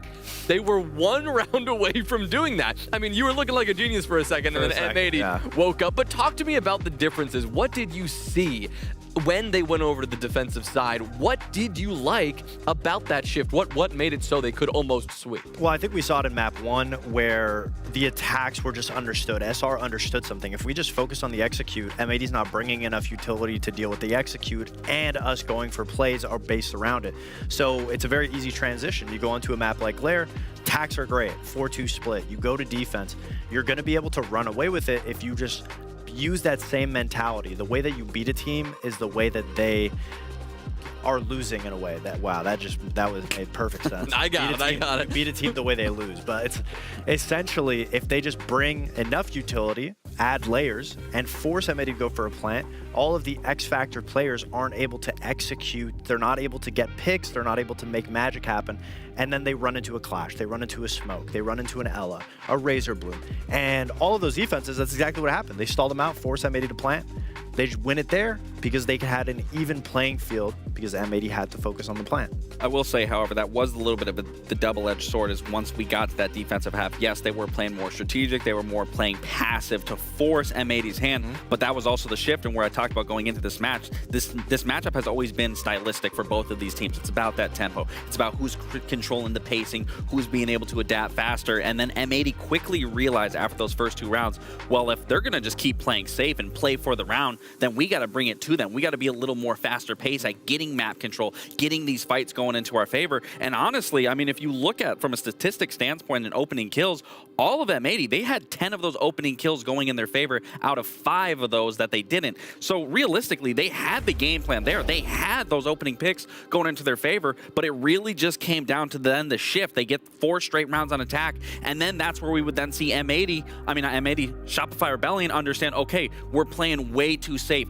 We're playing way too much for this round. We do need to make something happen. We have to take some of these early engagements so we can fall back onto our layers. And then even in that last round, that was a mess of a round, not in a bad way. It was just, there was so much happening around the map, even where we saw Ashen push up through that hallway, going through that smoke to take that kill on the Spoit. Those are plays that you have to see in moments like that. A player has to rise to the occasion. But I would say so far, everyone really putting up big numbers and having highlight moments throughout that map. There were so many moments, right? We could pick almost any single round here and break this down into illustration. Fox, I know you want to talk about this. Lax, you were just saying it as well. This final round, this back and forth, it could have gone either way. Easily could have gone either way. It really came down to the fact that Shopify Rebellion just had so much utility left late because they had the clash on the front side. So the moment that M80 tries to rotate, that's where Canadian smokes are able to come out, stall even more time. Still got very dicey because of Ashen's aggressive play. Everybody from M80 using the Candelas to push in. It was a utility battle, but at the end of the day, who had more utility? SR, because they trusted that game plan of let's just bring so much utility. It exhausts M80's options that they have to go for gunfights, and that's where we're going to be able to win. And yes, after that Fabian timeout, M80 was able to come back because they understood what they were doing. But it looked like SR just trusted the system, and it got them that final round, that final push that could have nearly ended their run. Well, take me back to where it all began. That 7th round, the very first one on defense. That was the round which really stood out to you as the round of, oh, they're doing a lot of these things right now. It was round 7. We were talking about how they needed to play slower, play behind utility, and they did. They forced M80 to go for an execute. Tachanka's beautifully played. What does M80 do? They respond with an aggressive push. But again, the second factor that SR needed to practice, trades. Once that kill comes out, you get it immediately back. And now it's a 3v2 situation. M80 has to go for something. And even though they're getting a pick, trade after trade. And even in this last 2v1, again, they're playing the bodies on top of each other. A little of an aggressive push from Ambi here, but he heard the reload. But that being said, his teammate was right behind him. And that's what you want from SR, because at the end of the day, if the utility doesn't work, at least you're forcing M80 to make something happen. And in the end, you're playing together. So worst case scenario, if it comes to those gunfights against Gavin, against these great players on M80, you have the trades if you need them to be there. And that's what SR needs to do, the fundamentals that they've been lacking.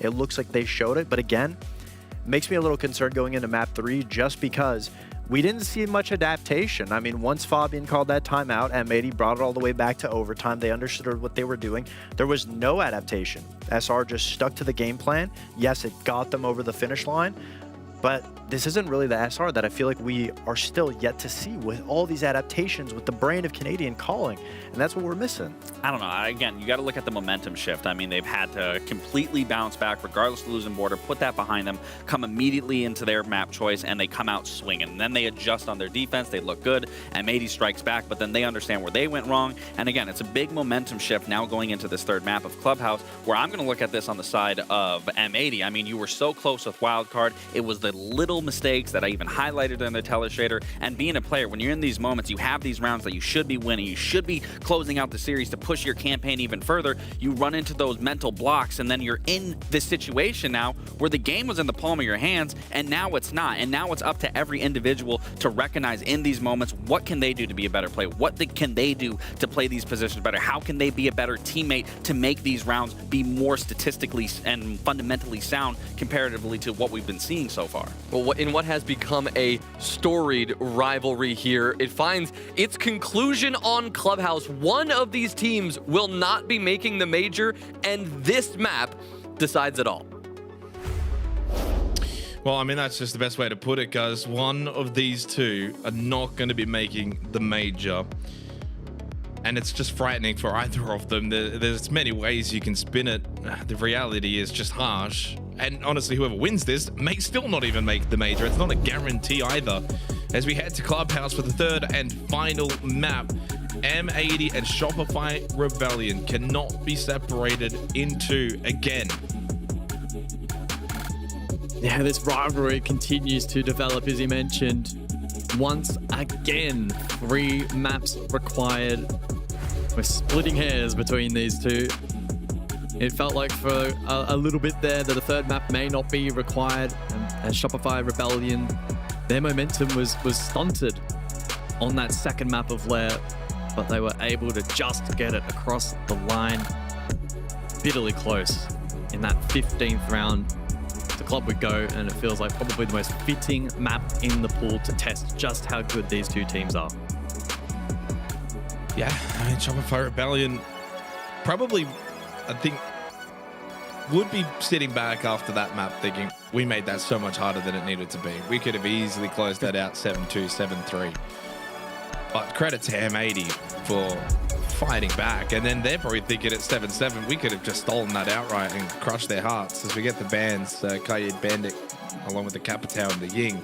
Yeah, you're right. I think Clubhouse will be a really, really good way to close this series out. It's just such a good test of just so many of the basic fundamentals that we've seen in Siege for many, many years, which also then opens up the opportunity for who's going to be able to break past just the basic fundamentals and make the high, big impact plays. And the clutches Clubhouse a lot of the times can see a lot more 1v1s and 2v2s, especially when good teams meet good teams on this map.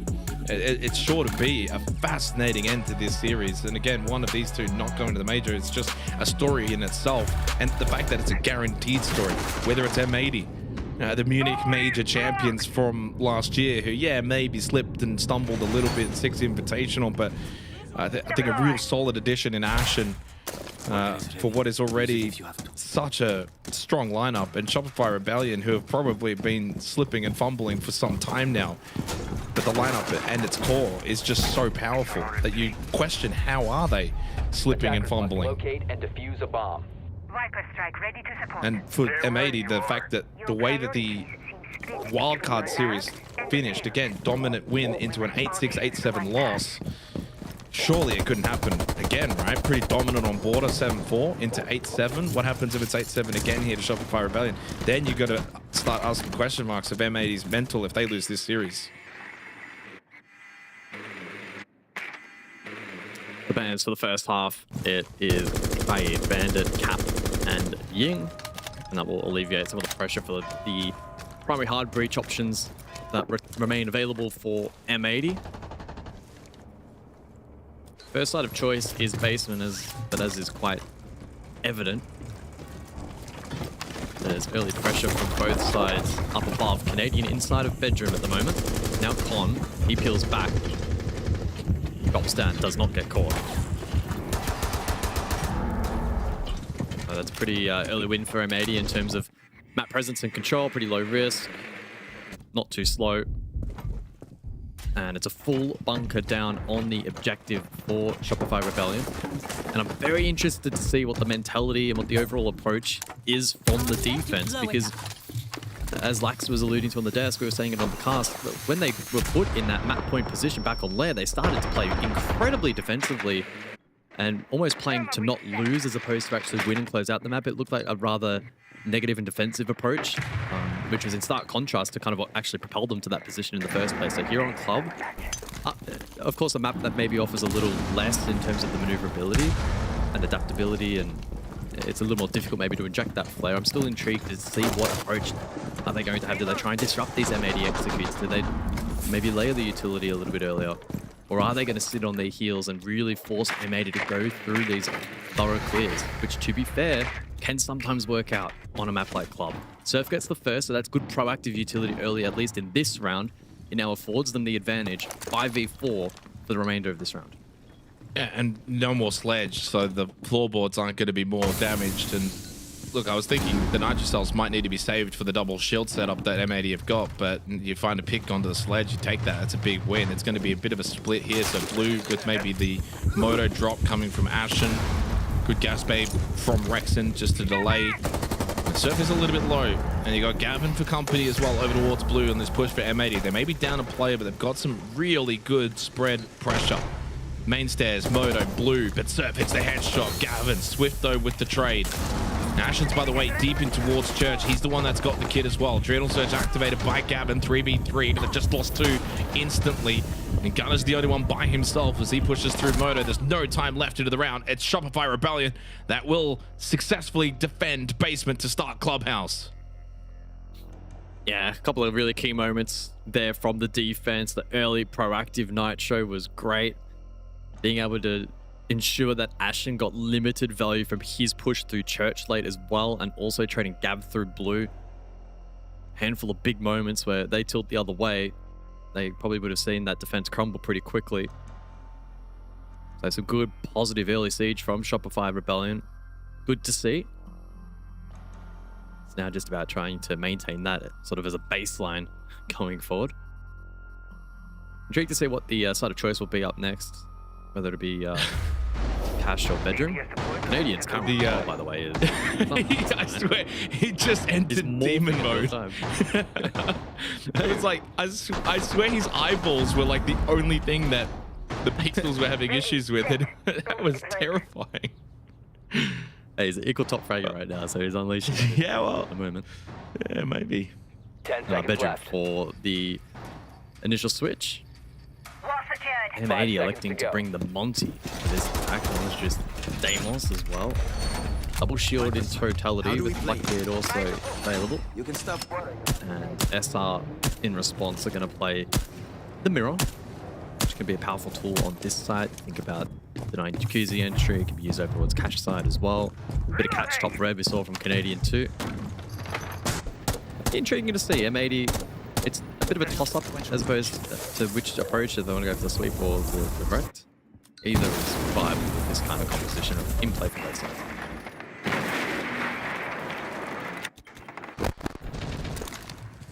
And Clubhouse as a map has kind of shifted to, it's just pretty much outright 50-50. I mean, globally, Church Arsenal's the most defender-sided side at 52%, and then it's 50% and 49% for Cash and then Gym Bedroom.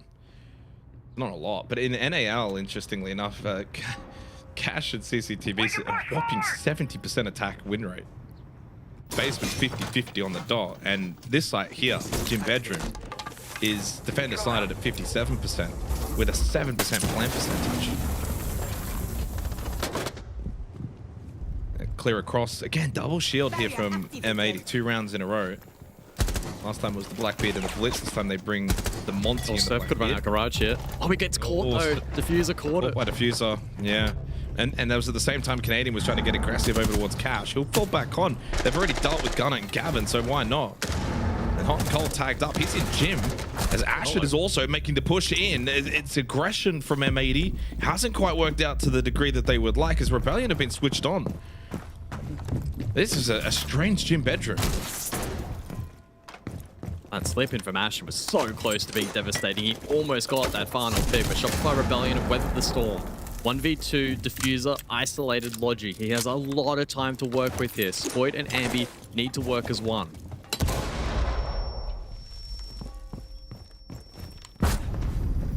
Oh, well, easy swing. There's a Demon Canadian that's locked in right now. A 2-0 start for Shopify Rebellion. Yeah, I mean, strange one. I feel like for M80 that a couple of the players were maybe on different wavelengths because they had a pretty heavy cache side, well, CCTV side hit, and then they had the Jacuzzi hit as well. So, and then there was one going into gym, which was the Monty. They were kind of all over the place, which there's nothing wrong with that, right? Because what that can do is cause a lot of disruption to the defense. The defenders don't know necessarily which way they should be looking, where a lot of these entry positions are coming from. And a good example is, you know, Ashen being able to slip in towards bathroom, get 2 kills. Probably because the defense for Shopify Rebellion is just all around the shop, knowing that they're fighting towards cache and CCTV. There's one out in the balcony, one slipping into gym. You know, so you can't really look at all of these positions in one go. It's not a one-dimensional hit from M80, but then at the same time, you lack a lot of the trade potential as the attacking team. 10 seconds left before insertion. Cache and CCTV. This is the pivotal one. Must win. You know, 69% attacker win rate in the region for NAL. I'm sorry about your mask, Azam. That's nice, but it won't be so nice for M80 if they aren't able to actually convert that opportunity. It would really propel Shopify Rebellion forward on this map and start applying serious pressure onto M80. They elect to bring double primary hard breach with the Ace and the Hibana. Hot and Cold to resume shield duties here on the Monty. So he'll have the versatility of pushing rafters, or they could go for a frontside hit as well. They don't have a ton of utility to dump in towards that rafters position, so it's suggesting to me that maybe Conside is the primary choice here. Hot and Cold's positioning would me confirm that. Keep an eye on Ambi. The way he's just moving around the map at the moment. A secret, blue stairs, and he's dead. Yeah, to the grave. Good pass to curse. You've had a couple of those today. Hey, maybe I was onto something. Maybe I... Well, the problem was that he kind of just kept going back and forth, and, you know, secret windows, especially on this site, are always just going to be watched by the attack. So I think it was just a case without having actually seen it, where he's just gone back at a wrong timing. Means the garage is clear now as well, which is a little unfortunate, but Rexon does bite back, so they lose the glass. It wasn't clear, so a misread from me and perhaps from M80 as well. Rexon and he doubles down. Now Patona Cold on an island, but Gunner catches rafters from breach. So a 3-3, plenty of time on the clock for M80. Yeah, I mean, they still had one rafters, but because they lost Ambi, what that did was they had no one lounge, so the bottom of garage was susceptible. And then on top of the breach being opened, it kind of forced, I think, Rexon to get aggressive and start swinging and taking fights. To his credit, found a couple of kills. But this is good positional advantage now for M80. There's still a minute, and you're starting to now force these gas waves out of Canadian over towards the server rack. You can get someone out in the rappel, get this cross. This is a difficult position for the defenders now. Surf goes lounge. So shotguns, he can shotgun deny below, but no nitro.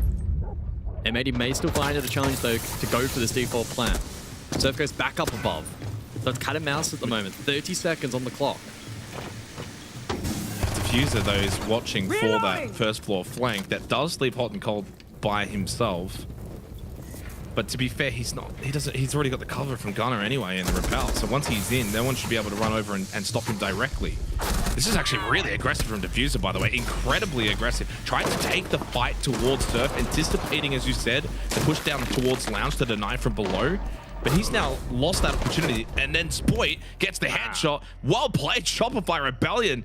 A warranted reaction from Rexton, who did some really good work earlier in the round. Rafters. Again, when they lost Ambi, I think Rexton's thought was, I don't have any cover lounge anymore. He was playing that secret lounge position, and he could maybe get overwhelmed. He hit some really good shots, playing a bit more aggressive Rafters. Yes, he dies. Yes, that then opens up that position for M80 to push the Monty through.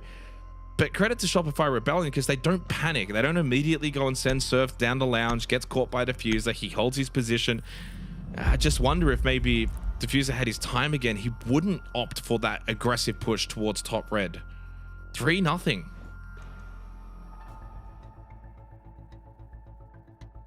Attack timeout, M80. Fabian probably a little displeased. Losing every one of those rounds really hurts them in the context of the map.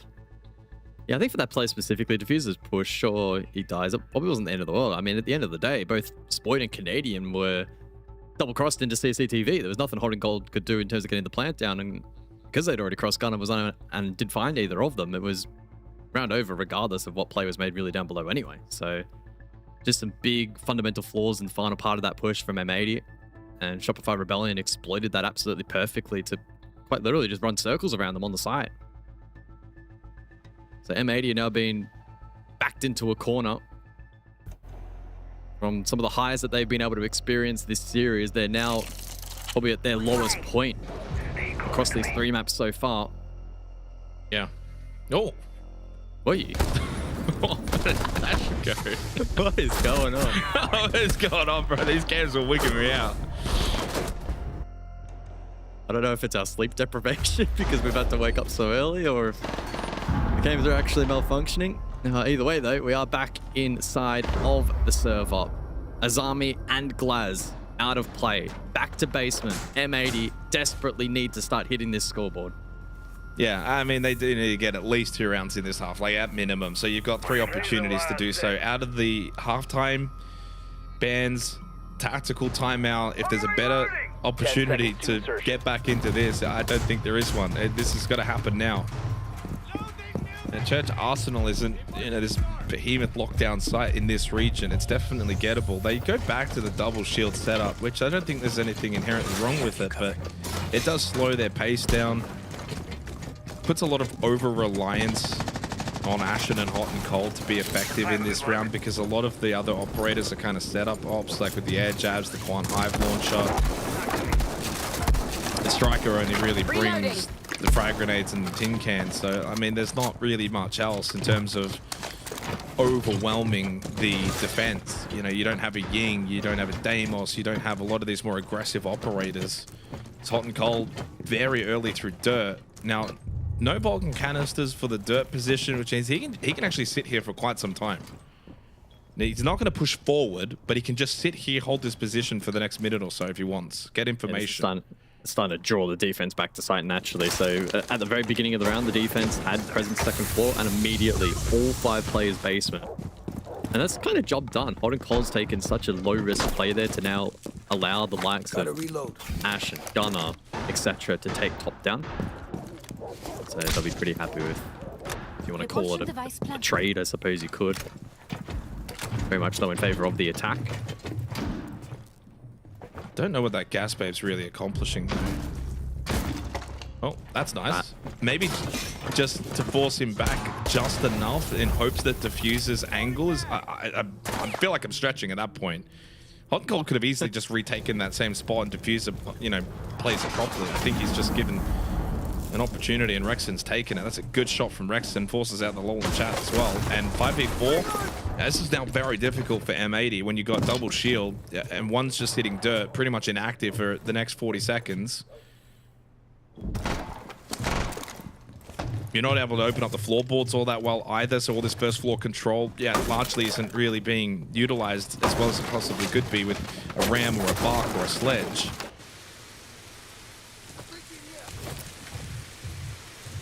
Maybe was able to slip through the lodge in the meantime with double impact, so Kitchen Hatch very vulnerable for the attack. I have no idea either, I don't think. Impact. Is there much below for Ambi? There was one.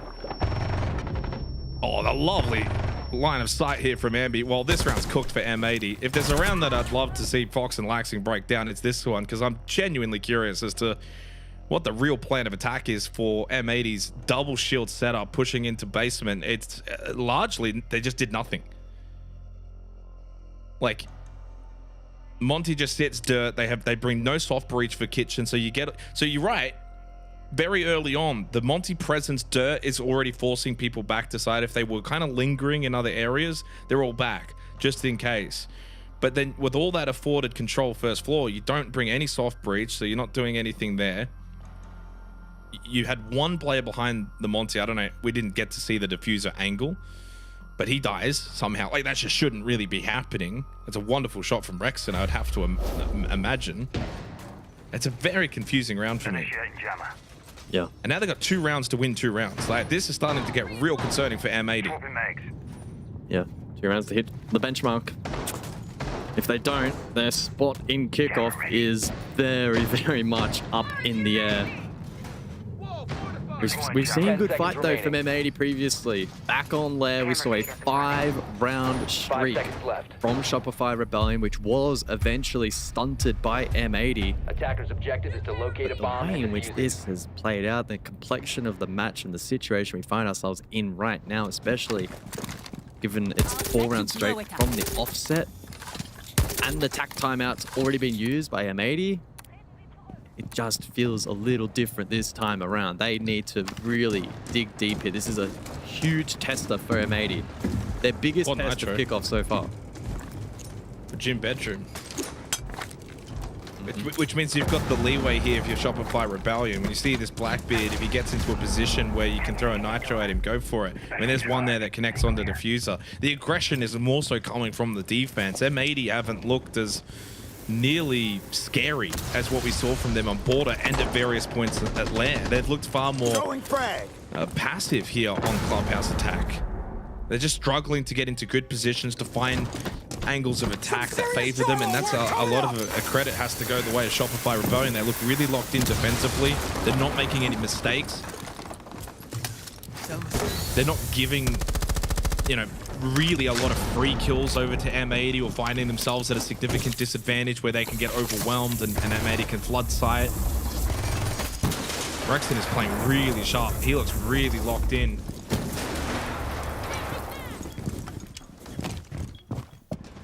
Yeah, for a map that has been largely 50-50 in this region, it looks anything but.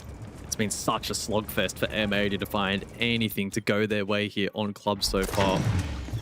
Feels like APAC. Had a couple. Feels a bit like APAC. I mean, they've had a couple of opening kills, failed to convert. M80 pushed through though, so Jacuzzi open. Gav exploits that. There is presence below though. Keep in mind those nitro cells as well. That being said, most of them expended. It's just Canadian with one in pocket. Oh, Canadian, that's not the time of the utility. He got overwhelmed. And finally, M80 get that flood game to work, but then they lose a couple in the transition after that. So when they get in, they get the couple of kills, they got the advantage, but then Shopify Rebellion just have players in good set positions to then capitalize. Once M80 do what they wanted to do, Shopify Rebellion have the response. So 3v3, 40 seconds left. But Gym Bedroom is certainly vulnerable. There's no real control here for Shopify Rebellion. They've got a couple of cameras. Shield down quickly for Gunner, and Hot and Cold getting the plant down inside a bedroom. There's no real denial from below. At least enough of pressure, though, to force him off the plant. As Ambi's towards main stairs, he's the one that can push up quickly. Yeah, there's a BPC in bedroom, making things a little awkward here. 15 seconds on the clock. Plan is successful, and a double kill goes the way of M80. They've finally been able to overwhelm Shopify Rebellion's defense. They had to work for it really hard in this round. Round's not done just yet with Surf, but he just is struggling to find anybody. Good hold outside Jacuzzi from Gavin. And then Hot and Cold shoots him in the back, helps out his teammate. Finally, M80 are on the board. And not before it's too little too late either. This next round is super critical. If they can find a second attacking round, it's game on. Yeah, absolutely. Did a phenomenal job there. Spearheaded over towards Jacuzzi. Able to get deep positions Bath pretty quickly. And even despite Shopify Rebellion then bringing it back to a 3-3, and with there being some really good info on the site that initially stalled out that first plant attempt, They had drawn out enough of those nitro cells and eventually starved enough of that information to get the plant down, and they're already pre-positioned, having a really good read as to 2 below. Caught them on the cutoff, and then it was a pretty simple flush at the end. So to cash we go. As you said before, this has been strongly attacker-sided, generally speaking. M80 had some teething issues, especially during the execute last time out. Went for a pretty default kind of standard setup. It allowed the defense to overrun them. If they get into a similar position this time around, that's something that they will need to tune and address. 5 seconds to go. Reloading. Can we try to avoid collateral damage this time, Red Hammer?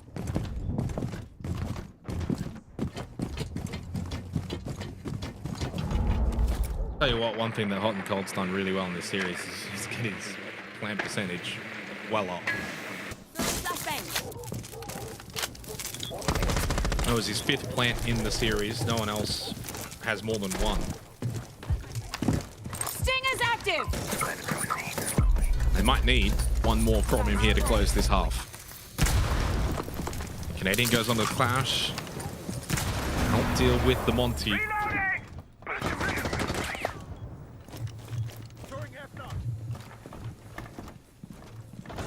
Pretty similar setup for Rebellion. The only difference is with Canadian, the way he's playing Lounge, he's providing a lot more cover for Ambi to get aggressive towards Garage. Ambi gets caught though. Oh yeah, Canadian's been forced back. This has left Ambi in a bit of a tricky position, but he got the cross. Oh my goodness, Ambi should not have been allowed to do that. That is so incredibly punishing against M80. He was the one who was trapped in towards Garage. He's the one who had the frag grenade thrown at his feet. He made the cross, got the double kill. That is insane. Eventually does lose his life, but how much damage has he already caused? Yeah, that is a devastating start to the round. Not only to find 1, but to double down untraded. That's a massive loss. Clash still standing to counter the Monty. Limited hard breach, in fact, none remaining for Gav. This is a terrible position the attack find themselves in. No utility either. This is 1 Lion scan. 1 Lion scan and a Monty into a clash. You do the quick math, M80 should never be winning this round. Well, the big thing is the Rexon battle right here, right now. Gunner can hit a headshot, clear out Rexon. It makes it 3v3. They get Rafters control and they can move around the clash. Rexon's got a lot to do and he's getting some help from Surf.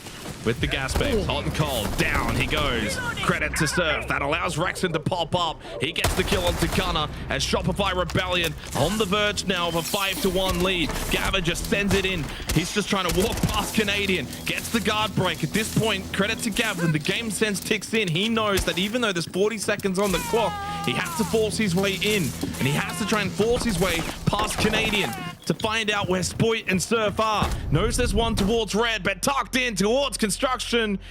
Surf gets the kill, and Shopify Rebellion are now 2 rounds away from knocking out M80 as Team Canadian is locking in. Let's see what the boys on the desk have to say. I mean, Xenox, I hear the laughter there because it's crazy to think that 2 hours ago, the storyline was completely different, right? We were feeling completely different. M80 had the control. Shopify Rebellion, they were nowhere to be found. Lax, it is very different right now. Shopify Rebellion, I mean, it is all going their way. Yeah, honestly, I like their approach, especially in the bans. They got rid of the Capital, they got rid of the Ying, they got rid of the Glass. That immediately tells you they're focused more on the game of stopping their mid to late round attacks and site executes. And then also even for a round like that, they can't force a player outside of Raptors. Capital isn't there. They don't have a smoke to push off of. They don't have a Ying to essentially flash the player. I mean, all in all, SR is playing a very strong, fundamentally sound site where they can just hold down. They can just bunker. They are going to force all of M80 into their line of sights, as we see time and time again. I mean, so many times M80's caught off guard, and this SR is a strong SR, one that we haven't seen, which is why I said save all, you know, despite the hate, wait to see what we see in best of threes, and this is the SR that we all know and love. It's because they know that M80 can't execute, and I think that's the biggest downfall. They understood that if they just play back, create walls, force M80 to execute, they know it's not coming. And they said something exactly to that effect. Okay. Guys, they're executing shit. They have 2 shields, okay? I have one's gonna go through blue. Ambi clearly telling everyone how he feels about the attacks coming his way. And that just goes, they understood it when it even came down to map 1. They incorporated it into map 2, and now we're seeing it fall completely through for M80 in map 3 because they understand that the executes, they don't have problem solving. They don't know how to get past SR's walls. And even if they do, that's where the classic SR big plays are going to come from, but not before they have to go through problem after problem. I will say, I will play devil's advocate here. This is Clubhouse. Sometimes all you need is that one round on attack. Ending a 4-2 split, even a 5-1 split, isn't the end of the world if you're transitioning over to the defense. Because if they can have a flawless half, that one singular win on attack can really push them over the edge and get them a win here. And we possibly don't even see overtime if they have the exact same stellar of a defense. Right, it's a big ask, right? A huge recovery needs to happen. The mental game in what we're actually seeing in the lobby. No mistakes. Do M80 have it in them? That's the question. Shopify Rebellion, clearly they hold the momentum right now, but we'll see.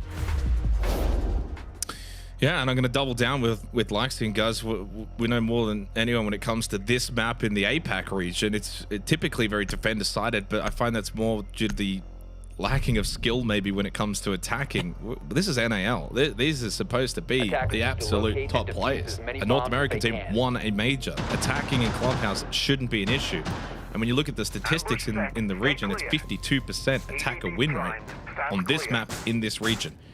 So agree with Lax, and certainly in APAC, I'd be right now saying it's not done yet. M80 on the defense can certainly get the job done, even with just the one attacking round.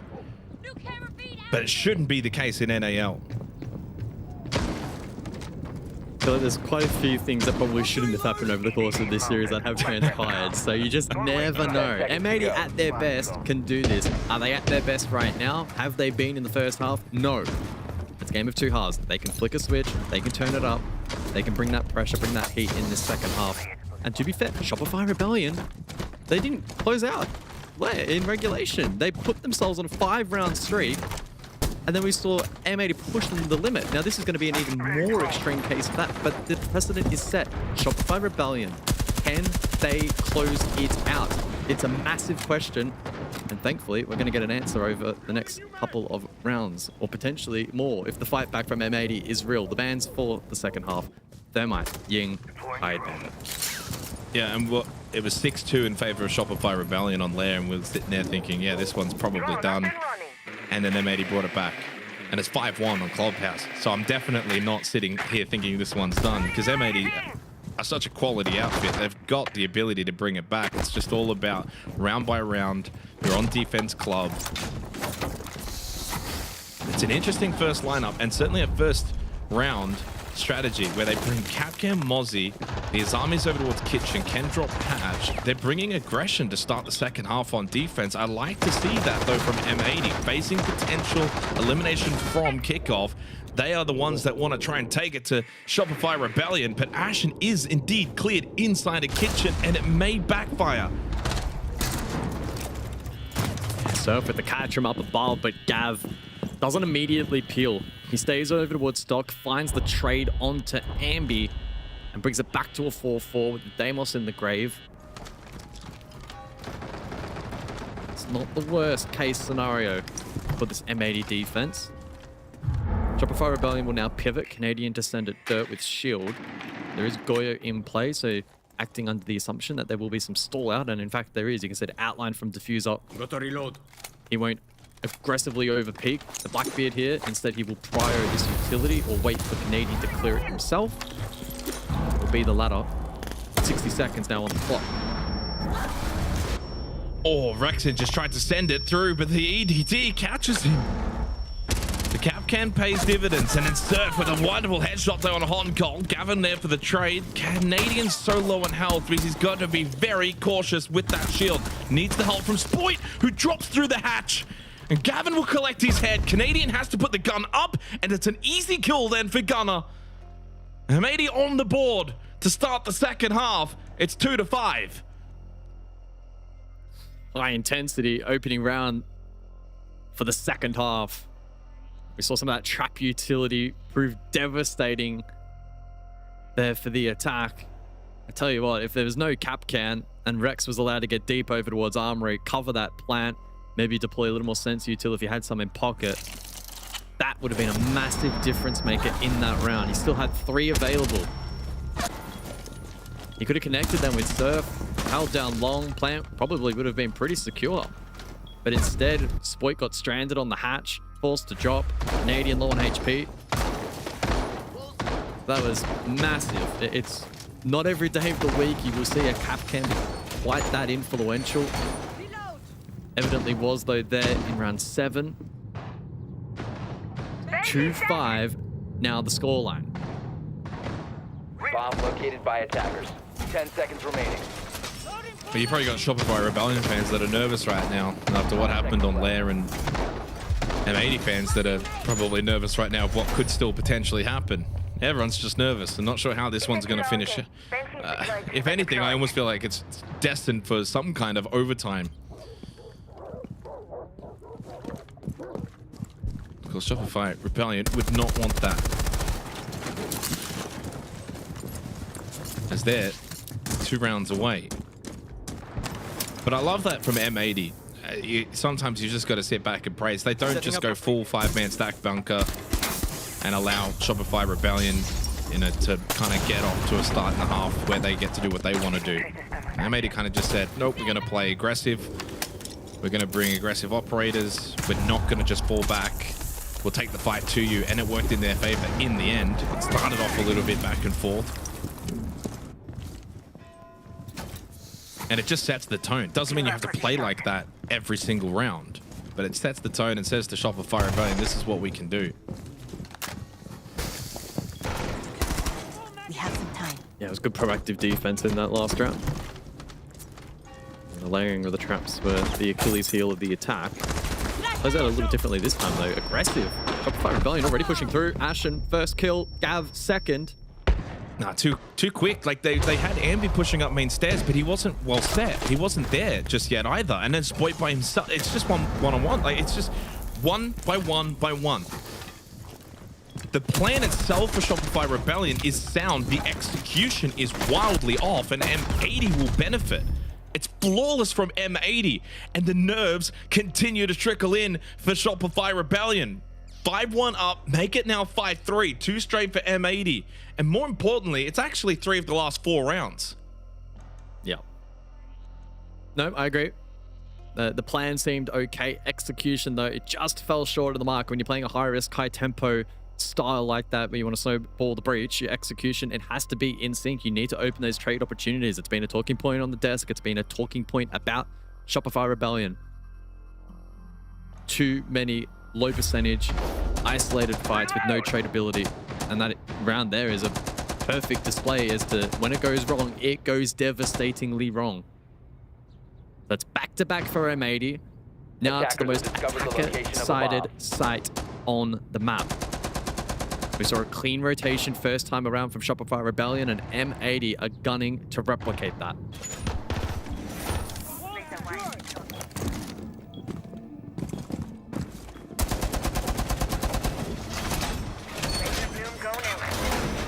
And the concern right now is, we've played 8 rounds on Clubhouse. There's only been 1 attacking round win. So the inability to attack is pretty notable, which is a bit disappointing overall when you can factor in this region has Clubhouse sitting at about a 52% attack and win rate. Clubhouse globally is at about a 50% margin.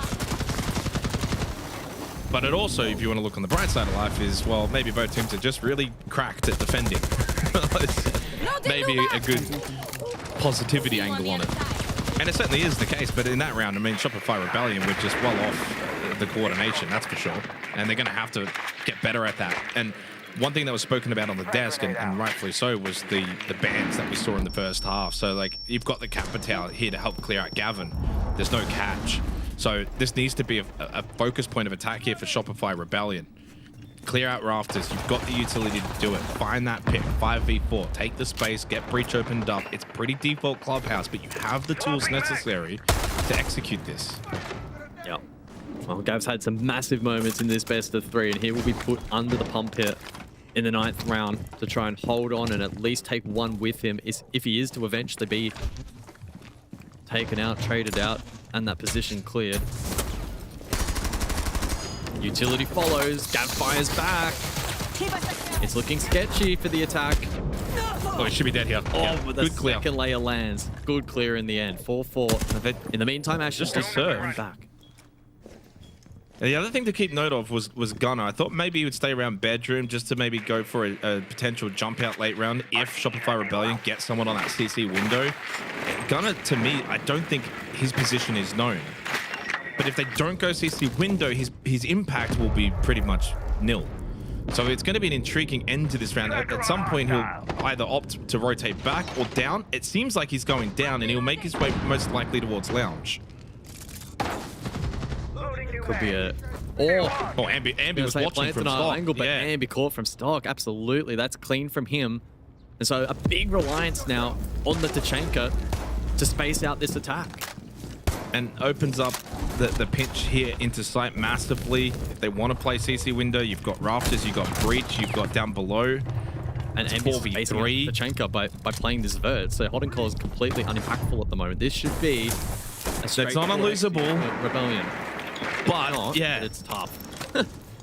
I think the big issue here is the time, and Hot and Cold will just send out the remaining bullets of this Shamika launcher because he's low in health. He can't do much else. You may as well just force that clock even further down. Flash thrown in towards Cash. Double stack. Diffuser down bottom red stairs. Big kill from Ambi. On to Hot and Cold. Canadian going for the plant. No denial from below. Nitrocell needs to hit. That seems off. And indeed it is. And it will be a huge attacking round win for Shopify Rebellion. They put all the pieces together in that round and have now got match and series point against M80. M80 are on the verge of elimination from Kickoff.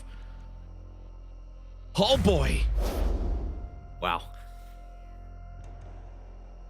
3 opportunities to close it out in regulation, and that was a pretty clean and compact attack to really nail home that confidence for them and the momentum they've built, or I suppose breaking more so the momentum that it seemingly felt like M80 were beginning to establish themselves. Now backed into a corner as the Deimos and the Mirror get banned out. Start to the round, it looked sketchy momentarily, but then the second fire was impactful onto Gav. They spent quite a bit of time posturing for the attack, but the backstab from Ambi, who prior to that also got a key kill onto Gunner, was beautifully played. They were able to just put him in the right position at the right moment, and he converted. So credit to Ambi, up to 11 kills here on Club. Do M80 have something to say about this? Well, the last Blast international event that M80 did not feature in. Do you want to hazard a guess? Did not feature 5 seconds to insertion. The organization, obviously a different team at the time. Attackers must locate and defuse Given the you've bomb. brought it up, it's going to be something crazy like Copenhagen. Not that crazy. No, it was Montreal 2024. I don't know, what was it? I literally just told you, Montreal 2024. I'm sorry. I think it cut out on my end. Right. It was 2025. I was like, wait. That was the, if you recall, that was the CL4L run. Right. Where they got through the LCQs. Yeah, since then, though, the M80 organization has made every Blast international event. Of course, going on to win the Munich Major at the end of last year. Now need 3 rounds consecutively. Well, that run of events comes to an end. It's gonna run out. Really thinking about this. 2 minutes on the clock. You can feel the tension inside of the server. Canadian drops. It's bloody whole Batman. play on the Monty. A Canadian jumps down. Nothing Asher could do about it. M80 look very apprehensive right now, like they don't want to make a mistake. When you're on the verge of elimination, you know, one critical error could be your undoing. It's Canadian that hits the headshot. Batman himself, after dropping through the hatch in Logistic, opens up onto the kill of Ashen. 90 seconds, advantage for Shopify Rebellion. Ambi was disorientated. Gavin hits the headshot with the pistol, but it's all falling apart. No, Gunner, big kill onto Canadian, shuts down the Monty in a timely fashion. Needed that one desperately for M80. 3v3. and can now look to turn attention back towards the site. Yeah, bloodbath up on the top floor. As the defense peels back to basement, things reset. It's an opportunity for Shopify Rebellion to open hatches, deploy utility. 4 cents ROUs remain, and maybe Wrexham will try to leverage that. Could maybe try and exploit a playthrough blue similarly to last time. That being said, though, the castle complicates things. Does have a frag grenade if he wants to clear that barricade, but it will, of course, give away his position. 35 seconds, Shopify Rebellion preparing for the drop. Frag grenade opens up. No, it doesn't open it. It's a barricade. Oh my goodness. Rexton's throwing it a little bit too under, a little bit too far. The drop down coming from the hatch. Surf stays inside the kitchen. Rexton at least got the kill, and Surf landed his. Gunner, you've got 15 seconds to see off. A little shake of the head, a little grimace as he locks in. Needs to clutch up the 1v2. Red ping, a chance to get Rexton, and does do so. Surf gets off the kit. He'll need to go for the kill. Surf does find the kill. Shopify Rebellion will knock out M80. The Munich Major Champions will not head to Salt Lake City to defend their crown. They are out of Kickoff. Wow, that is such an incredible result for Shopify Rebellion. Maybe they can make this run through the lower bracket. Boys on the desk, what the hell have you got to say about this one? What can we say here? I mean, first, congratulations to Shopify Rebellion, who said this would be a turning point, who promised change. They delivered very quickly on that change, moving on in the lower bracket. They haven't made the major just yet, but they are one step closer to doing so. On the other hand, M80 go from winning a major to missing a major.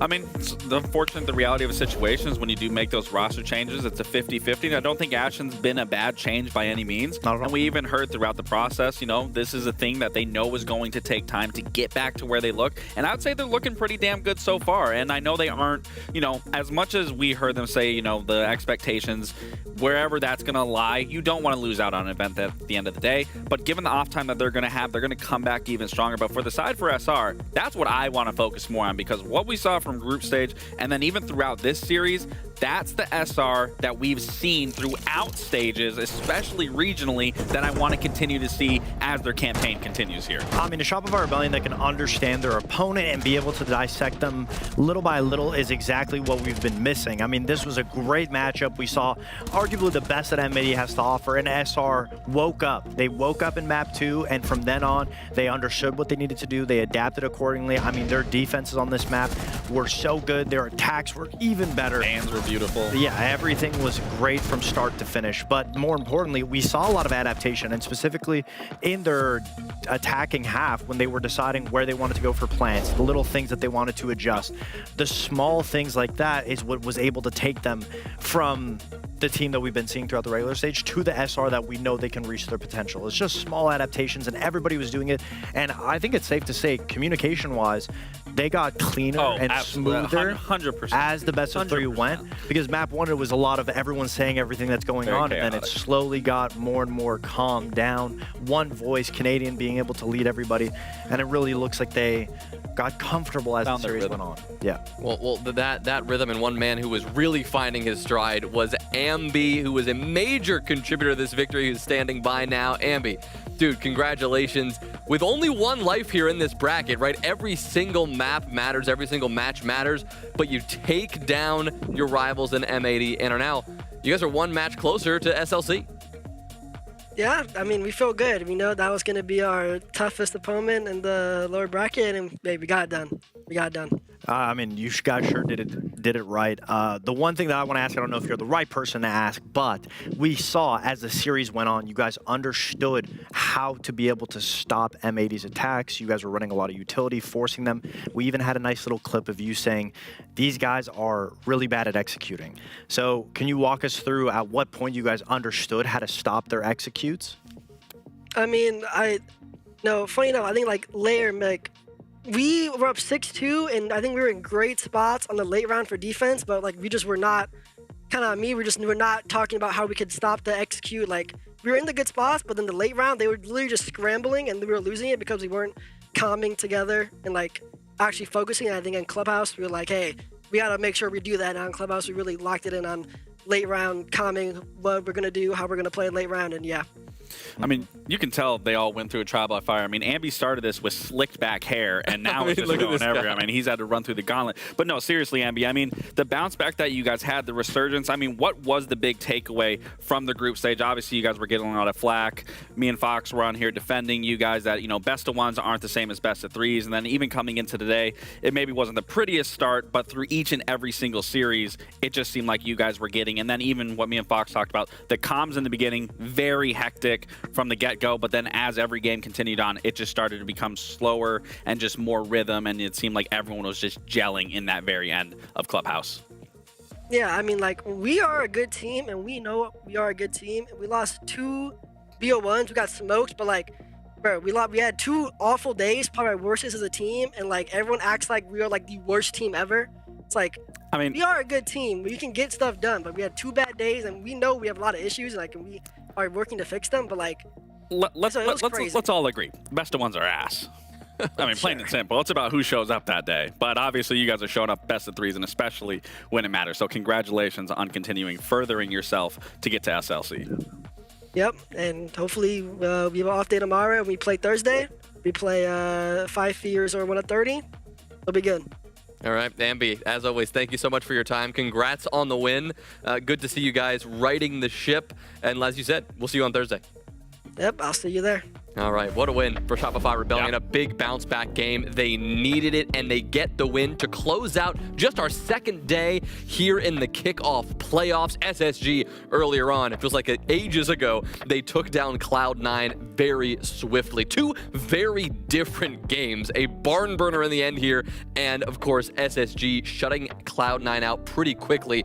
But I think it sets the tone here, Fox. I mean, we do know now all of these teams here that remain, we know exactly what it's going to look like going forward. Yeah, and it's very unfortunate for M80. I mean, Cloud9 was a team that we expected to maybe not make it through a run, but it just goes to show how the smallest game, doesn't matter where teams are placed in this bracket, anybody can go home. To think that M80 went from winning majors to now they're not making one, like you said, Jonah. For them to have lost a wild card, losing to Shopify Rebellion, and now they're out of the running completely, it's mind-blowing, honestly. It just shows how diverse, how complex, how much growth the NAL has had as a whole. Your luck can change just that quickly. I mean, as you said, Shopify Rebellion, backs against the wall. They have 1 life in this whole thing because of their performance in the group stage.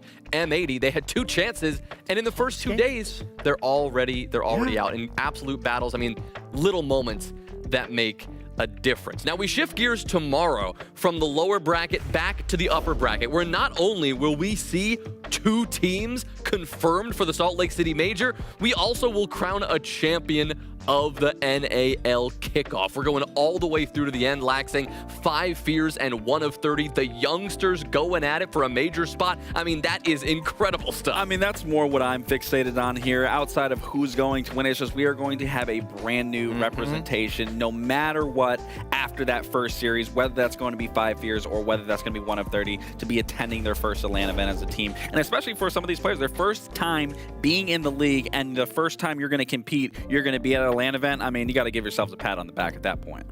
What do you make of those final 2 matches? DZ wildcard now, after seeing what we saw them capable of yesterday, think wildcard could change our expectations a little bit there?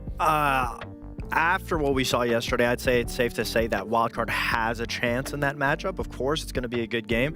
I believe both series are really going to be boiled down to consistency. Dark Zero as a whole, the core from SSG, they've had consistency problems. We want to see if they can maintain their spot as being that #1 team. 5 fears, brand new team essentially. I mean, yeah, they have some Envy guys. Yeah, they got Forest, but still, all of these players have never been #1 before, so to say. So both of those teams have to be able to focus on the consistency. For the other guys, the underdogs, they came to play today. They came to play yesterday. They surprised us a lot of the times. And I think it's safe to say that, yeah, we're going to have good games regardless. And it is always about making that international event. I mean, from the first day of the stage, that is what everyone is thinking about. The Salt Lake City Major, just a couple of weeks away at this point. These teams vying for the 4 coveted spots in North America. Tickets are still available now if you want to see these teams. A rare opportunity to catch your favorite North American League teams on U.S. soil, May 15th through 17th at the Salt Palace Convention Center. Earlier, we did a giveaway, as we will be doing the next 2 days, and our winners, which we'll announce now, are It's Quick, I hope I'm pronouncing that right, and SRT_XO.